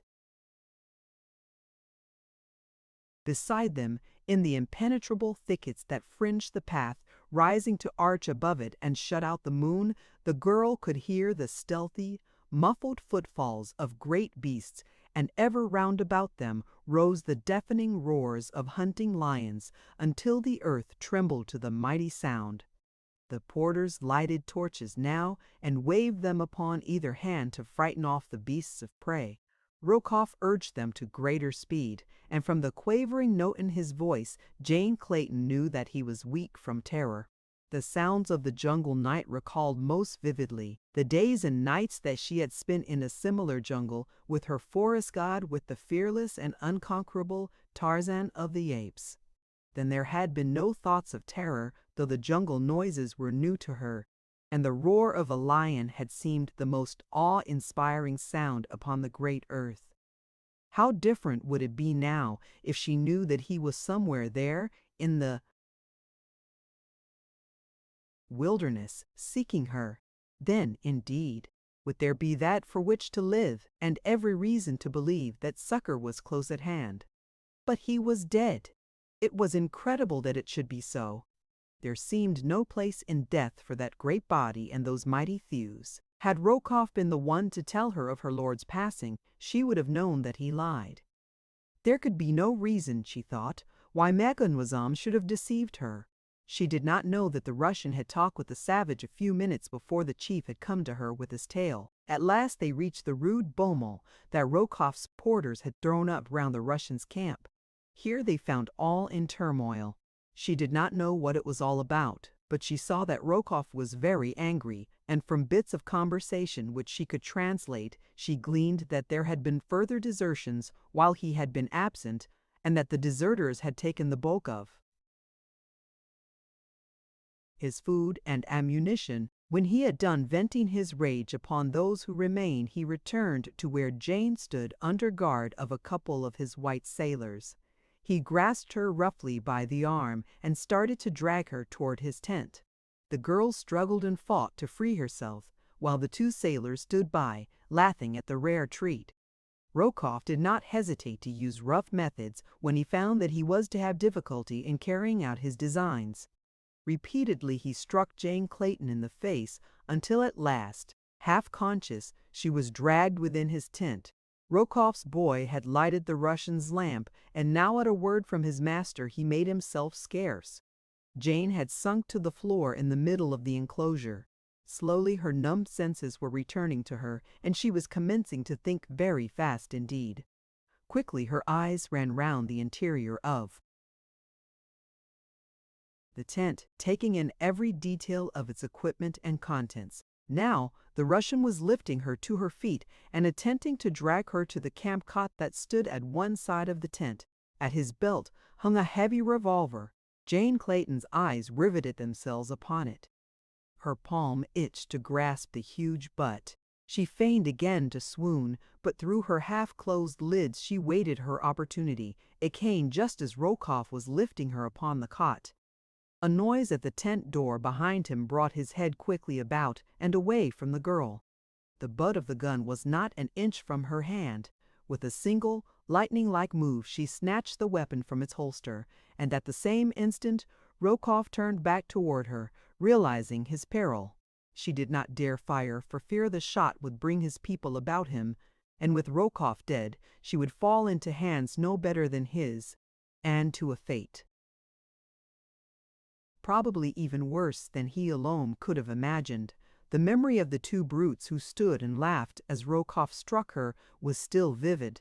As the rage and fear-filled countenance of the Slav turned toward her, Jane Clayton raised the heavy revolver high above the pasty face and with all her strength dealt the man a terrific blow between the eyes. Without a sound he sank, limp and unconscious, to the ground. A moment later the girl stood beside him for a moment, at least free from the menace of his lust. Outside the tent she again heard the noise that had distracted Rokoff's attention.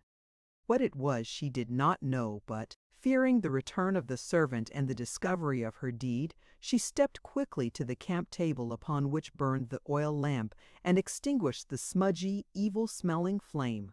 In the total darkness of the interior she paused for a moment to collect her wits and planned for the next step in her venture for freedom. About her was a camp of enemies.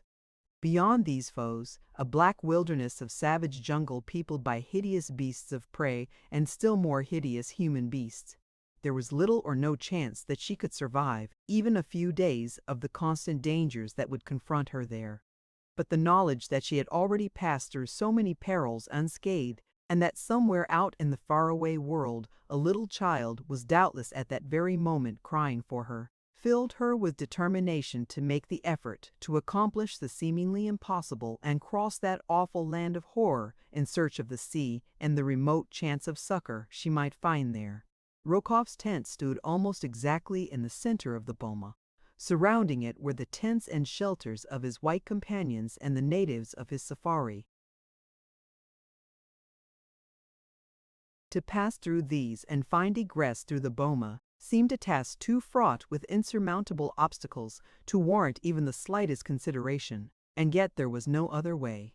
To remain in the tent until she should be discovered would be to set at naught all that she had risked to gain her freedom, and so with stealthy step and every sense alert she approached the back of the tent to set out upon the first stage of her adventure. Groping along the rear of the canvas wall, she found that there was no opening there. Quickly she returned to the side of the unconscious Russian. In his belt, her groping fingers came upon the hilt of a long hunting knife, and with this she cut a hole in the back wall of the tent.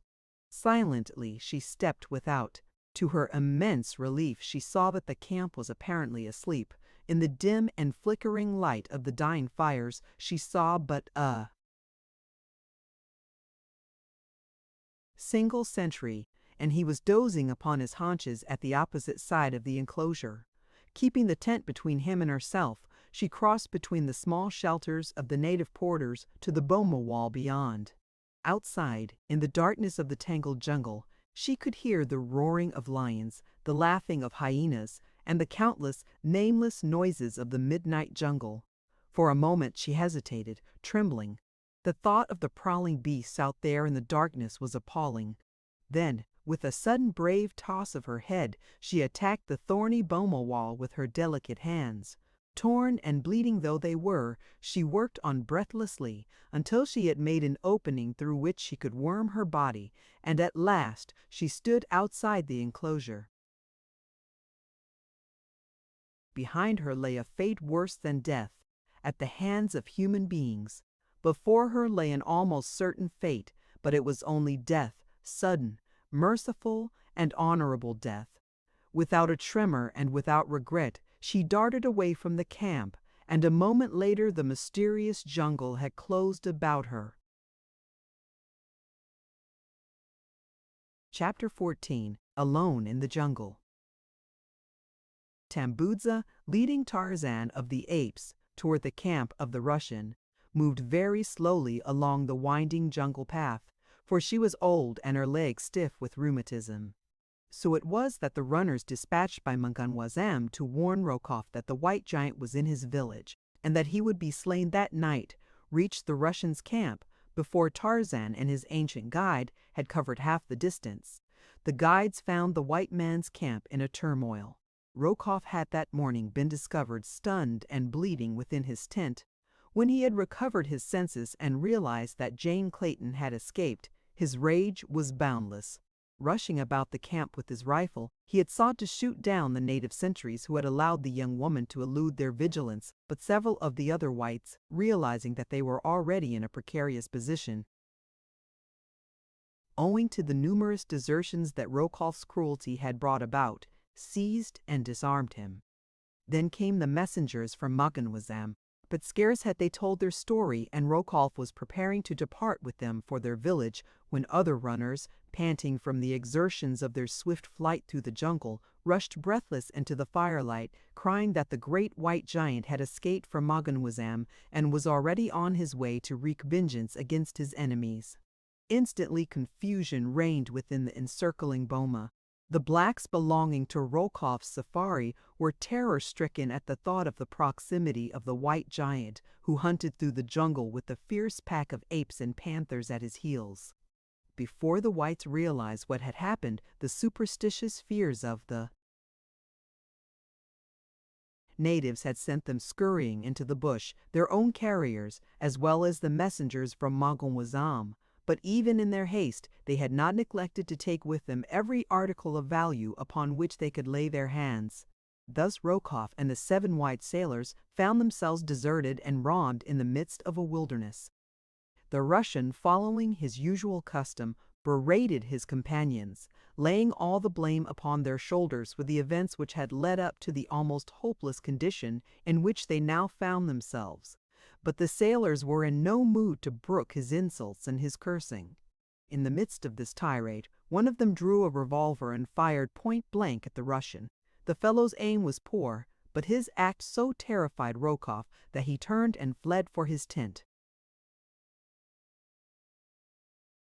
As he ran, his eyes chanced to pass beyond the boma to the edge of the forest, and there he caught a glimpse of that which sent his craven heart cold with a fear that almost expunged his terror of the 7 men at his back, who by this time were all firing in hate and revenge at his retreating figure. What he saw was the giant figure of an almost naked white man emerging from the bush. Darting into his tent, the Russian did not halt in his flight, but kept right on through the rear wall, taking advantage of the long slit that John Clayton had made the night before. The terror-stricken Muscovite scurried like a hunted rabbit through the hole that still gaped in the boma's wall, at the point where his own prey had escaped, and as Tarzan approached the camp upon the opposite side, Rokoff disappeared into the jungle in the wake of John Clayton. As the ape-man entered the boma with old Tambudza at his elbow, the 7 sailors, recognizing him, turned and fled in the opposite direction. Tarzan saw that Rokoff was not among them, and so he let them go their way. His business was with the Russian, whom he expected to find in his tent.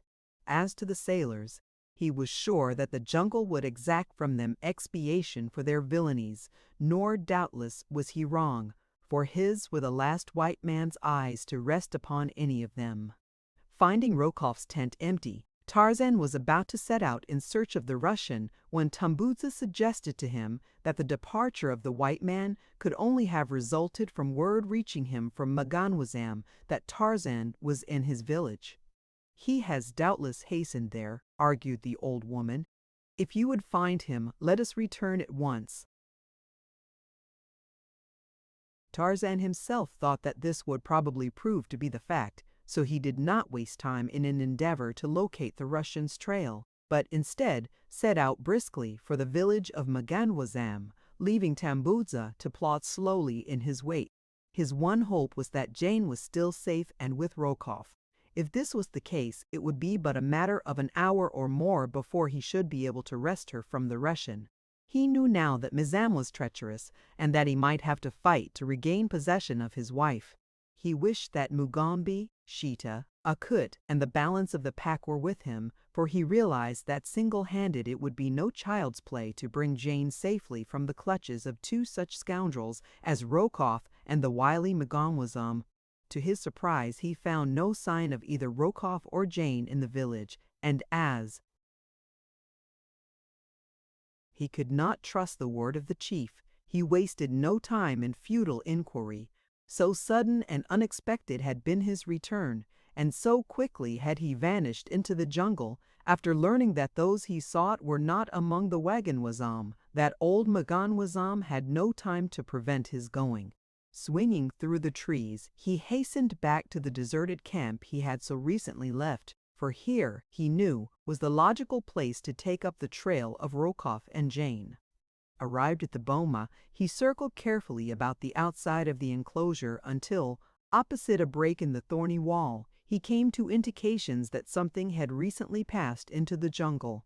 His acute sense of smell told him that both of those he sought had fled from the camp in this direction, and a moment later he had taken up the trail and was following the faint spoor. Far ahead of him, a terror-stricken young woman was slinking along a narrow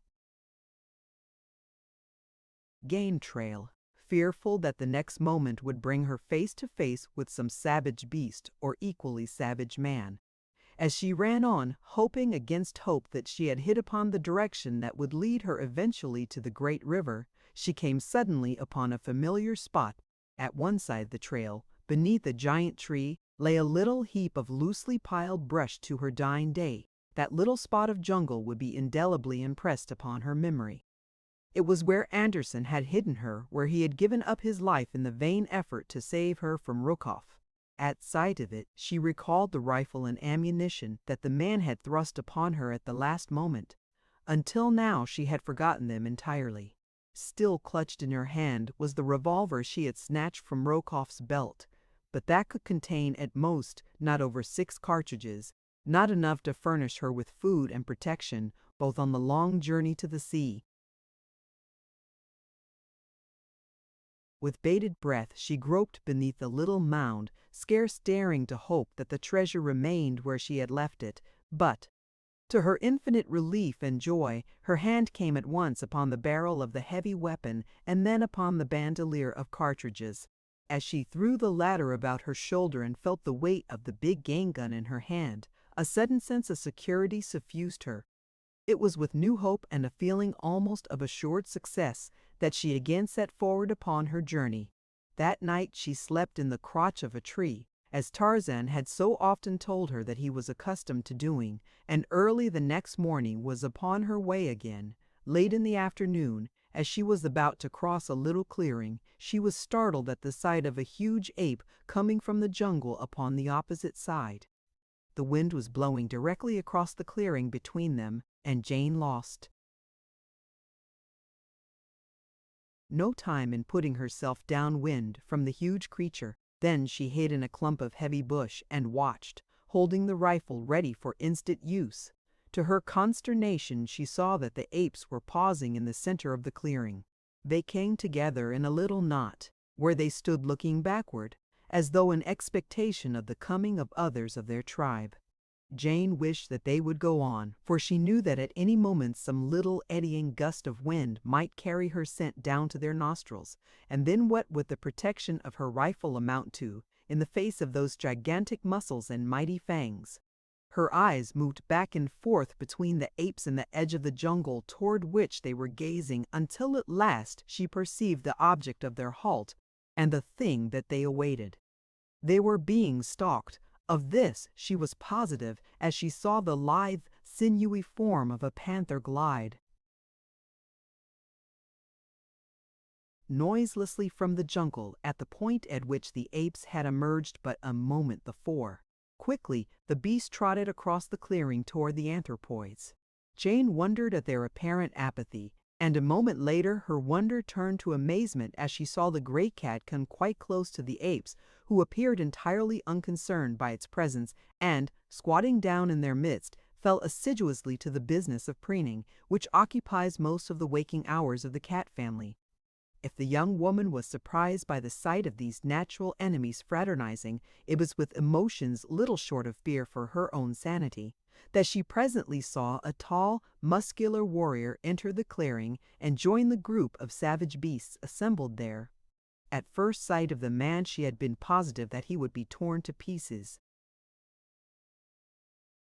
and she had half risen from her shelter, raising her rifle to her shoulder to do what she could to avert the man's terrible fate. Now she saw that he seemed actually conversing with the beasts, issuing orders to them.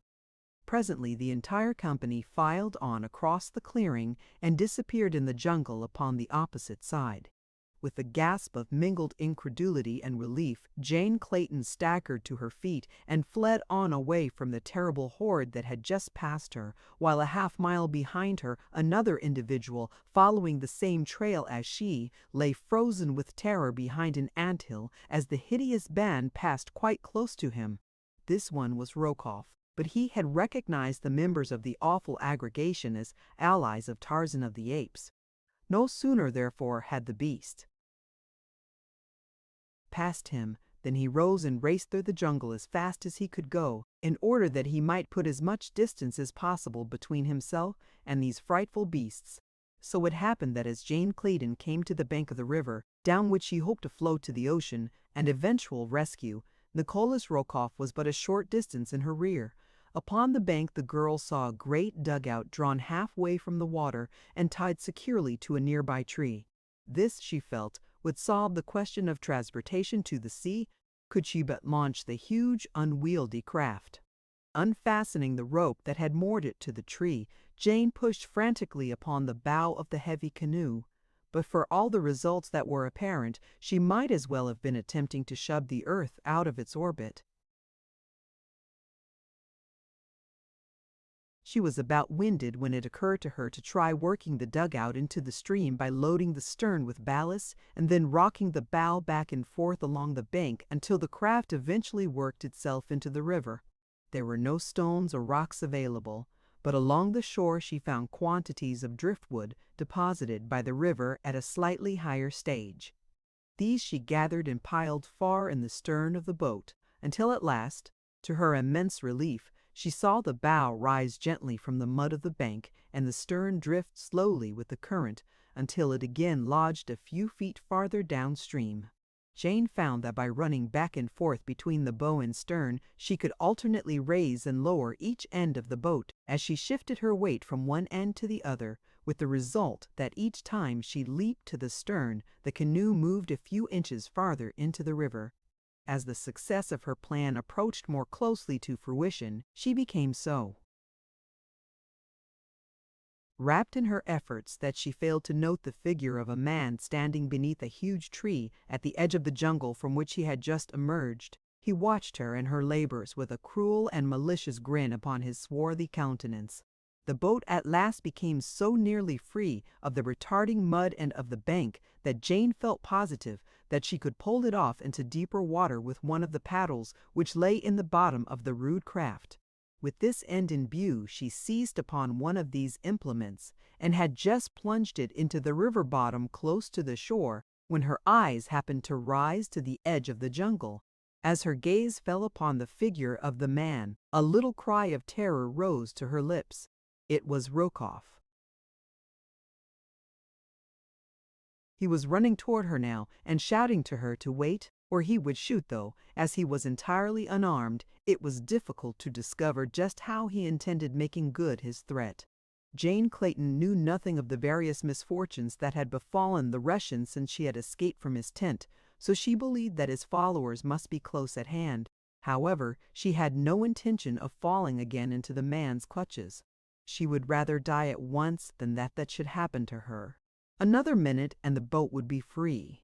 Once in the current of the river, she would be beyond Rokoff's power to stop her, for there was no other boat upon the shore, and no man, and certainly not the cowardly Rokoff, would dare to attempt to swim the crocodile-infested water in an effort to overtake her.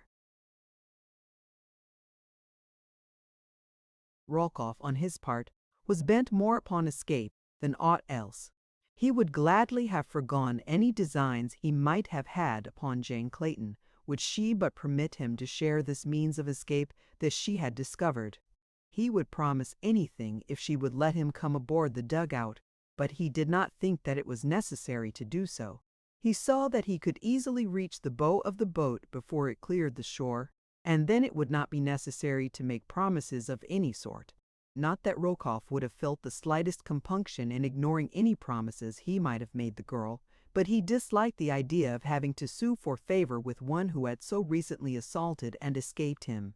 Already he was gloating over the days and nights of revenge that would be his while the heavy dugout drifted its slow way to the ocean. Jane Clayton, working furiously to shove the boat beyond his reach, suddenly realized that she was to be successful, for with a little lurch the dugout swung quickly into the current, just as the Russian reached out to place his hand upon its bow. His fingers did not miss their goal by a half-dozen inches. The girl almost collapsed with the reaction from the terrific mental, physical, and nervous strain under which she had been laboring for the past few minutes. But, thank heaven, at last she was safe. Even as she breathed a silent prayer of thanksgiving, she saw a sudden expression of triumph lighten the features of the cursing Russian, and at the same instant he dropped suddenly to the ground, grasping firmly upon something which wriggled through the mud toward the water. Jane Clayton crouched, wide-eyed and horror-stricken, in the bottom of the boat as she realized that at the last instant success had been turned to failure and that she was indeed again in the power of the malignant Rokoff. For the thing that the man had seen and grasped was the end of the trailing rope with which the dugout had been moored to the tree. Chapter 15. Down the Ugambi. Halfway between the Ugambi and the village of the Waganwazam, Tarzan came upon the pack moving slowly along his old spoor. Mugambi could scarce believe that the trail of the Russian and the mate of his savage master had passed so close to that of the pack. It seemed incredible that two human beings should have come so close to them without having been detected by some of the marvelously keen and alert beasts. But Tarzan pointed out the spoor of the two he trailed, and at certain points the black could see that the man and the woman must have been in hiding as the pack passed them, watching every move of the ferocious creatures. It had been apparent to Tarzan from the first that Jane and Rokoff were not traveling together. The spoor showed distinctly that the young woman had been a considerable distance ahead of the Russian at first, though the farther the ape-man continued along the trail, the more obvious it became that the man was rapidly overhauling his quarry. At first there had been the spoor of wild beasts over the footprints of Jane Clayton, while upon the top of all Rokoff's spoor showed that he had passed over the trail after the animals had left their records upon the ground. But later there were fewer and fewer animal imprints occurring between those of Jane's and the Russian's feet, until as he approached the river, the ape-man became aware that Rokoff could not have been more than a few hundred yards behind the girl. He felt they must be close ahead of him now, and, with a little thrill of expectation, he leaped rapidly forward ahead of the pack. Swinging swiftly through the trees, he came out upon the riverbank at the very point at which Rokoff had overhauled Jane as she endeavored to launch the cumbersome dugout. In the mud along the bank, the ape-man saw the footprints of the two he sought, but there was neither boat nor people there when he arrived, nor, at first glance, any sign of their whereabouts. It was plain that they had shoved off a native canoe and embarked upon the bosom of the stream, and as the ape-man's eye ran swiftly down the course of the river beneath the shadows of the overarching trees, he saw in the distance, just as it rounded a bend that shut it off from his view, a drifting dugout in the stern of which was the figure of a man. Just as the pack came in sight of the river, they saw their agile leader racing down the river's bank, leaping from hummock to hummock of the swampy ground that spread between them and a little promontory which rose just where the river curved inward from their sight. To follow him, it was necessary for the heavy, cumbersome apes to make a wide detour, and Sheeta, too, who hated water. Mugambi followed after them as rapidly as he could in the wake of the great white master. A half-hour of rapid traveling across the swampy neck of land and over the rising promontory brought Tarzan, by a shortcut, to the inward bend of the winding river, and there before him upon the bosom of the stream he saw the dugout, and in its stern Nikolas Rokoff. Jane was not with the Russian. At sight of his enemy, the broad scar upon the ape-man's brow burned scarlet, and there rose to his lips the hideous, bestial challenge of the bull-ape. Rokoff shuddered as the weird and terrible alarm fell upon his ears.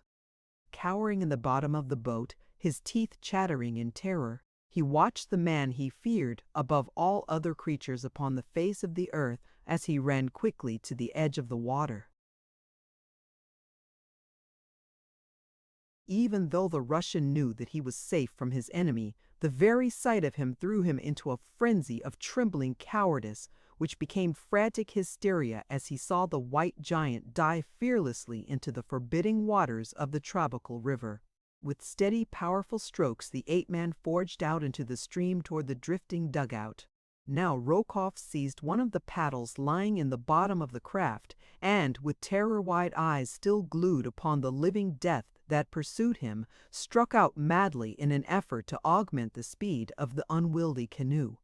And from the opposite bank, a sinister ripple, unseen by either man, moved steadily toward the half-naked swimmer. Tarzan had reached the stern of the craft at last. One hand upstretched grasped the gunwale. Rokoff sat frozen with fear, unable to move a hand or foot, his eyes riveted upon the face of his nemesis. Then a sudden commotion in the water behind the swimmer caught his attention. He saw the ripple, and he knew what caused it. At the same instant Tarzan felt mighty jaws close upon his right leg. He tried to struggle free and raise himself over the side of the boat. His efforts would have succeeded had not this unexpected interruption galvanized the malign brain of the Russian into instant action with its sudden promise of deliverance and revenge. Like a venomous snake, the man leaped toward the stern of the boat and with a single swift blow struck Tarzan across the head with the heavy paddle. The ape-man's fingers slipped from their hold upon the gunwale. There was a short struggle at the surface, and then a swirl of waters, a little eddy, and a burst of bubbles soon smoothed out by the flowing current marked for the instant the spot where Tarzan of the Apes, lord of the jungle, disappeared from the sight of men beneath the gloomy waters of the dark and forbidding Ugambi. Weak from terror, Rokoff sank shuddering into the bottom of the dugout. For a moment he could not realize the good fortune that had befallen him. All that he could see was the figure of a silent, struggling white man disappearing beneath the surface of the river to unthinkable death in the slimy mud of the bottom. Slowly, all that it meant to him filtered into the mind of the Russian, and then a cruel smile of relief and triumph touched his lips.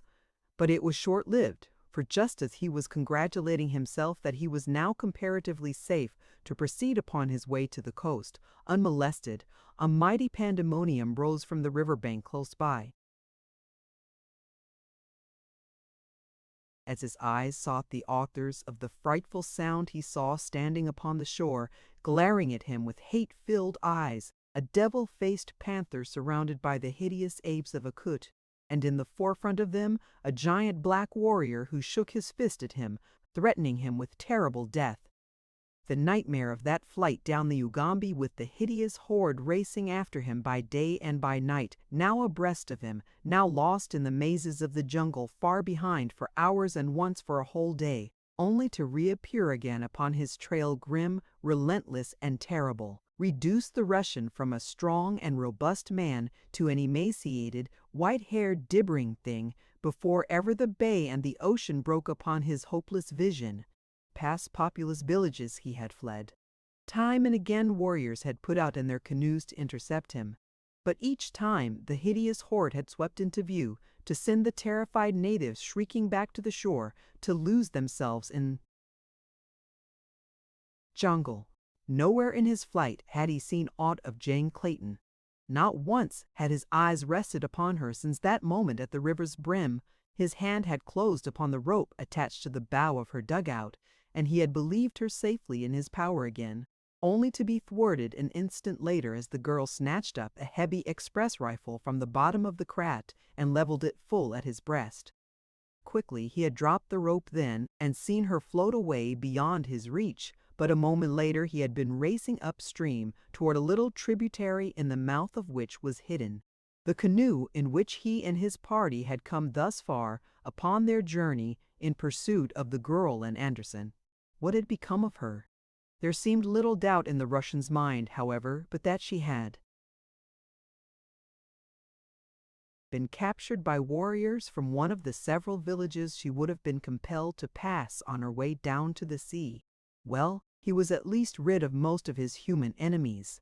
But at that he would gladly have had them all back in the land of the living, could he thus have been freed from the menace of the frightful creatures who pursued him with awful relentlessness, screaming and growling at him every time they came within sight of him. The one that filled him with the greatest terror was the panther, the flaming-eyed devil-faced panther, whose grinning jaws gaped wide at him by day, and whose fiery orbs gleamed wickedly out across the water from the Cimmerian blackness of the jungle nights. The sight of the mouth of the Ugambi filled Rokoff with renewed hope, for there, upon the yellow waters of the bay, floated the Kincaid at anchor. He had sent the little steamer away to coal, while he had gone up the river, leaving Paulevitch in charge of her, and he could have cried aloud in his relief as he saw that she had returned in time to save him. Frantically he alternately paddled furiously toward her and rose to his feet waving his paddle and crying aloud in an attempt to attract the attention of those on board. But loud as he screamed, his cries awakened no answering challenge from the deck of the silent craft. Upon the shore behind him a hurried backward glance revealed the presence of the snarling pack. Even now, he thought, these man-like devils might yet find a way to reach him even upon the deck of the steamer, unless there were those there to repel them with firearms. What could have happened to those he had left upon the Kincaid? Where was Paulevitch? Could it be that the vessel was deserted and that, after all, he was doomed to be overtaken by the terrible fate that he had been flying from through? All these hideous days and nights he shivered as might one upon whose brow death has already laid his clammy finger. Yet he did not cease to paddle frantically toward the steamer, and at last, after what seemed an eternity, the bow of the dugout bumped against the timbers of the Kincaid. Over the ship's side hung a monkey ladder, but as the Russian grasped it to ascend to the deck, he heard a warning challenge from above, and, looking up, gazed into the cold, relentless muzzle of a rifle. After John Clayton, with rifle leveled at the breast of Rokoff, had succeeded in holding him off until the dugout in which she had taken refuge had drifted out upon the bosom of the Ugambi beyond the man's reach, she had lost no time in paddling to the swiftest sweep of the channel. Nor did she for long days and weary nights ceased to hold her craft to the most rapidly moving part of the river, except when during the hottest hours of the day she had been wont to drift as moat. The current would take her, lying prone in the bottom of the canoe, her face sheltered from the sun with a great palm leaf. Thus only did she gain rest upon the voyage. At other times she continually sought to augment the movement of the craft by wielding the heavy paddle. Rokoff, on the other hand, had used little or no intelligence in his flight along the Ugambi, so that more often than not his craft had drifted in the slow-going eddies, for he habitually hugged the bank farthest from that along which the hideous horde pursued and menaced him. Thus it was that, though he had put out upon the river but a short time subsequent to the girl, yet she had reached the bay fully 2 hours ahead of him. When she had first seen the anchored ship upon the quiet water, Jane Clayton's heart had beat fast with hope and thanksgiving. But as she drew closer to the craft and saw that it was the Kincaid, her pleasure gave place to the graves misgivings.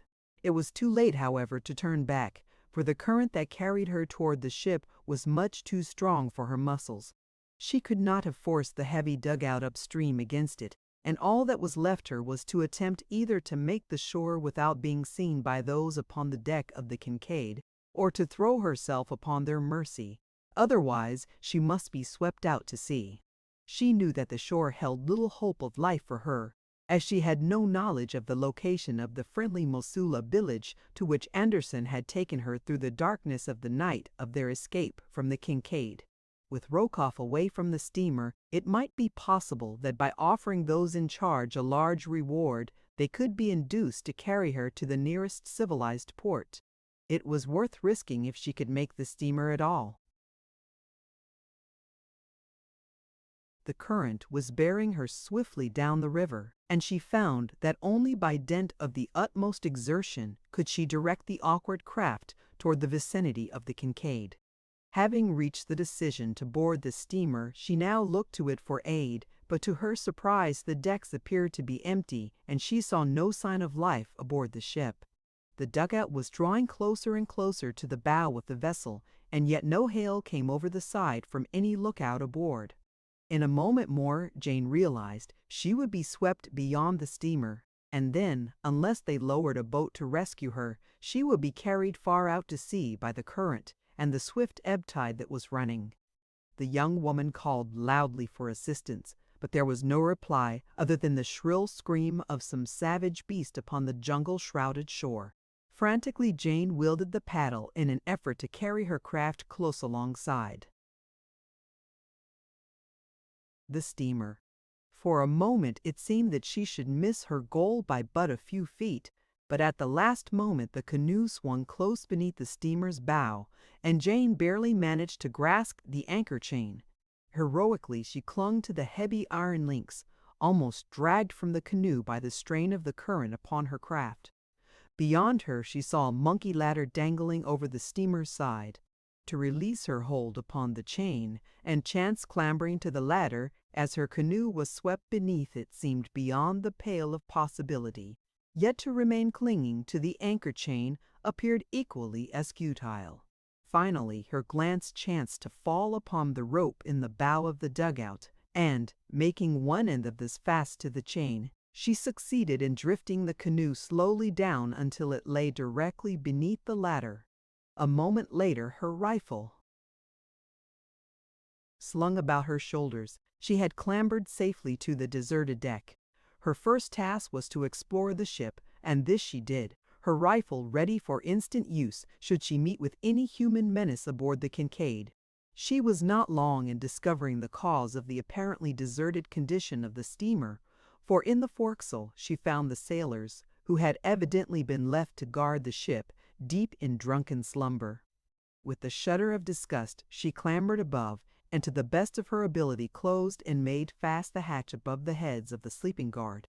Next, she sought the galley and food, and, having appeased her hunger, she took her place on deck, determined that none should board the Kincaid without first having agreed to her demands.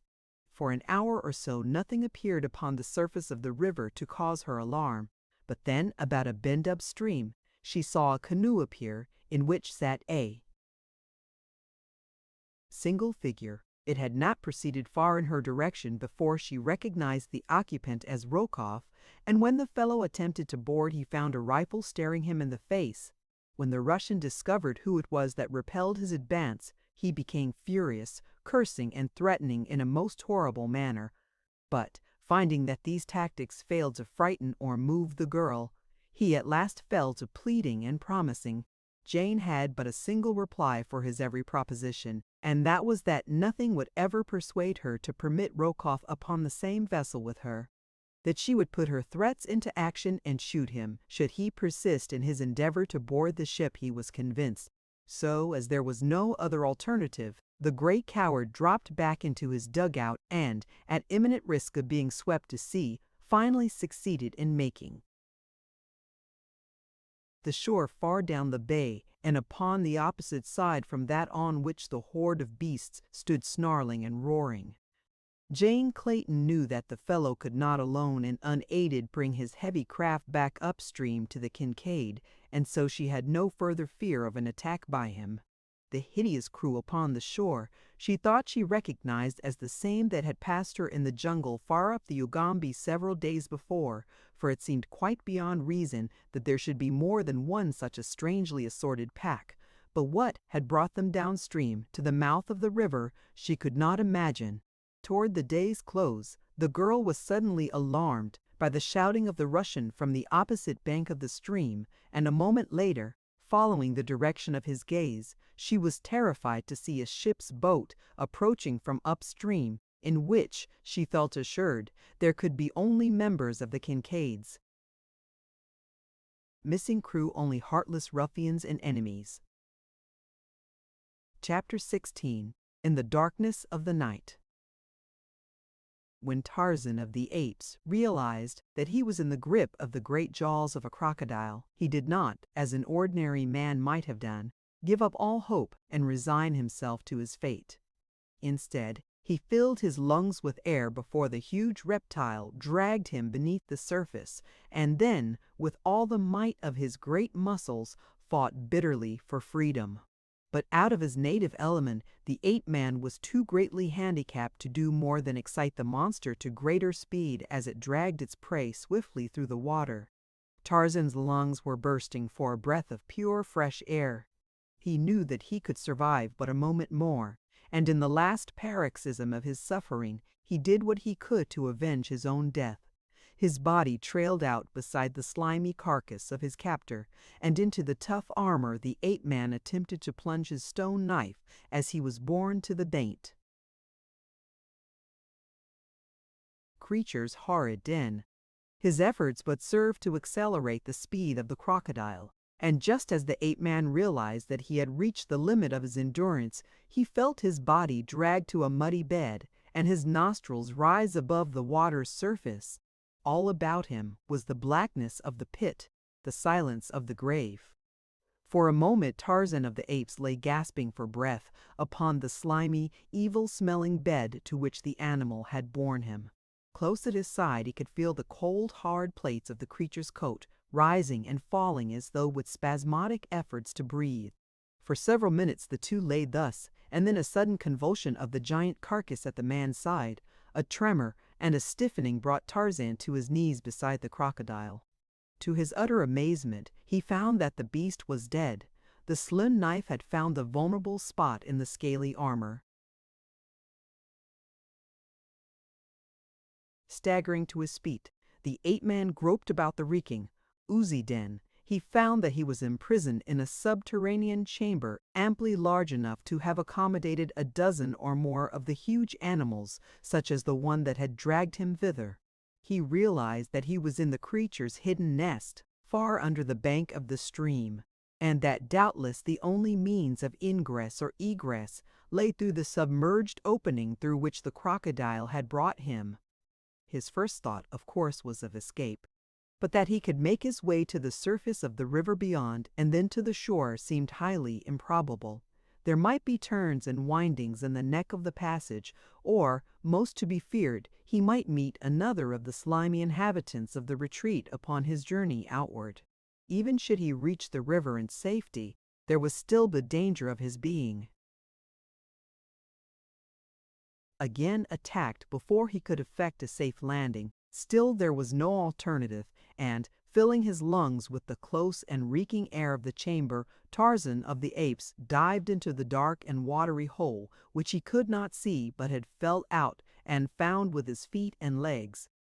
The leg which had been held within the jaws of the crocodile was badly lacerated, but the bone had not been broken, nor were the muscles or tendons sufficiently injured to render it useless. It gave him excruciating pain, that was all. But Tarzan of the Apes was accustomed to pain and gave it no further thought when he found that the use of his legs was not greatly impaired by the sharp teeth of the monster. Rapidly he crawled and swam through the passage which inclined downward and finally upward to open at last into the river bottom but a few feet from the shoreline. As the ape-man reached the surface, he saw the heads of two great crocodiles but a short distance from him. They were making rapidly in his direction, and with a superhuman effort the man struck out for the overhanging branches of a nearby tree. Nor was he a moment too soon, for scarcely had he drawn himself to the safety of the limb than two gaping mouths snapped venomously below him. For a few minutes Tarzan rested in the tree that had proved the means of his salvation. His eyes scanned the river as far downstream as the tortuous channel would permit, but there was no sign of the Russian or his dugout. When he had rested and bound up his wounded leg, he started on in pursuit of the drifting canoe. He found himself upon the opposite of the river to that at which he had entered the stream, but as his quarry was upon the bosom of the water, it made little difference to the ape-man upon which side he took up the pursuit. To his intense chagrin, he soon found that his leg was more badly injured than he had thought, and that its condition seriously impeded his progress. It was only with the greatest difficulty that he could proceed faster than a walk upon the ground, and in the trees he discovered that it not only impeded his progress, but rendered traveling distinctly dangerous. From the old negress, Tambuza, Tarzan had gathered a suggestion that now filled his mind with doubts and misgivings. When the old woman had told him of the child's death, she had also added that the white woman, though grief-stricken, had confided to her that the baby was not hers. Tarzan could see no reason for believing that Jane could have found it advisable to deny her identity or that of the child. The only explanation that he could put upon the matter was that, after all, the white woman who had accompanied his son and the Swede into the jungle fastness of the interior had not been Jane at all. The more he gave thought to the problem, the more firmly convinced he became that his son was dead and his wife still safe in London and in ignorance of the terrible fate that had overtaken her firstborn. After all, then, his interpretation of Rokoff's sinister taunt had been erroneous, and he had been bearing the burden of a double apprehension needlessly, at least so thought the ape-man. From this belief he garnered some slight surcease from the numbing grief that the death of his little son had thrust upon him, and such a death! Even the savage beast that was the real Tarzan, inured to the sufferings and horrors of the grim jungle, shuddered as he contemplated the hideous fate that had overtaken the innocent child. As he made his way painfully towards the coast, he let his mind dwell so constantly upon the frightful crimes which the Russian had perpetrated against his loved ones, that the great scar upon his forehead stood out almost continuously in the vivid scarlet that marked the man's most relentless and bestial moods of rage. At times he startled even himself and sent the lesser creatures of the wild jungle scampering to their hiding places as involuntary roars and growls rumbled from his throat. Could he but lay his hand upon the Russian! Twice upon the way to the coast bellicose natives ran threateningly from their villages to bar his further progress. But when the awful cry of the bull ape thundered upon their affrighted ears, and the great white giant charged bellowing upon them, they had turned and fled into the bush, nor ventured thence until he had safely passed, though his progress seemed tantalizingly slow to the ape-man whose idea of Speed had been gained by such standards as the lesser apes attain. He made, as a matter of fact, almost as rapid progress as the drifting canoe that bore Rokoff on ahead of him, so that he came to the bay and within sight of the ocean just after darkness had fallen upon the same day that John Clayton and the Russian ended their flights from the interior. The darkness lowered so heavily upon the Black River and the encircling jungle that Tarzan, even with eyes accustomed to much use after dark, could make out nothing a few yards from him. His idea was to search the shore that night for signs of the Russian and the woman who he was certain must have preceded Rokoff down the Ugambi. That the Kincaid or other ship lay at anchor but 100 yards from him he did not dream, for no light showed on board the steamer. Even as he commenced his search, his attention was suddenly attracted by a noise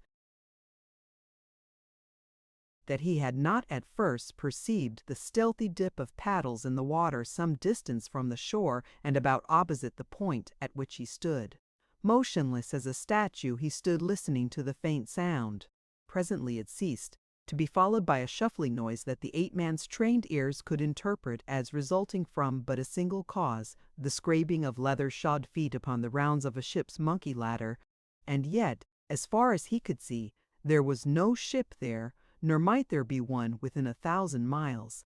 As he stood thus peering out into the darkness of the cloud-enshrouded night, there came to him from across the water, like a slap in the face, so sudden and unexpected was it, the sharp staccato of an exchange of shots, and then the scream of a woman.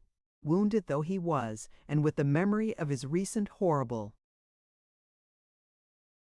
experience still strong upon him, Tarzan of the Apes did not hesitate as the notes of that frightened cry rose shrill and piercing upon the still night air. With a bound he cleared the intervening bush. There was a splash as the water closed about him, and then, with powerful strokes, he swam out into the impenetrable night, with no guide save the memory of an elusive cry, and for company the hideous denizens of an equatorial river. The boat that had attracted Jane's attention as she stood guard upon the deck of the Kincaid had been perceived by Rokoff upon one bank and Mugambi and the horde upon the other. The cries of the Russian had brought the dugout first to him, and then, after a conference, it had been turned toward the Kincaid. But before ever it covered half the distance between the shore and the steamer, a rifle had spoken from the latter's deck, and one of the sailors in the bow of the canoe had crumpled and fallen into the water. After that they went more slowly, and presently, when Jane's rifle had found another member of the party, the canoe withdrew to the shore, where it lay as long as daylight lasted.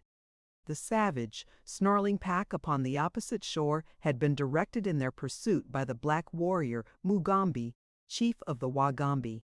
Only he knew which might be foe and which friend of their lost master. Could they have reached either the canoe or the Kincaid, they would have made short work of any whom they found there, but the gulf of black water intervening shut them off from farther advance as effectually as though it had been the broad ocean that separated them from their prey. Mugambi knew something of the occurrences which had led up to the landing of Tarzan upon Jungle Island and the pursuit of the whites of the Ugambi. He knew that his savage master sought his wife and child, who had been stolen by the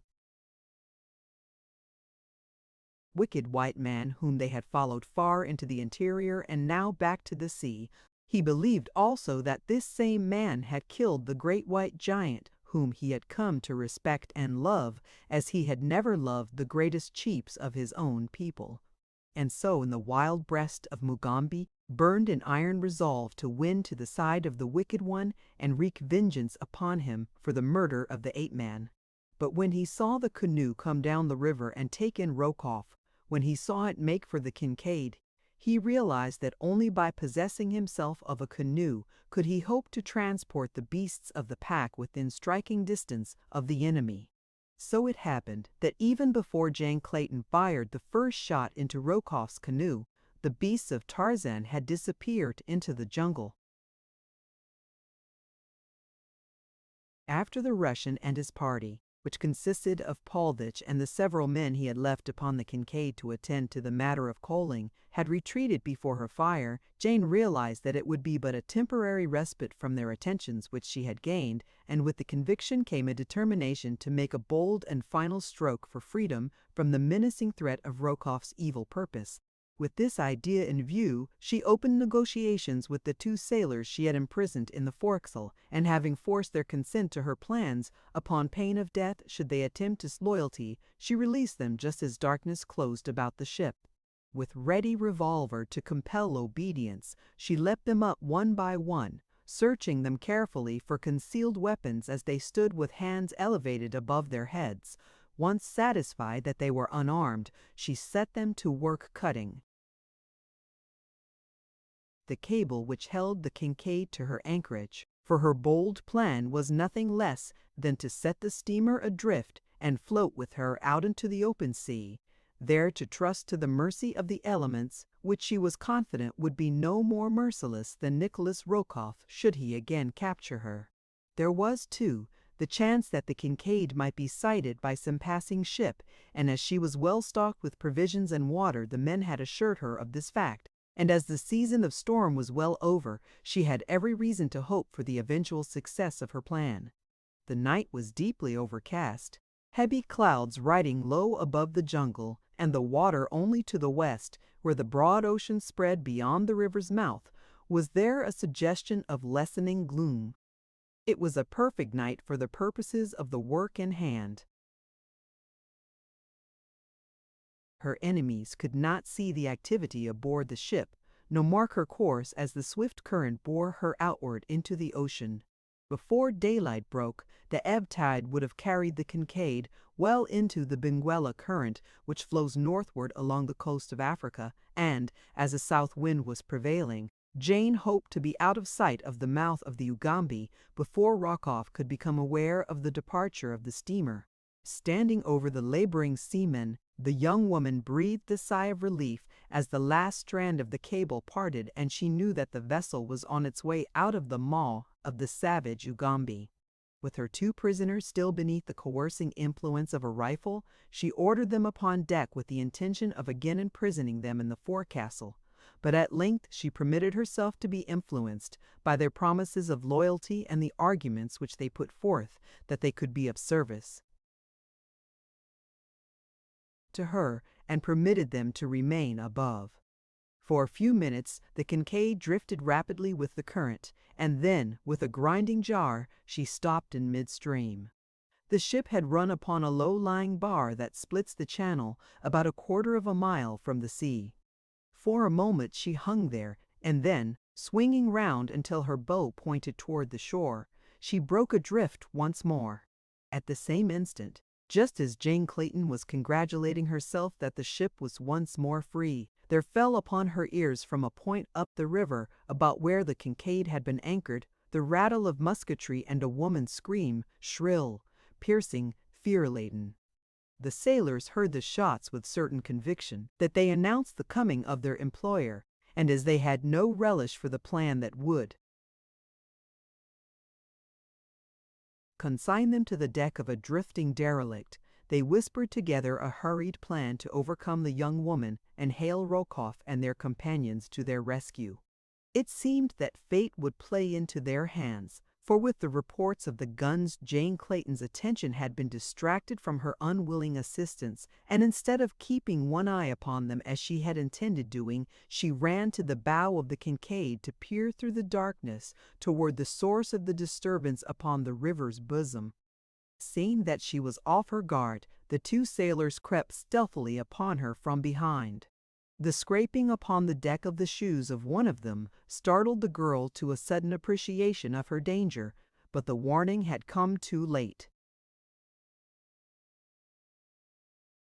As she turned, both men leaped upon her and bore her to the deck, and as she went down beneath them she saw, outlined against the lesser gloom of the ocean, the figure of another man clamber over the side of the Kincaid. After all her pains, her heroic struggle for freedom had failed. With a stifled sob she gave up the unequal battle. Chapter 17. On the Deck of the Kincaid. When Mugambi had turned back into the jungle with the pack, he had a definite purpose in view. It was to obtain a dugout wherewith to transport the Beasts of Tarzan to the side of the Kincaid. Nor was he long in coming upon the object which he sought. Just at dusk, he found a canoe moored to the bank of a small tributary of the Ugambi at a point where he had felt certain that he should find one. Without loss of time, he piled his hideous fellows into the craft and shoved out into the stream. So quickly had they taken possession of the canoe that the warrior had not noticed that it was already occupied. The huddled figure sleeping in the bottom had entirely escaped his observation in the darkness of the night that had now fallen. But no sooner were they afloat than a savage growling from one of the apes directly ahead of him in the dugout attracted his attention to a shivering and cowering figure that trembled between him and the great anthropoid. To Mugambi's astonishment, he saw that it was a native woman.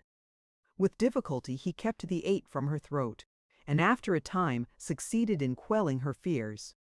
It seemed that she had been fleeing from marriage with an old man she loathed, and had taken refuge for the night in the canoe she had found upon the river's edge.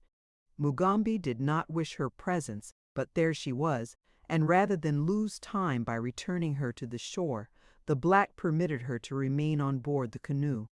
As quickly as his awkward companions could paddle the dugout downstream toward the Ugambi and the Kincaid, they moved through the darkness.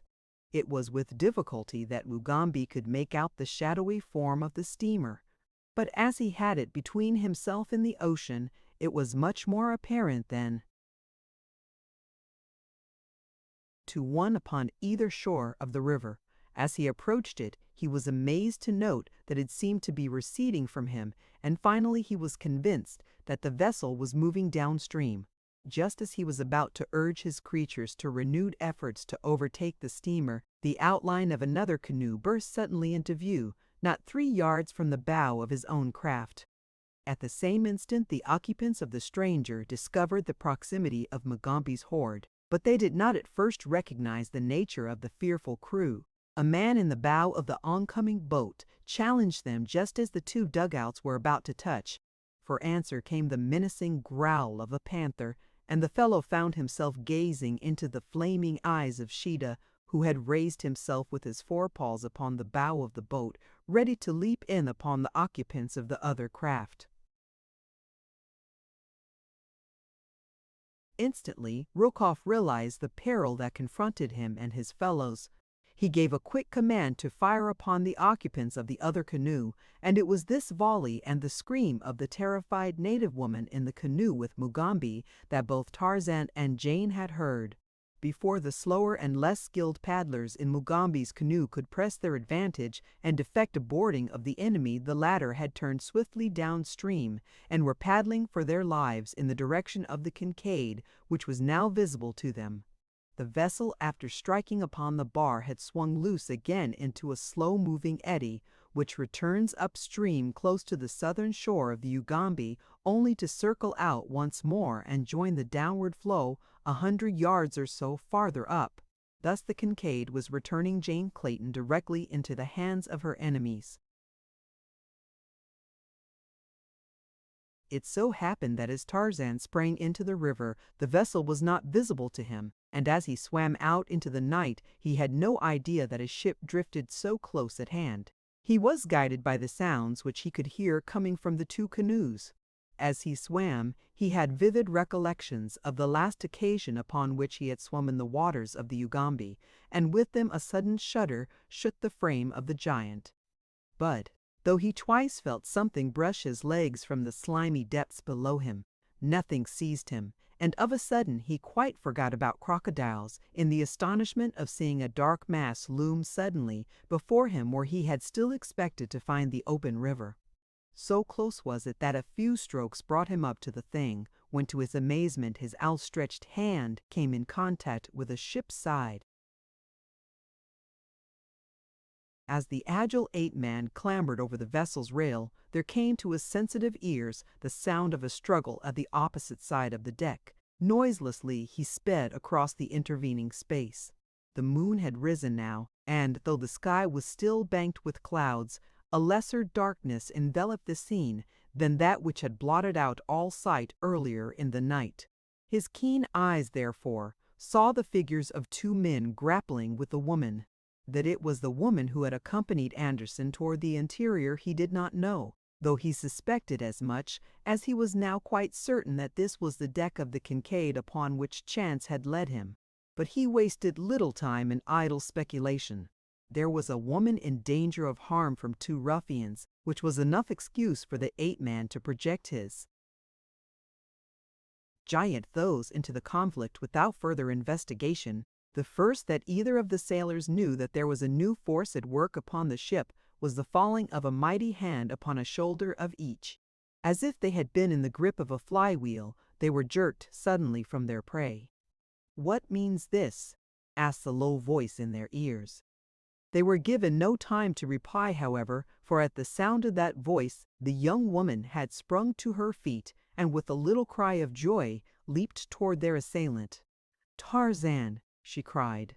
The ape-man hurled the two sailors across the deck, where they rolled, stunned and terrified, into the scuppers upon the opposite side, and with an exclamation of incredulity gathered the girl into his arms.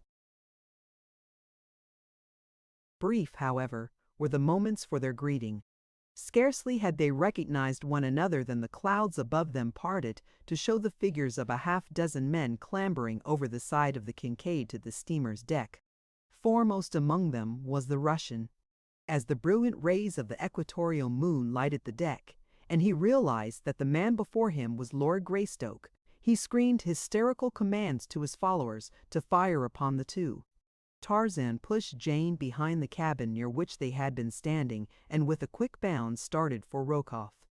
The men behind the Russian, at least two of them, raised their rifles and fired at the charging ape-man, but those behind them were otherwise engaged, for up the monkey ladder in their rear was thronging a hideous horde.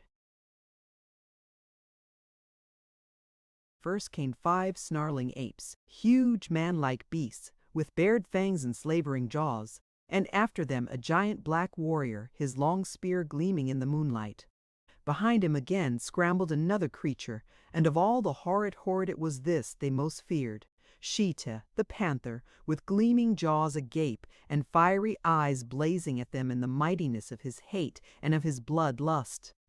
The shots that had been fired at Tarzan missed him, and he would have been upon Rokoff in another instant had not the great coward dodged backward between his two henchmen and, screaming in hysterical terror, bolted forward toward the forecastle.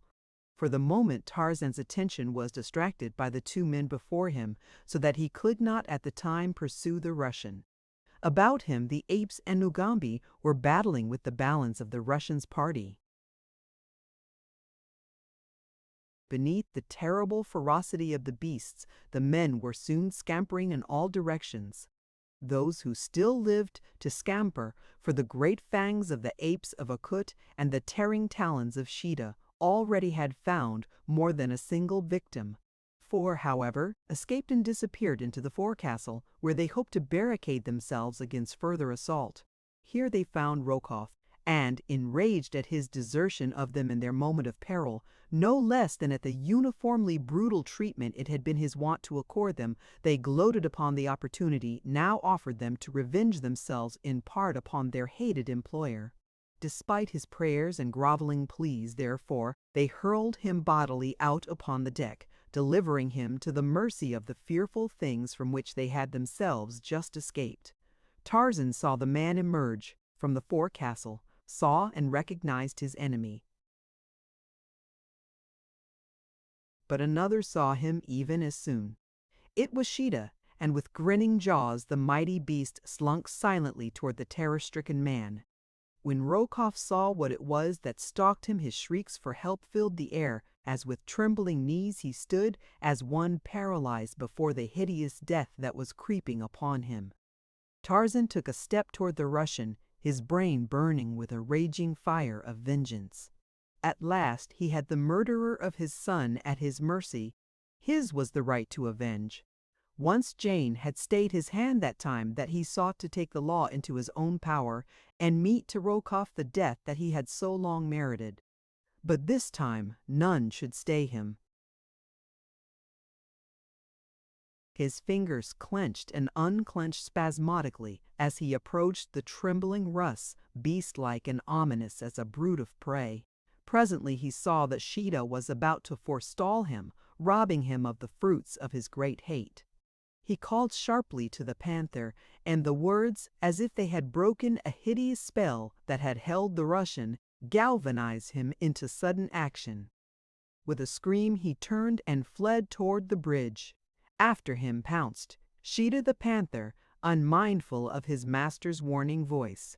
Tarzan was about to leap after the two when he felt a light touch upon his arm.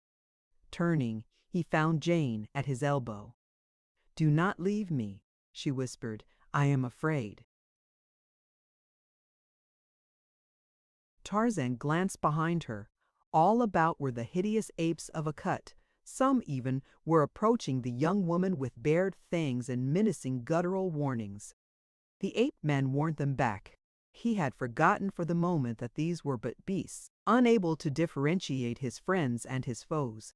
Their savage natures were roused by their recent battle with the sailors, and now all flesh outside the pack was meat to them.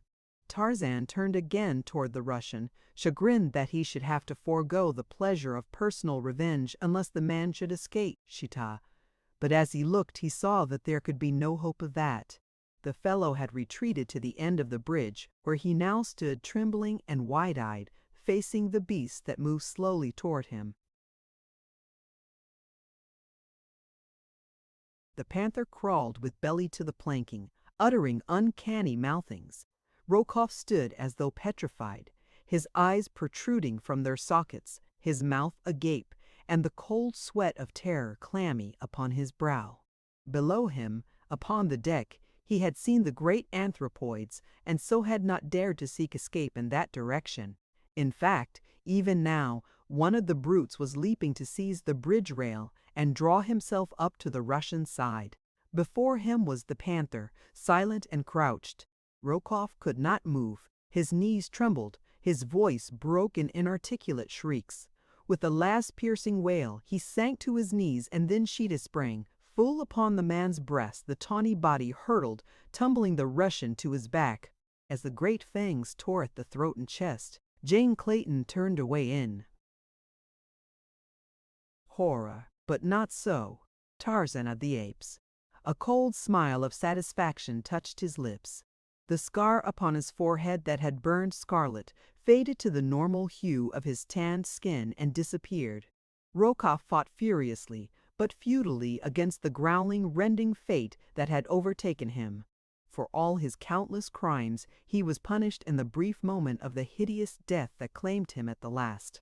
After his struggle ceased, Tarzan approached, at Jane's suggestion, to wrest the body from the panther and give what remained of it decent human burial.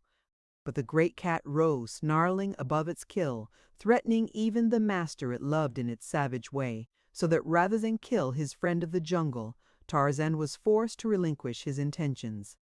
All that night Sheeta, the panther, crouched upon the grisly thing that had been Nikolas Rokoff. The bridge of the Kincaid was slippery with blood. Beneath the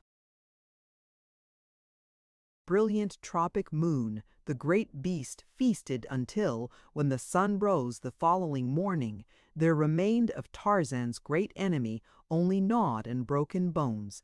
Of the Russians' party, all were accounted for except Paulvitch. 4 were prisoners in the Kincaid's forecastle. The rest were dead. With these men Tarzan got up steam upon the vessel, and with the knowledge of the mate, who happened to be one of those surviving, he planned to set out in quest of Jungle Island. But as the morning dawned, there came with it a heavy gale from the west, which raised a sea into which the mate of the Kincaid dared not venture. All that day the ship lay within the shelter of the mouth of the river, for though night witnessed a lessening of the wind, it was thought safer to wait for daylight before attempting the navigation of the winding channel to the sea. Upon the deck of the steamer the pack wandered without let or hindrance by.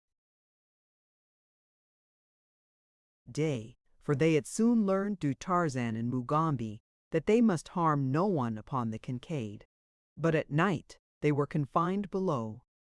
Tarzan's joy had been unbounded when he learned from his wife that the little child who had died in the village of Mangwazam was not their son. Who the baby could have been or what had become of their own they could not imagine, and as both Rokoff and Paulvitch were gone, there was no way of discovering. There was, however, a certain sense of relief in the knowledge that they might yet hope. Until positive proof of the baby's death reached them, there was always that to buoy them up. It seemed quite evident that their little Jack had not been brought aboard the Kincaid. Anderson would have known of it had such been the case, but he had assured Jane time and time again that the little one he had brought to her cabin the night he aided her to escape was the only one that had been aboard the Kincaid since she lay at Dover. Chapter 18. Paulvitch Plots Revenge. As Jane and Tarzan stood upon the vessel's deck recounting to one another the details of the various adventures through which each had passed since they had parted in their London home, there glared at them from beneath scowling brows a hidden watcher upon the shore. Through the man's brain passed plan after plan whereby he might thwart the escape of the Englishman and his wife. For so long as the vital spark remained within the vindictive brain of Alexander Paulvitch, none who had aroused the enmity of the Russian might be entirely safe. Plan after plan he formed only to discard each either as impracticable or unworthy the vengeance his wrongs demanded. So warped by faulty reasoning was the criminal mind of Rokoff's lieutenant that he could not grasp the real truth of that which lay between himself and the ape-man, and see that always the fault had been, not with the English lord, but with himself and his confederate. And at the rejection of each new scheme, Paulvitch arrived always at the same conclusion that he could accomplish naught, while half the breadth of the Ugambi separated him from the object of his hatred. But how was he to span the crocodile-infested waters? There was no canoe nearer than the Masula village, and Paulvitch was none too sure that the Kincaid would still be at anchor in the river. When he returned, should he take the time to traverse the jungle to the distant village and return with a canoe? Yet there was no other way, and so, convinced that thus alone might he hope to reach his prey, Paulvitch, with a parting scowl at the two figures upon the Kincaid's deck, turned away from the river. Hastening through the dense jungle, his mind centered upon his one fetish revenge, the Russian forgot even his terror of the savage world through which he moved. Baffled and beaten at every turn of fortune's wheel, reacted upon time after time by his own malign plotting, the principal victim of his own criminality, Paulvitch was yet so blind as to imagine that his greatest happiness lay in a continuation of the plottings and schemings which had ever brought him and Rokoff to disaster, and the latter finally to a hideous death.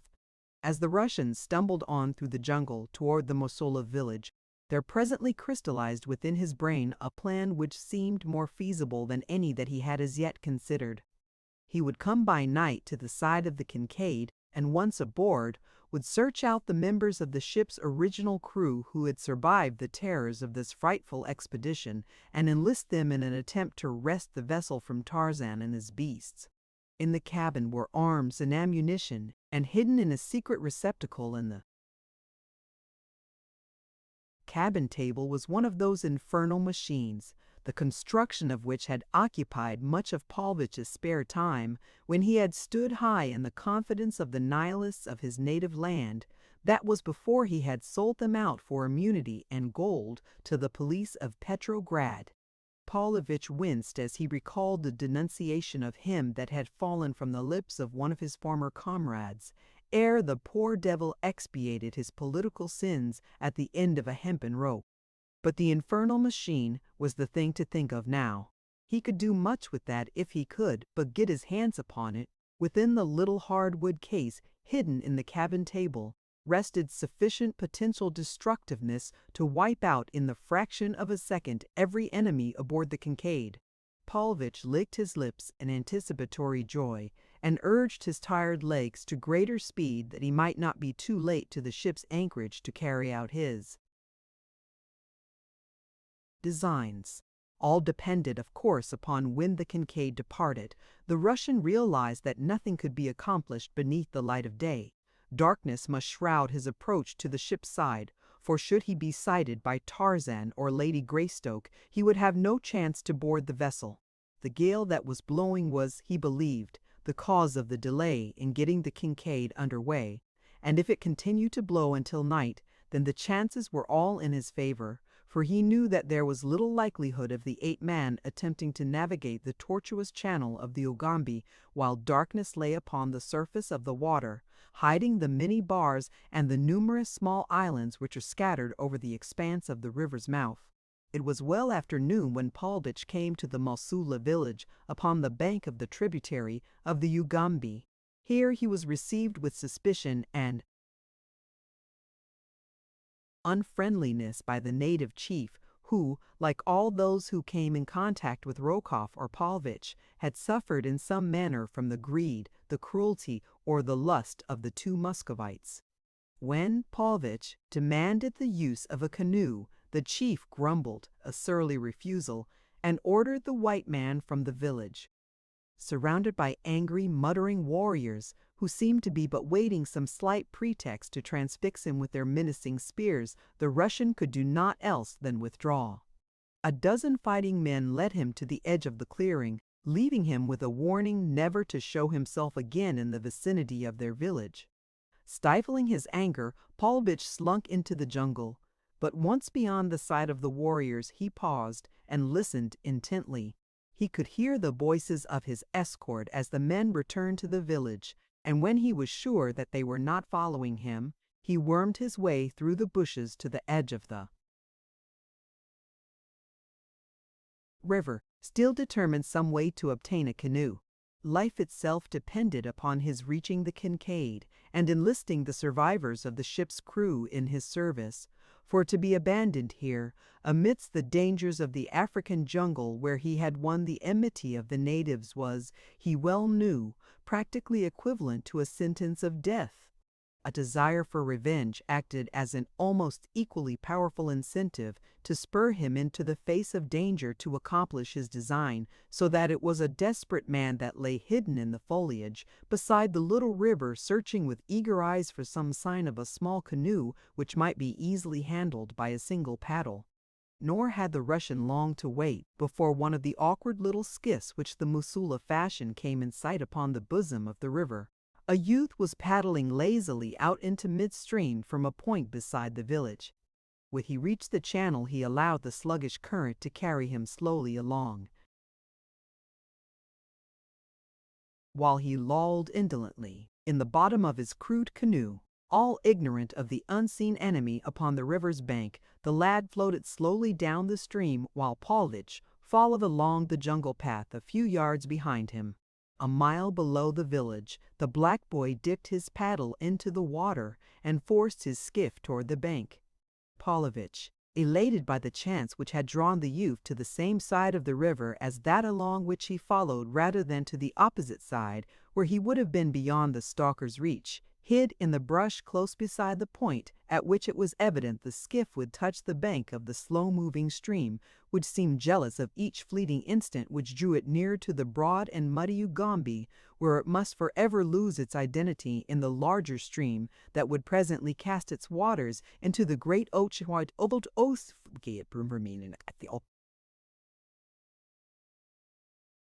Equally indolent were the motions of the Mosula youth as he drew his skiff beneath an overhanging limb of a great tree that leaned down to implant a farewell kiss upon the bosom of the departing water, caressing with green fronds the soft breast of its languorous love.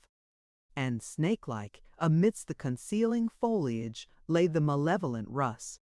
Cruel, shifty eyes gloated upon the outlines of the coveted canoe and measured the stature of its owner, while the crafty brain weighed the chances of the white man should physical encounter with the black become necessary. Only direct necessity could drive Alexander Paulvitch to personal conflict, but it was indeed dire necessity which goaded him on to action now. There was time, just time enough, to reach the Kincaid by nightfall. Would the black fool never quit his skiff? Paulvitch squirmed and fidgeted. The lad yawned and stretched. With exasperating deliberateness, he examined the arrows in his quiver, tested his bow, and looked to the edge upon the hunting knife in his loincloth. Again he stretched and yawned, glanced up at the river bank, shrugged his shoulders, and lay down in the bottom of his canoe for a little nap before he plunged into the jungle after the prey he had come forth to hunt. Paulvitch half rose, and with tensed muscles stood glaring down upon his unsuspecting victim. The boy's lids drooped and closed. Presently his breast rose and fell to the deep breaths of slumber. The time had come. The Russian crept stealthily nearer. A branch rustled beneath his weight, and the lad stirred in his sleep. Paulvitch drew his revolver and leveled it upon the black.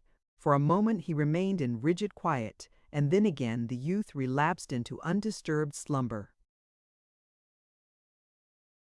The white man crept closer. He could not chance a shot until there was no risk of missing. Presently he leaned close above the Mosula. The cold steel of the revolver in his hand insinuated itself nearer and nearer to the breast of the unconscious lad. Now it stopped but a few inches above the strongly beating heart, but the pressure of a finger lay between the harmless boy and eternity. The soft bloom of youth still lay upon the brown cheek. A smile half parted the beardless lips. Did any qualm of conscience point its disquieting finger of reproach at the murderer? To all such was Alexander Paulvitch immune. A sneer curled his bearded lip as his forefinger closed upon the trigger of his revolver. There was a loud report. A little hole appeared above the heart of the sleeping boy, a little hole about which lay a blackened rim of powder-burned flesh. The youthful body half rose to a sitting posture, the smiling lips tense to the nervous shock of a momentary agony which the conscious mind never apprehended, and then the dead sank limply back into that deepest of slumbers from which there is no awakening. The killer dropped quickly into the skiff beside the killed. Ruthless hands seized the dead boy heartlessly and raised him to the low gunwale. A little shove, a splash, some widening ripples broken by the sudden surge of a dark, hidden body from the slimy depths, and the coveted canoe was in the sole possession of the white man, more savage than the youth whose life he had taken. Casting off the tie rope and seizing the paddle, Paulvitch bent feverishly to the task of driving the skiff downward toward the Ugambi at top speed. Night had fallen when the prow of the blood-stained craft shot out into the current of the larger stream. Constantly the Russian strained his eyes into the increasing darkness ahead in vain endeavor to pierce the black shadows which lay between him and the anchorage of the Kincaid. Was the ship still riding there upon the waters of the Ugambi, or had the ape-man at last persuaded himself of the safety of venturing forth into the abating storm? As Paulvitch forged ahead with the current, he asked himself these questions, and many more beside, not the least disquieting of which were those which related to his future should it chance that the Kincaid had already steamed away, leaving him to the merciless horrors of the savage wilderness. In the darkness it seemed to the paddler that he was fairly flying over the water, and he had become convinced that the ship had left her moorings, and that he had already passed the spot at which she had lain earlier in the day, when there appeared before him beyond a projecting point which he had but just rounded the flickering light from a ship's lantern. Alexander Paulvitch could scarce restrain an exclamation of triumph. The Kincaid had not departed. Life and vengeance were not to elude him after all. He stopped paddling the moment that he descried the gleaming beacon of hope ahead of him. Silently he drifted down the muddy waters of the Ugambi, occasionally dipping his paddle's blade gently into the current that he might guide his primitive craft to the vessel's side. As he approached more closely, the dark bulk of a ship loomed before him out of the blackness of the night. No sound came from the vessel's deck. Paulvitch drifted, unseen, close to the Kincaid's side. Only the momentary scraping of his canoe's nose against the ship's planking broke the silence of the night. trembling with nervous excitement. The Russian remained motionless for several minutes, but there was no sound from the great bulk above him to indicate that his coming had been noted. Stealthily, he worked his craft forward until the stays of the bowsprit were directly above him. He could just reach them. To make his canoe fast, there was the work of but a minute or two, and then the man raised himself quietly aloft. A moment later, he dropped softly to the deck. Thoughts of the hideous pack which tenanted the ship induced cold tremors along the spine of the cowardly prowler. But life itself depended upon the success of his venture, and so he was enabled to steel himself to the frightful chances which lay before him. No sound or sign of watch appeared upon the ship's deck. Paulvitch crept stealthily toward the forecastle. All was silence.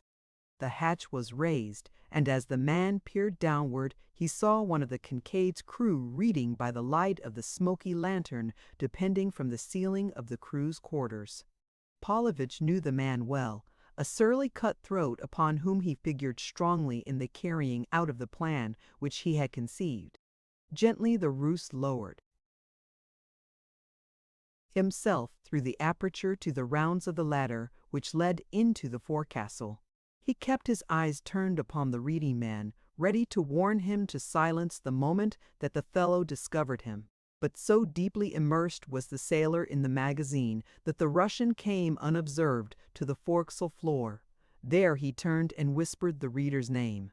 The man raised his eyes from the magazine eyes that went wide for a moment as they fell upon the familiar countenance of Rokoff's lieutenant, only to narrow instantly in a scowl of disapproval. "The devil!" he ejaculated. "Where did you come from? We all thought you were done for and gone where you ought to have gone a long time ago. His lordship will be mighty pleased to see you." Paulvitch crossed to the sailor's side. A friendly smile lay on the Russian's lips, and his right hand was extended in greeting as though the other might have been a dear and long-lost friend. The sailor ignored the proffered hand, nor did he return the other's smile. "I've come to help you," explained Paulvitch. "I'm going to help you get rid of the Englishman and his beasts. Then there will be no danger from the law when we get back to civilization. We can sneak in on them while they sleep. That is Greystoke, his wife, and that black scoundrel, Mugambi. Afterward, it will be a simple matter to clean up the beasts." "Where are they?" "They're below," replied the sailor. "But just let me tell you something, Paulvitch. You haven't got no more show to turn us men against the Englishman than nothing. We had all we wanted of you and that other beast. He's dead, and if I don't miss my guess a whole lot, you'll be dead too before long. You two treated us like dogs, and if you think we got any love for you, you better forget it." "You mean to say that you're going to turn against me?" demanded Paulvitch. The other nodded, and then after a momentary pause, during which an idea seemed to have occurred to him, he spoke again. "Unless," he said, "you can make it worth my while to let you go before the Englishman finds you here." "You wouldn't turn me away in the jungle, would you?" asked Paulvitch. "Why, I'd die there in a week." "You'd have a chance there," replied the sailor. "Here, you wouldn't have no chance. Why, if I woke up my Maddies here, they'd probably cut your heart out of you before the Englishman got a chance at you at all. It's mighty lucky for you that I'm the one to be awake now and not none of the others." "You're crazy," cried Paulvitch. "Don't you know that the Englishman will have you all hanged when he gets you back where the law can get hold of you?" "No, he won't do nothing of the kind," replied the sailor. "He's told us as much, for he says that there wasn't nobody to blame but you and Rokoff. The rest of us was just tools. See?"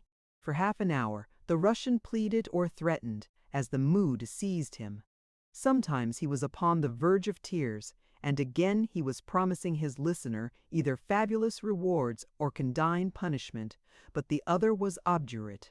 Condign of equal value. He made it plain to the Russian that there were but two plans open to him. Either he must consent to being turned over immediately to Lord Greystoke, or he must pay to the sailor as a price for permission to quit the Kincaid unmolested. every cent of money and article of value upon his person and in his cabin. And you'll have to make up your mind mighty quick, growled the man, for I want to turn in. Come now, choose his lordship or the jungle. You'll be sorry for this, grumbled the Russian. Shut up, admonished the sailor. If you get funny, I may change my mind and keep you here after all. Now Paulvitch had no intention of permitting himself to fall into the hands of Tarzan of the Apes if he could possibly avoid it, and while the terrors of the jungle appalled him, they were, to his mind, infinitely preferable to the certain death which he knew he merited and for which he might look at the hands of the ape-man. "Is anyone sleeping in my cabin?" he asked. The sailor shook his head. "No," he said. "Lord and Lady Greystoke have the captain's cabin. The mate is in his own, and there ain't no one in yours." "I'll go and get my valuables for you," said Paulvitch.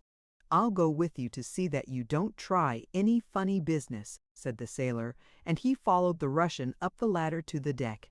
At the cabin entrance, the sailor halted to watch, permitting Paulvitch to go alone to his cabin. Here he gathered together his few belongings that were to buy him the uncertain safety of escape, and as he stood for a moment beside the little table on which he had piled them, he searched his brain for some feasible plan either to ensure his safety or to bring revenge upon his enemies. And presently, as he thought, there recurred to his memory the little black box which lay hidden in a secret receptacle beneath a false top upon the table where his hand rested.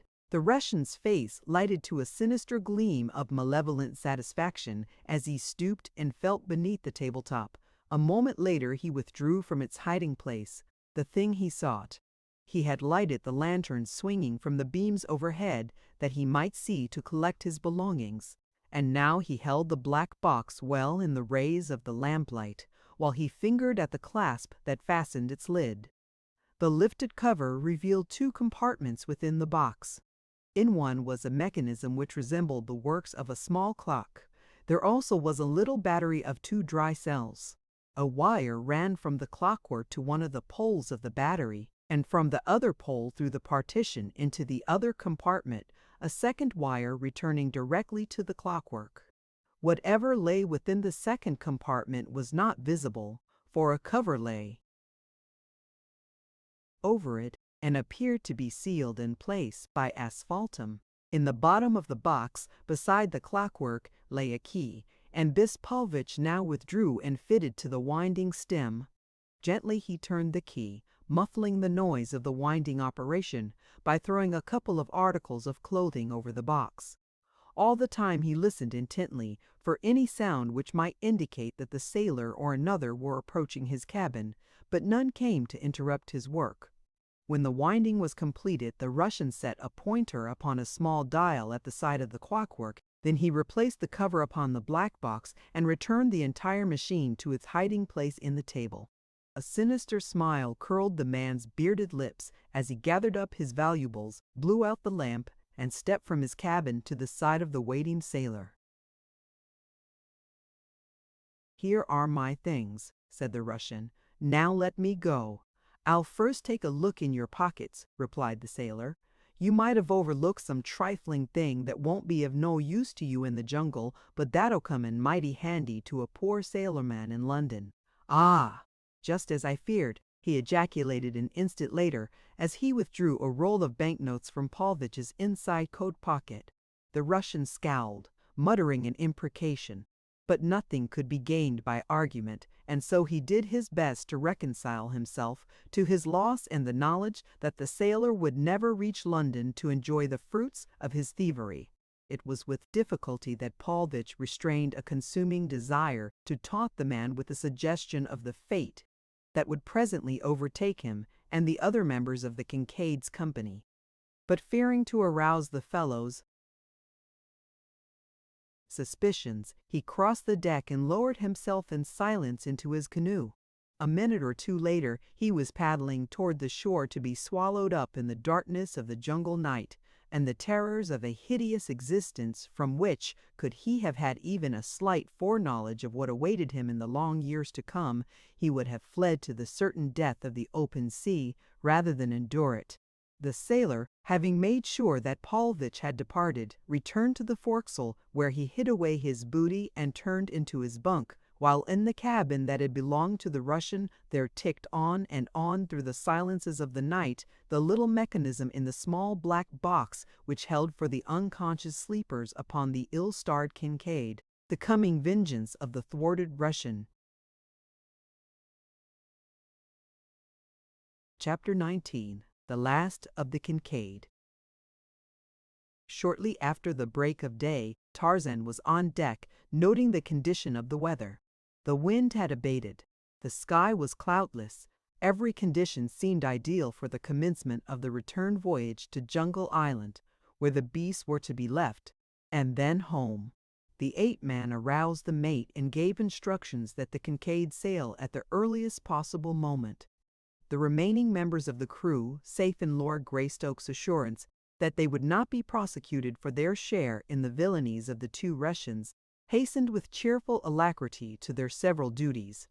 The beasts, liberated from the confinement of the hold, wandered about the deck, not a little to the discomfiture of the crew, in whose minds there remained a still vivid picture of the savagery of the beasts in conflict with those who had gone to their deaths beneath the fangs and talons which even now seemed itching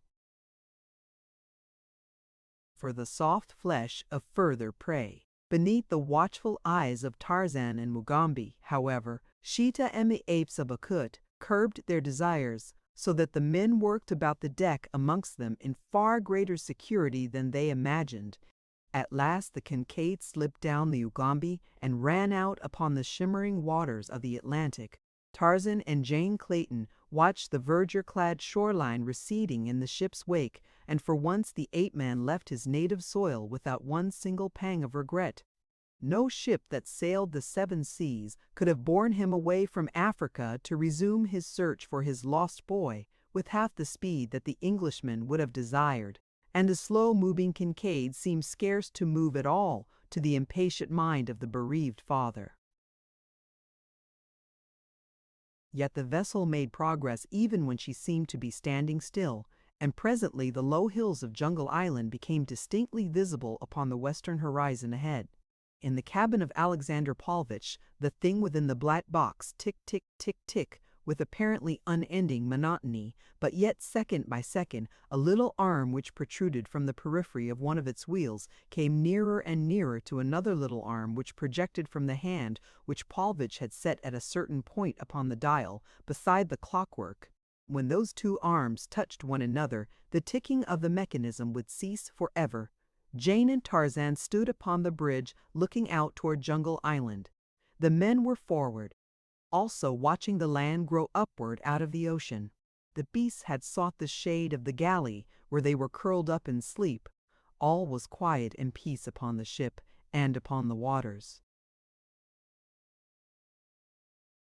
Suddenly, without warning, the cabin roof shot up into the air. A cloud of dense smoke puffed far above the Kincaid. There was a terrific explosion which shook the vessel from stem to stern. Instantly pandemonium broke loose upon the deck. The apes of Akut, terrified by the sound, ran hither and thither, snarling and growling. Sheeta leaped here and there, screaming out his startled terror, in hideous cries that sent the ice of fear straight to the hearts of the Kincaid's crew. Mugambi, too, was trembling. Only Tarzan of the Apes and his wife retained their composure. Scarce had the debris settled than the ape-man was among the beasts, quieting their fears, talking to them in low, pacific tones, stroking their shaggy bodies, and assuring them, as only he could, that the immediate danger was over. An examination of the wreckage showed that their greatest danger now lay in fire, for the flames were licking hungrily at the splintered wood of the wrecked cabin, and had already found a foothold upon the lower deck through a great jagged hole which the explosion had opened. By a miracle, no member of the ship's company had been injured by the blast, the origin of which remained forever a total mystery to all but one. The sailor who knew that Paulvitch had been aboard the Kincaid and in his cabin the previous night. He guessed the truth, but discretion sealed his lips. It would doubtless fare none too well for the man who had permitted the arch-enemy of them all aboard the ship in the watches of the night, where later he might set an infernal machine to blow them all to kingdom come. No, the man decided that he would keep this knowledge to himself. As the flames gained headway, it became apparent to Tarzan that whatever had caused the explosion had scattered some highly inflammable substance upon the Tarzan. Surrounding woodwork, for the water which they poured in from the pump seemed rather to spread than to extinguish the blaze. 15 minutes after the explosion, great black clouds of smoke were rising from the hold of the doomed vessel. The flames had reached the engine room, and the ship no longer moved toward the shore. Her fate was as certain as though the waters had already closed above her charred and smoking remains. "It is useless to remain aboard her longer," remarked the ape-man to the mate.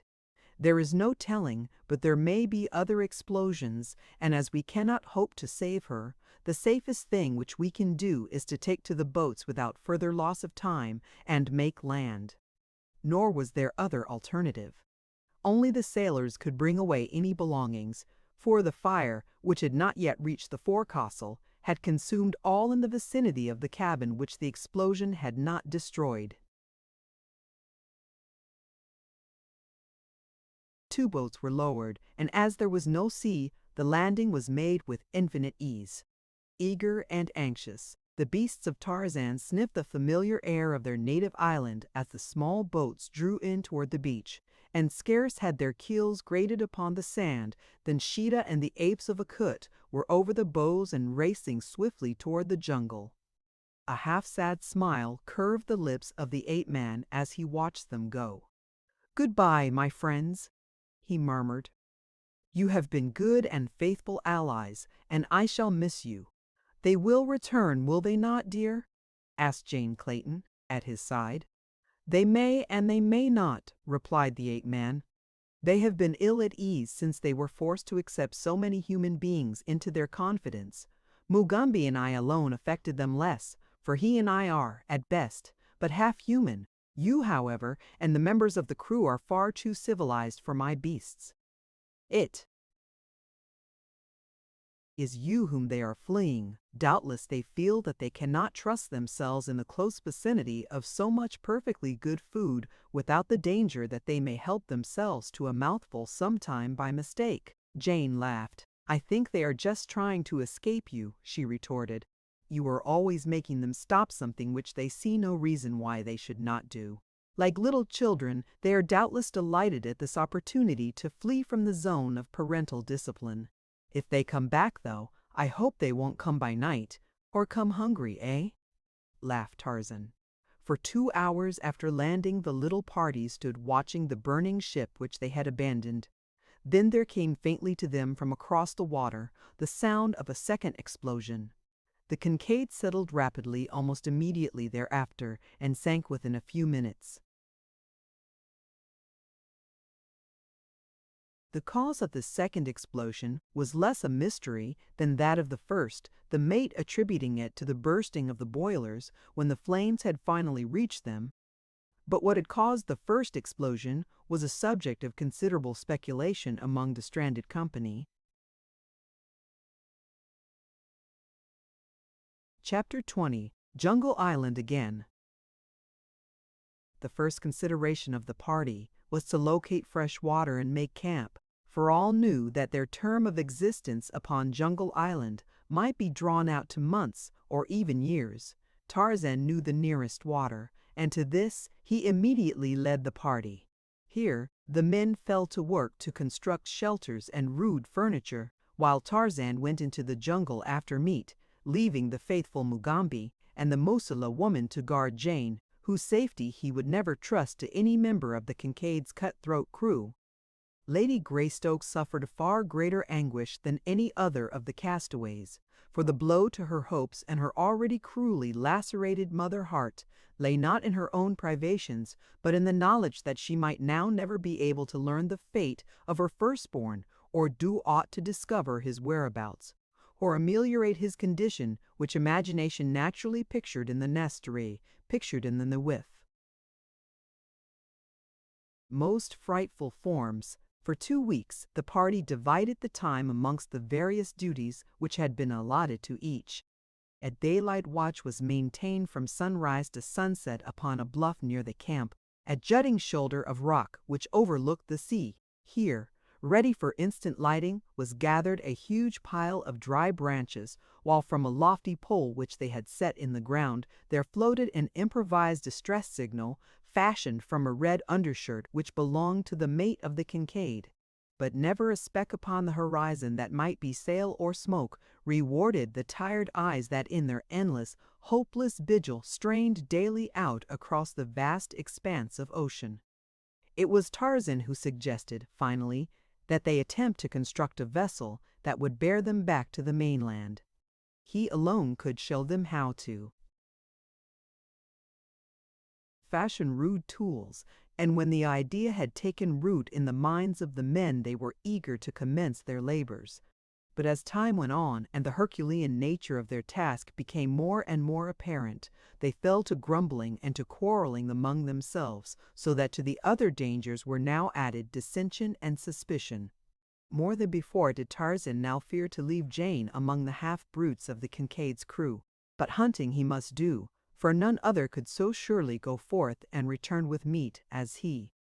Sometimes Mugambi spelled him at the hunting, but the black spear and arrows were never so sure of results as the rope and knife of the ape-man. Finally the men shirked their work, going off into the jungle by twos to explore and to hunt. All this time the camp had had no sight of Sheeta or Akut and the other great apes, though Tarzan had sometimes met them in the jungle, as he hunted, and as matters tended from bad to worse in the camp of the castaways upon the east coast of Jungle Island, another camp came into being upon the north coast. Here, in a little cove, lay a small schooner, the Cowrie, whose decks had but a few days since run red with the blood of her officers and the loyal members of her crew, for the Cowrie had fallen upon bad days when it had shipped such men as Gust and Momola, the Maori, and that archfiend Kai Shang of Fachan. There were others too, 10 of them all told, the scum of the South Sea ports, but Gust and Momola and Kai Shang were the brains and cunning of the company. It was they who had instigated the mutiny, that they might seize and divide the catch of pearls which constituted the wealth of the Cowrie's cargo. It was Kai Shang who had murdered the captain as he lay asleep in his berth. And it had been Momola, the Maori, who had led the attack upon the officer of the watch. Gust, after his own peculiar habit, had found means to delegate to the others the actual taking of life. Not that Gust entertained any scruples on the subject other than those which induced in him a rare regard for his own personal safety. There is always a certain element of risk to the assassin, for victims of deadly assault are seldom prone to die quietly and considerately. There is always a certain element of risk to go so far as to dispute the issue with the murderer. It was this chance of dispute which Gust preferred to forego. But now that the work was done, the Swede aspired to the position of highest command among the mutineers. He had even gone so far as to appropriate and wear certain articles belonging to the murdered captain of the Cowrie, articles of apparel which bore upon them the badges and insignia of authority. Kai Shang was peeved. He had no love for authority, and certainly not the slightest intention of submitting to the domination of an ordinary Swede sailor. The seeds of discontent were, therefore, already planted in the camp of the mutineers of the Cowrie at the north edge of Jungle Island. But Kai Shang realized that he must act with circumspection, for Gust alone of the motley horde possessed sufficient knowledge of navigation to get them out of the South Atlantic and around the Cape into more congenial waters where they might find a market for their ill-gotten wealth, and no questions asked. The day before they sighted Jungle Island and discovered the little land-locked harbor upon the bosom of which the Cowrie now rode quietly at anchor, the watch had discovered the smoke and funnels of a warship upon the southern horizon. The chance of being spoken to and investigated by a man of war appealed not at all to any of them, so they put into hiding for a few days, until the danger should have passed. And now Gus did not wish to venture out to sea again. There was no telling, he insisted, but that the ship they had seen was actually searching for them. Kai Shang pointed out that such could not be the case, since it was impossible for any human being other than themselves to have knowledge of what had transpired aboard the Cowrie. But Gus was not to be persuaded. In his wicked heart he nursed a scheme whereby he might increase his share of the booty by something like 100%. He alone could sail the Cowrie, therefore the others could not leave Jungle Island without him. But what was there to prevent Gus, with just sufficient men to man the schooner, slipping away from Kai Shang, Momola the Maori, and some half of the crew when opportunity presented? It was for this opportunity that Gus waited. Some day there would come a moment when Kai Shang, Momola, and 3 or 4 of the others would be absent from camp, exploring or hunting. The Swede racked his brain for some plan whereby he might successfully lure from the sight of the anchored ship those whom he had determined to abandon. To this end he organized hunting party after hunting party, but always the devil of perversity seemed to enter the soul of Kai Shang, so that wily celestial would never hunt except in the company of Gus himself.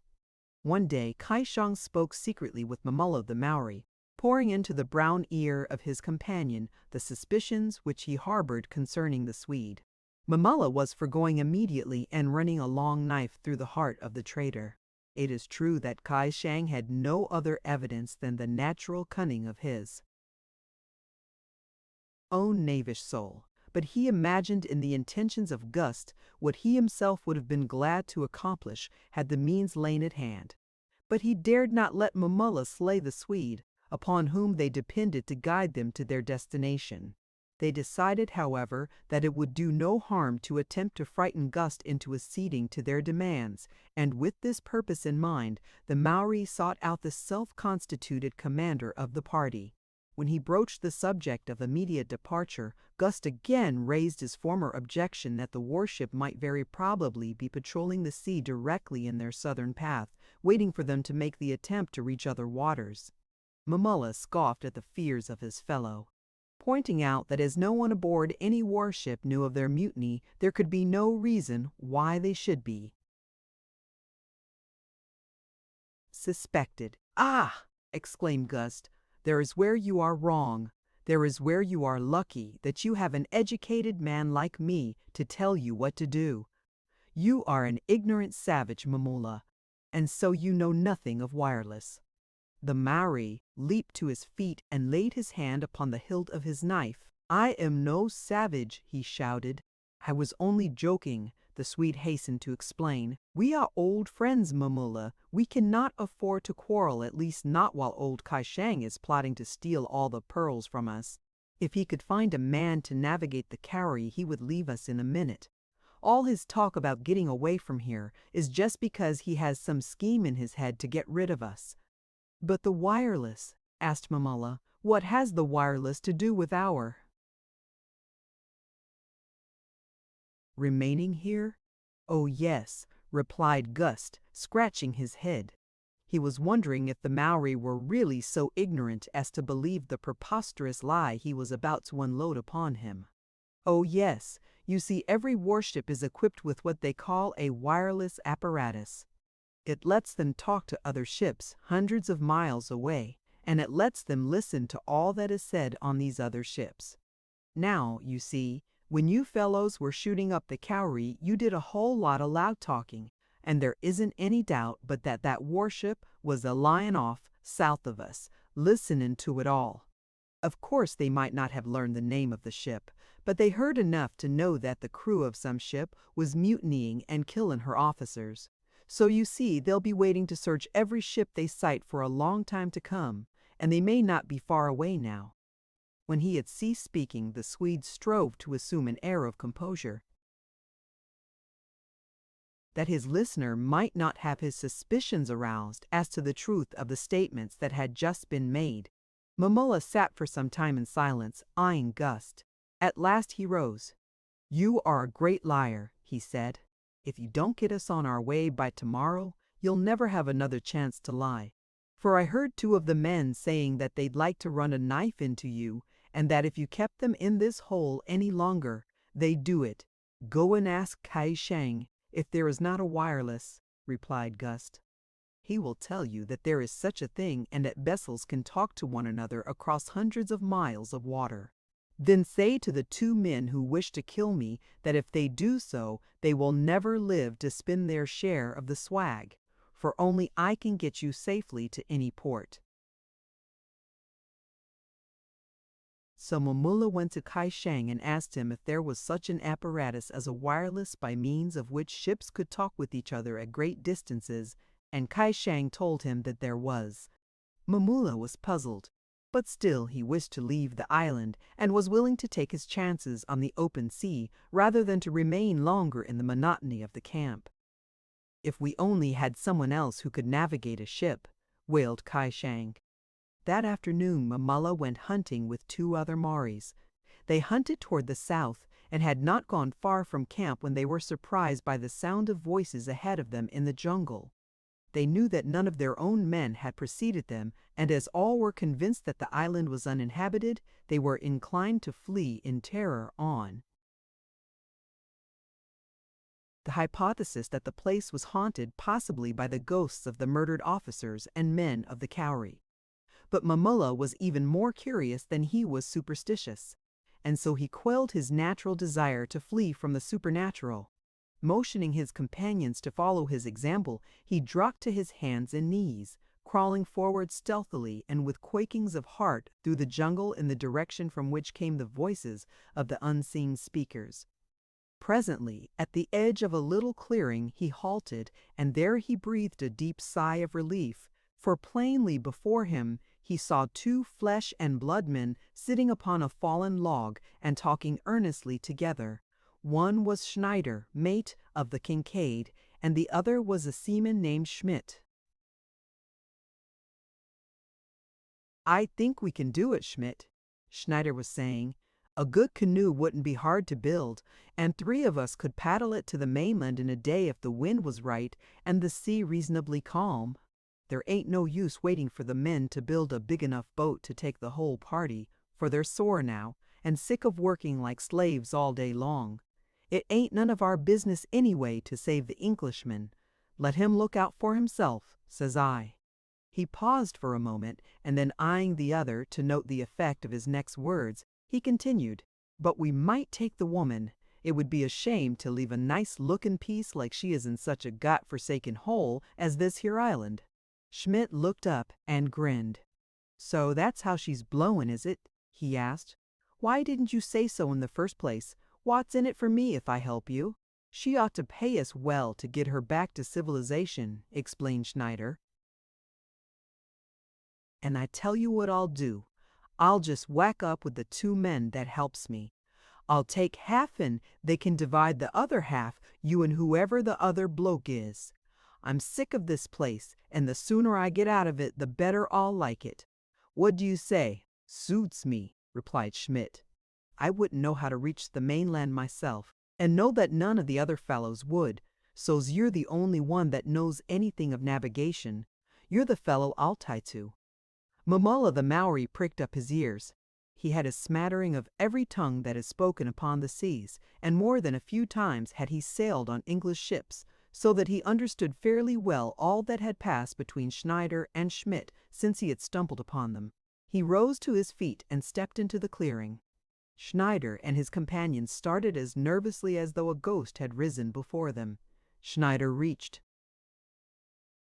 for his revolver. Mamula raised his right hand, palm forward, as a sign of his pacific intentions. "I am a friend," he said. "I heard you, but do not fear that I will reveal what you have said. I can help you, and you can help me." He was addressing Schneider. "You can navigate a ship, but you have no ship. We have a ship, but no one to navigate it. If you will come with us and ask no questions, we will let you take the ship where you will after you have landed us at a certain port, the name of which we will give you later. You can take the woman of whom you speak, and we will ask no questions either. Is it a bargain?" Schneider desired more information and got as much as Mamula thought best to give him. Then the Maori suggested that they speak with Kai Shang. The two members of the Kincaid's company followed Mamula and his fellows to a point in the jungle close by the camp of the mutineers. Here Mamula hid them while he went in search of Kai Shang, first admonishing his Maori companions to stand guard over the two sailors, lest they change their minds and attempt to escape. Schneider and Schmidt were virtually prisoners, though they did not know it. Presently, Mamula returned with Kai Shang, to whom he had briefly narrated the details of the stroke of good fortune that had come to them. The Chinaman spoke at length with Schneider, until, notwithstanding his natural suspicion of the sincerity of all men, he became quite convinced that Schneider was quite as much a rogue as himself, and that the fellow was anxious to leave the island. These two premises accepted, there could be little doubt that Schneider would prove trustworthy insofar as accepting the command of the Cowrie was concerned. After that, Kai Shang knew that he could find means to coerce the man into submission to his further wishes. When Schneider and Schmidt left them and set out in the direction of their own camp, it was with feelings of far greater relief than they had experienced in many a day. Now at last they saw a feasible plan for leaving the island upon a seaworthy craft. There would be no more hard labor at shipbuilding and no risking their lives upon a crudely built makeshift that would be quite as likely to go to the bottom as it would to reach the mainland. Also, they were to have assistance in capturing the woman, or rather women, for when Mamula had learned that there was a black woman in the other camp, he had insisted that she be brought along as well as the white woman. As Kai Shang and Mamula entered their camp, it was with the realization that they no longer needed Gust. They marched straight to the tent in which they might expect to find him at that hour of the day, for though it would have been more comfortable for the entire party to remain aboard the ship, they had mutually decided that it would be safer for all concerned were they to pitch there. Camp ashore. Each knew that in the heart of the others was sufficient treachery to make it unsafe for any member of the party to go ashore, leaving the others in possession of the Cowrie. So not more than 2 or 3 men at a time were ever permitted aboard the vessel, unless all the balance of the company was there too. As the two crossed toward Gust's tent, the Maori felt the edge of his long knife, with one grimy, calloused thumb. The Swede would have felt far from comfortable could he have seen this significant action, or read what was passing amid the convolutions of the brown man's cruel brain. Now it happened that Gust was at that moment in the tent occupied by the cook, and this tent stood but a few feet from his own, so that he heard the approach of Kai Shang and Mamula, though he did not, of course, dream that it had any special significance for him. Chance had it, though, that he glanced out of the doorway of the cook's tent at the very moment that Kai Shang and Mamula approached the entrance to his, and he thought that he noted a stealthiness in their movements that comported poorly with amicable or friendly intentions. And then, just as they too slunk within the interior, Gust caught a glimpse of the long knife which Mamula the Maori was then carrying behind his back. The Swede's eyes opened wide, and a funny little sensation assailed the roots of his hairs. Also, he turned almost white beneath his tan. Quite precipitately he left the cook's tent. He was not one who required a detailed exposition of intentions that were quite all too obvious. As surely as though he had heard them plotting, he knew that Kai Shang and Mamula had come to take his life. The knowledge that he alone could navigate the Cowrie had, up to now, been sufficient assurance of his safety, but quite evidently something had occurred of which he had no knowledge that would make it quite worth the while of his co-conspirators to eliminate him. Without a pause, Gust darted across the beach and into the jungle. He was afraid of the jungle. Uncanny noises that were indeed frightful came forth from its recesses, the tangled mazes of the mysterious country back of the beach. But if Gust was afraid of the jungle, he was far more afraid of Kai Shang and Mamula. the dangers of the jungle were more or less problematical, while the danger that menaced him at the hands of his companions was a perfectly well-known quantity, which might be expressed in terms of a few inches of cold steel or the coil of a light rope.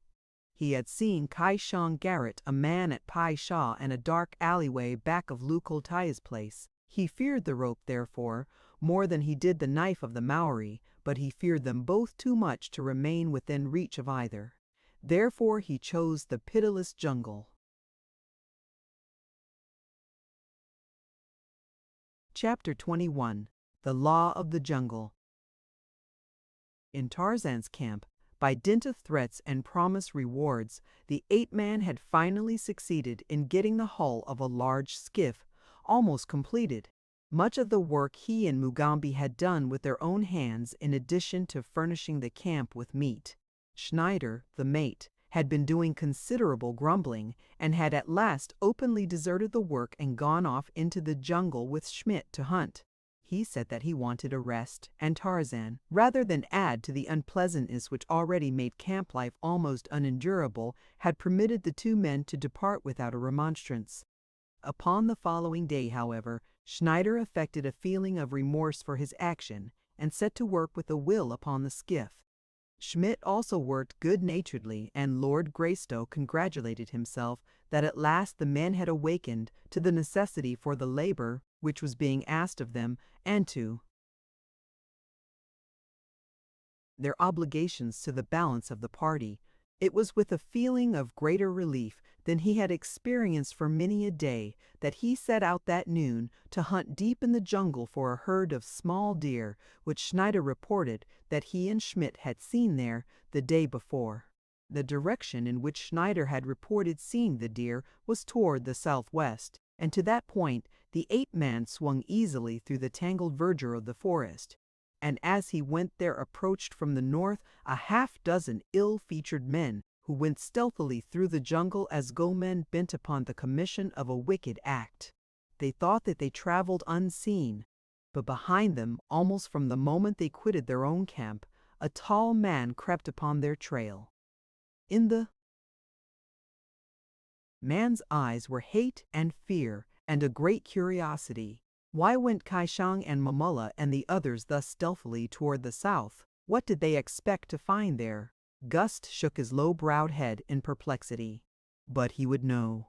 He would follow them and learn their plans, and then if he could thwart them he would. That went without question.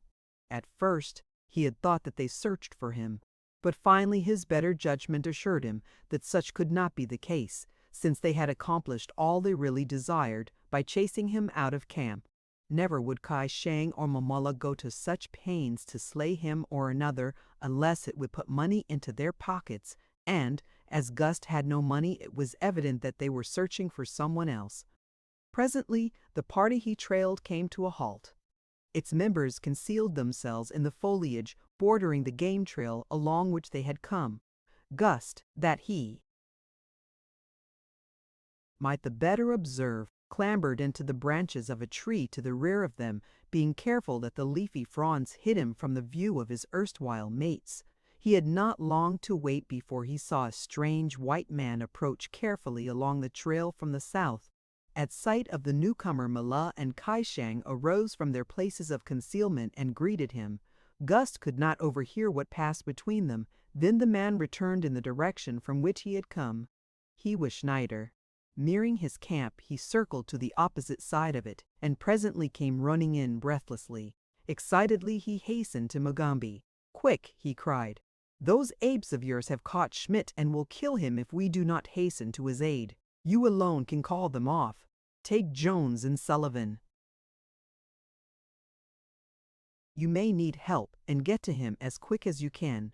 Follow the game trail south for about a mile. I will remain here. I am too spent with running to go back with you."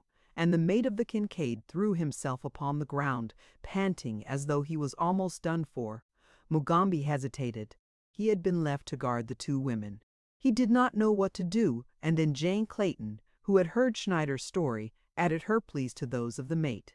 "Do not delay," she urged. "We shall be all right here. Mr. Schneider will remain with us. Go, Mugambi. The poor fellow must be saved.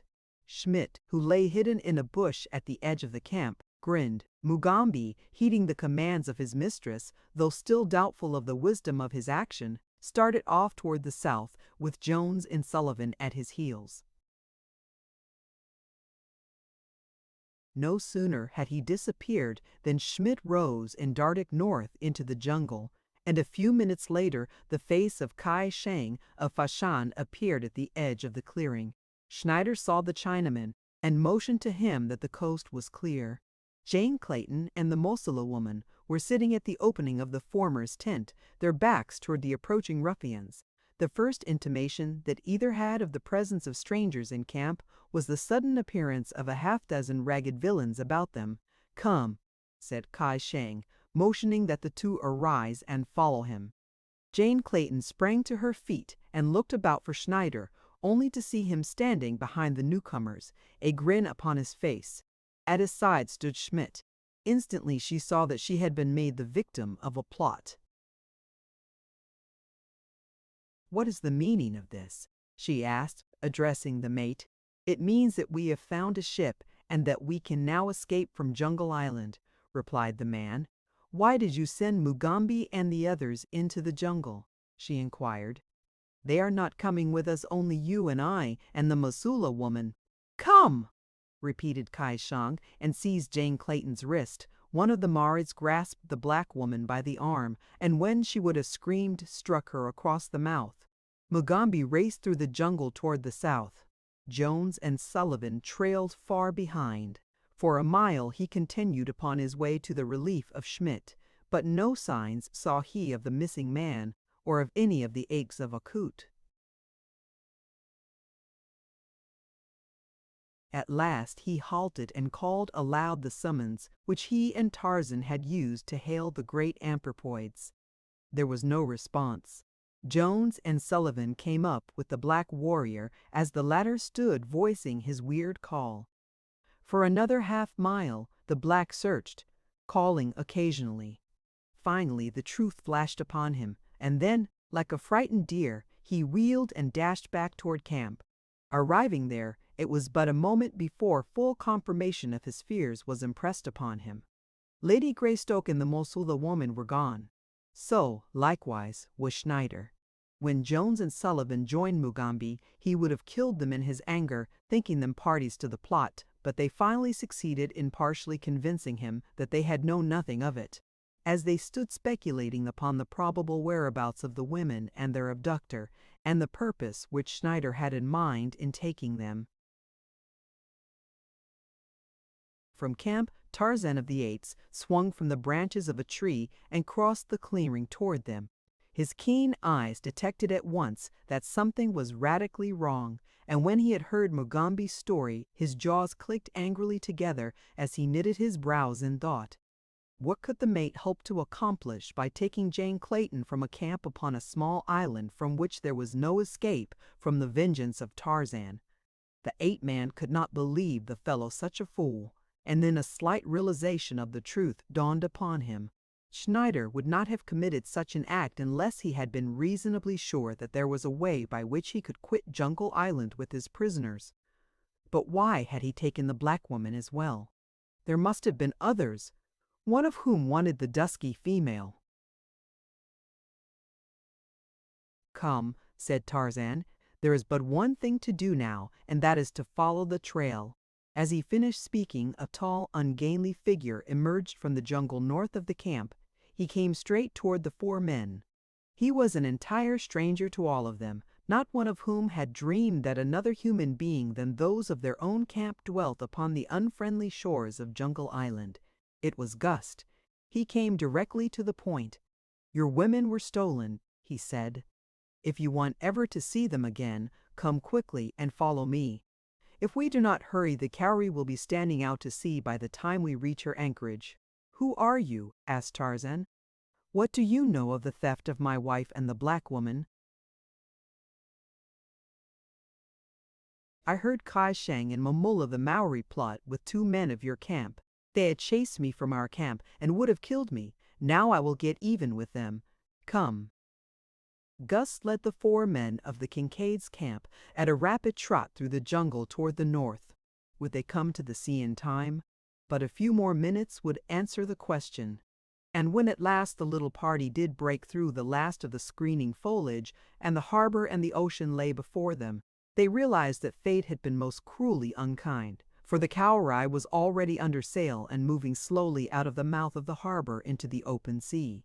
What were they to do? Tarzan's broad chest rose and fell to the force of his pent emotions. The last blow seemed to have fallen, and if ever in all his life Tarzan of the Apes had had occasion to abandon hope, it was now that he saw the ship, bearing his wife to some frightful fate, moving gracefully over the rippling water, so very near and yet so hideously far away. In silence he stood watching the vessel. He saw it turn toward the east and finally disappear around a headland on its way, he knew not whither. Then he dropped upon his haunches and buried his face in his hands. It was after dark that the 5 men returned to the camp on the east shore. The night was hot and sultry.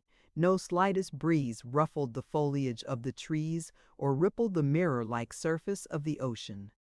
Only a gentle swell rolled softly in upon the beach. Never had Tarzan seen the great Atlantic so ominously at peace. He was standing at the edge of the beach, gazing out to sea in the direction of the mainland, his mind filled with sorrow and hopelessness, when from the jungle close behind the camp came the uncanny wail of a panther. There was a familiar note in the weird cry, and almost mechanically Tarzan turned his head and answered. A moment later the tawny figure of Sheeta slunk out into the half-light of the beach. There was no moon, but the sky was brilliant with stars. Silently the savage brute came to the side of the man. It had been long since Tarzan had seen his old fighting companion, but the soft purr was sufficient to assure him that the animal still recalled the bonds which had united them in the past. The ape-man let his fingers fall upon the beast's coat, and as Sheeta pressed close against his leg, he caressed and fondled the wicked head while his eyes continued to search the blackness of the waters. Presently he started. What was that? He strained his eyes into the night. Then he turned and called aloud to the men smoking upon their blankets in the camp. They came running to his side, but Gus hesitated when he saw the nature of Tarzan's companion. "Look!" cried Tarzan. "A light, a ship's light. It must be the Cowrie. They're becalmed." And then with an exclamation of renewed hope, "We can reach them. The skiff will carry us easily." Gus demurred. "They are well armed," he warned. "We could not take the ship, just 5 of us." "There are 6 now," replied Tarzan, pointing to Sheeta, "and we can have more still in a half-hour. Sheeta is the equivalent of 20 men, and the few others I can bring will add full 100 to our fighting strength. You do not know them." The ape-man turned and raised his head toward the jungle, while there pealed from his lips, time after time, the fearsome cry of the bull ape who would summon his fellows. Presently from the jungle came an answering cry, and then another and another. Gus shuddered. Among what sort of creatures had fate thrown him? Were not Kaishang and Mamulla to be preferred to this great white giant who stroked a panther and called to the beasts of the jungle? In a few minutes the apes of Akit came crashing through the underbrush and out upon the beach, while in the meantime the 5 men had been struggling with the unwieldy bulk of the skiff's hull. By dint of Herculean efforts they had managed to get it to the water's edge. The oars from the 2 small boats of the Kincaid, which had been washed away by an offshore wind the very night that the party had landed, had been in use to support the canvas of the sailcloth tents. These were hastily requisitioned, and by the time Akut and his followers came down to the water, all was ready for embarkation. Once again the hideous crew entered the service of their master, and without question took up their places in the skiff. The 4 men, for Gus could not be prevailed upon to accompany the party, fell to the oars, using them paddle-wise, while some of the apes followed their example, and presently The ungainly skiff was moving quietly out to sea in the direction of the light which rose and fell gently with the swell. A sleepy sailor kept a poor vigil upon the Cowrie's deck, while in the cabin below Schneider paced up and down arguing with Jane Clayton. The woman had found a revolver in a table drawer in the room in which she had been locked, and now she kept the mate of the Kincaid at bay with the weapon. The Mosula woman kneeled behind her, while Schneider paced up and down before the door, threatening and pleading and promising, but all to no avail. Presently from the deck above came a shout of warning and a shot. For an instant Jane Clayton relaxed her vigilance and turned her eyes toward the cabin skylight. Simultaneously, Schneider was upon her. The first intimation the watch had that there was another craft within 1,000 miles of the Cowrie came when he saw the head and shoulders of a man poked over the ship's side. Instantly, the fellow sprang to his feet with a cry and leveled his revolver at the intruder. It was his cry and the subsequent report of the revolver which threw Jane Clayton off her guard. Upon deck, the quiet of fancied security soon gave place to the wildest pandemonium. The crew of the Cowrie rushed above armed with revolvers, cutlasses, and the long knives that many of them habitually wore. But the alarm had come too late. Already the Beasts of Tarzan were upon the ship's deck, with Tarzan and the 2 men of the Kincaid's crew. In the face of the frightful beasts, the courage of the mutineers wavered and broke. Those with revolvers fired a few scattering shots and then raced for some place of supposed safety. Into the shrouds went some, but the apes of Akut were more at home there than they. Screaming with terror, the Maras were dragged from their lofty perches. The beasts, uncontrolled by Tarzan, who had gone in search of Jane, loosed the full fury of their savage natures upon the unhappy wretches who fell into their clutches. Sheeta, in the meanwhile, had felt his great fangs sink into but a single jugular.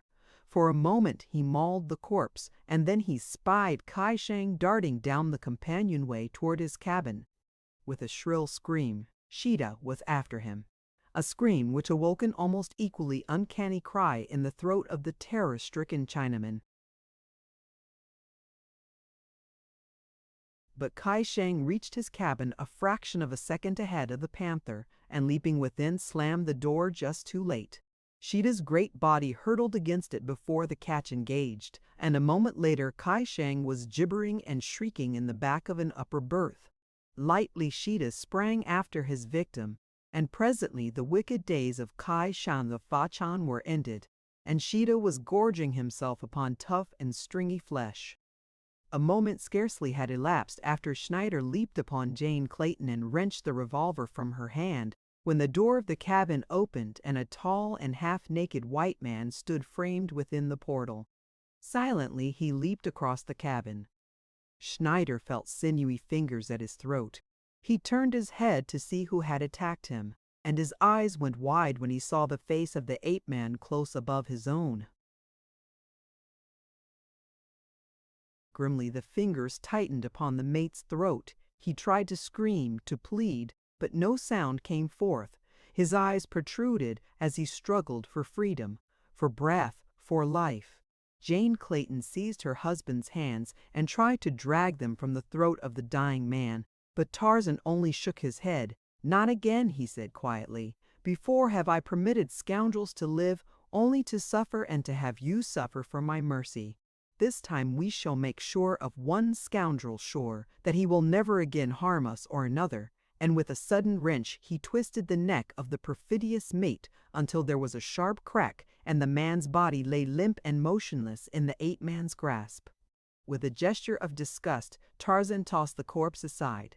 Then he returned to the deck, followed by Jane and the Mosula woman. The battle there was over. Schmidt and Momola and 2 others alone remained alive of all the company of the Cowrie, for they had found sanctuary in the forecastle. The others had died, horribly, and as they deserved, beneath the fangs and talons of the Beasts of Tarzan, and in the morning the sun rose on a grisly sight upon the deck of the unhappy Cowrie. But this time the blood which stained her white planking was the blood of the guilty and not of the innocent. Tarzan brought forth the men who had hidden in the forecastle, and without promises of immunity from punishment, forced them to help work the vessel. The only alternative was immediate death. A stiff breeze had risen with the sun, and with canvas spread the Cowrie set in toward Jungle Island, where a few hours later Tarzan picked up Gust and bid farewell to Shite and the apes of Akut, for here he set the beasts ashore to pursue the wild and natural life they loved so well. Nor did they lose a moment's time in disappearing into the cool depths of their beloved jungle. That they knew that Tarzan was to leave them may be doubted, except possibly in the case of the more intelligent Akut, who alone of all the others remained upon the beach as the small boat drew away toward the schooner, carrying his savage lord and master from him. And as long as their eyes could span the distance, Jane and Tarzan, standing upon the deck, saw the lonely figure of the shaggy anthropoid motionless upon the surf-beaten sands of Jungle Island. It was 3 days later that the Cowrie fell in with HMM, sloop of war shore water, through whose wireless Lord Greystoke soon got in communication with London. Thus he learned that which filled his and his wife's heart with joy and thanksgiving. Little Jack was safe at Lord Greystoke's town house. It was not until they reached London that they learned the details of the remarkable chain of circumstances that had preserved the infant unharmed. It developed that Rokoff, fearing to take the child aboard the Kincaid by day, had hidden it in a low den where nameless infants were harbored, intending to carry it to the steamer after dark.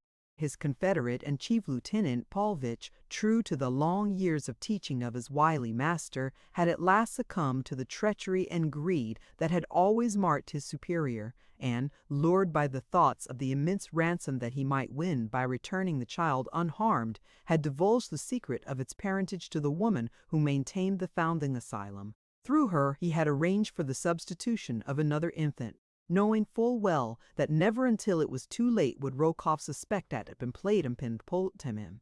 The woman had promised to keep the child until Paulvitch returned to England, but she in turn had been tempted to betray her trust by the lure of gold, and so had opened negotiations with Lord Greystoke's solicitors for the return of the child.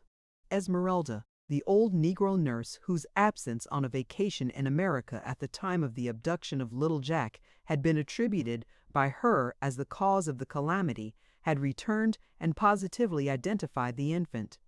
The ransom had been paid, and within 10 days of the date of his kidnapping, the future Lord Greystoke, none the worse for his experience, had been returned to his father's home.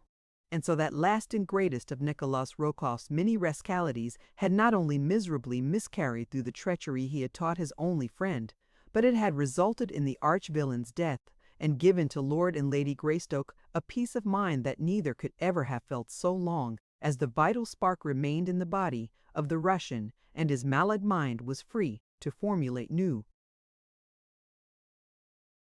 atrocities against them. Rokoff was dead, and while the fate of Paulvitch was unknown, they had every reason to believe that he had succumbed to the dangers of the jungle, where last they had seen him, the malicious tool of his master. And thus, in so far as they might know, they were to be freed forever from the menace of these two men, the only enemies which Tarzan of the Apes ever had occasion to fear, because they struck at him cowardly blows through those he loved.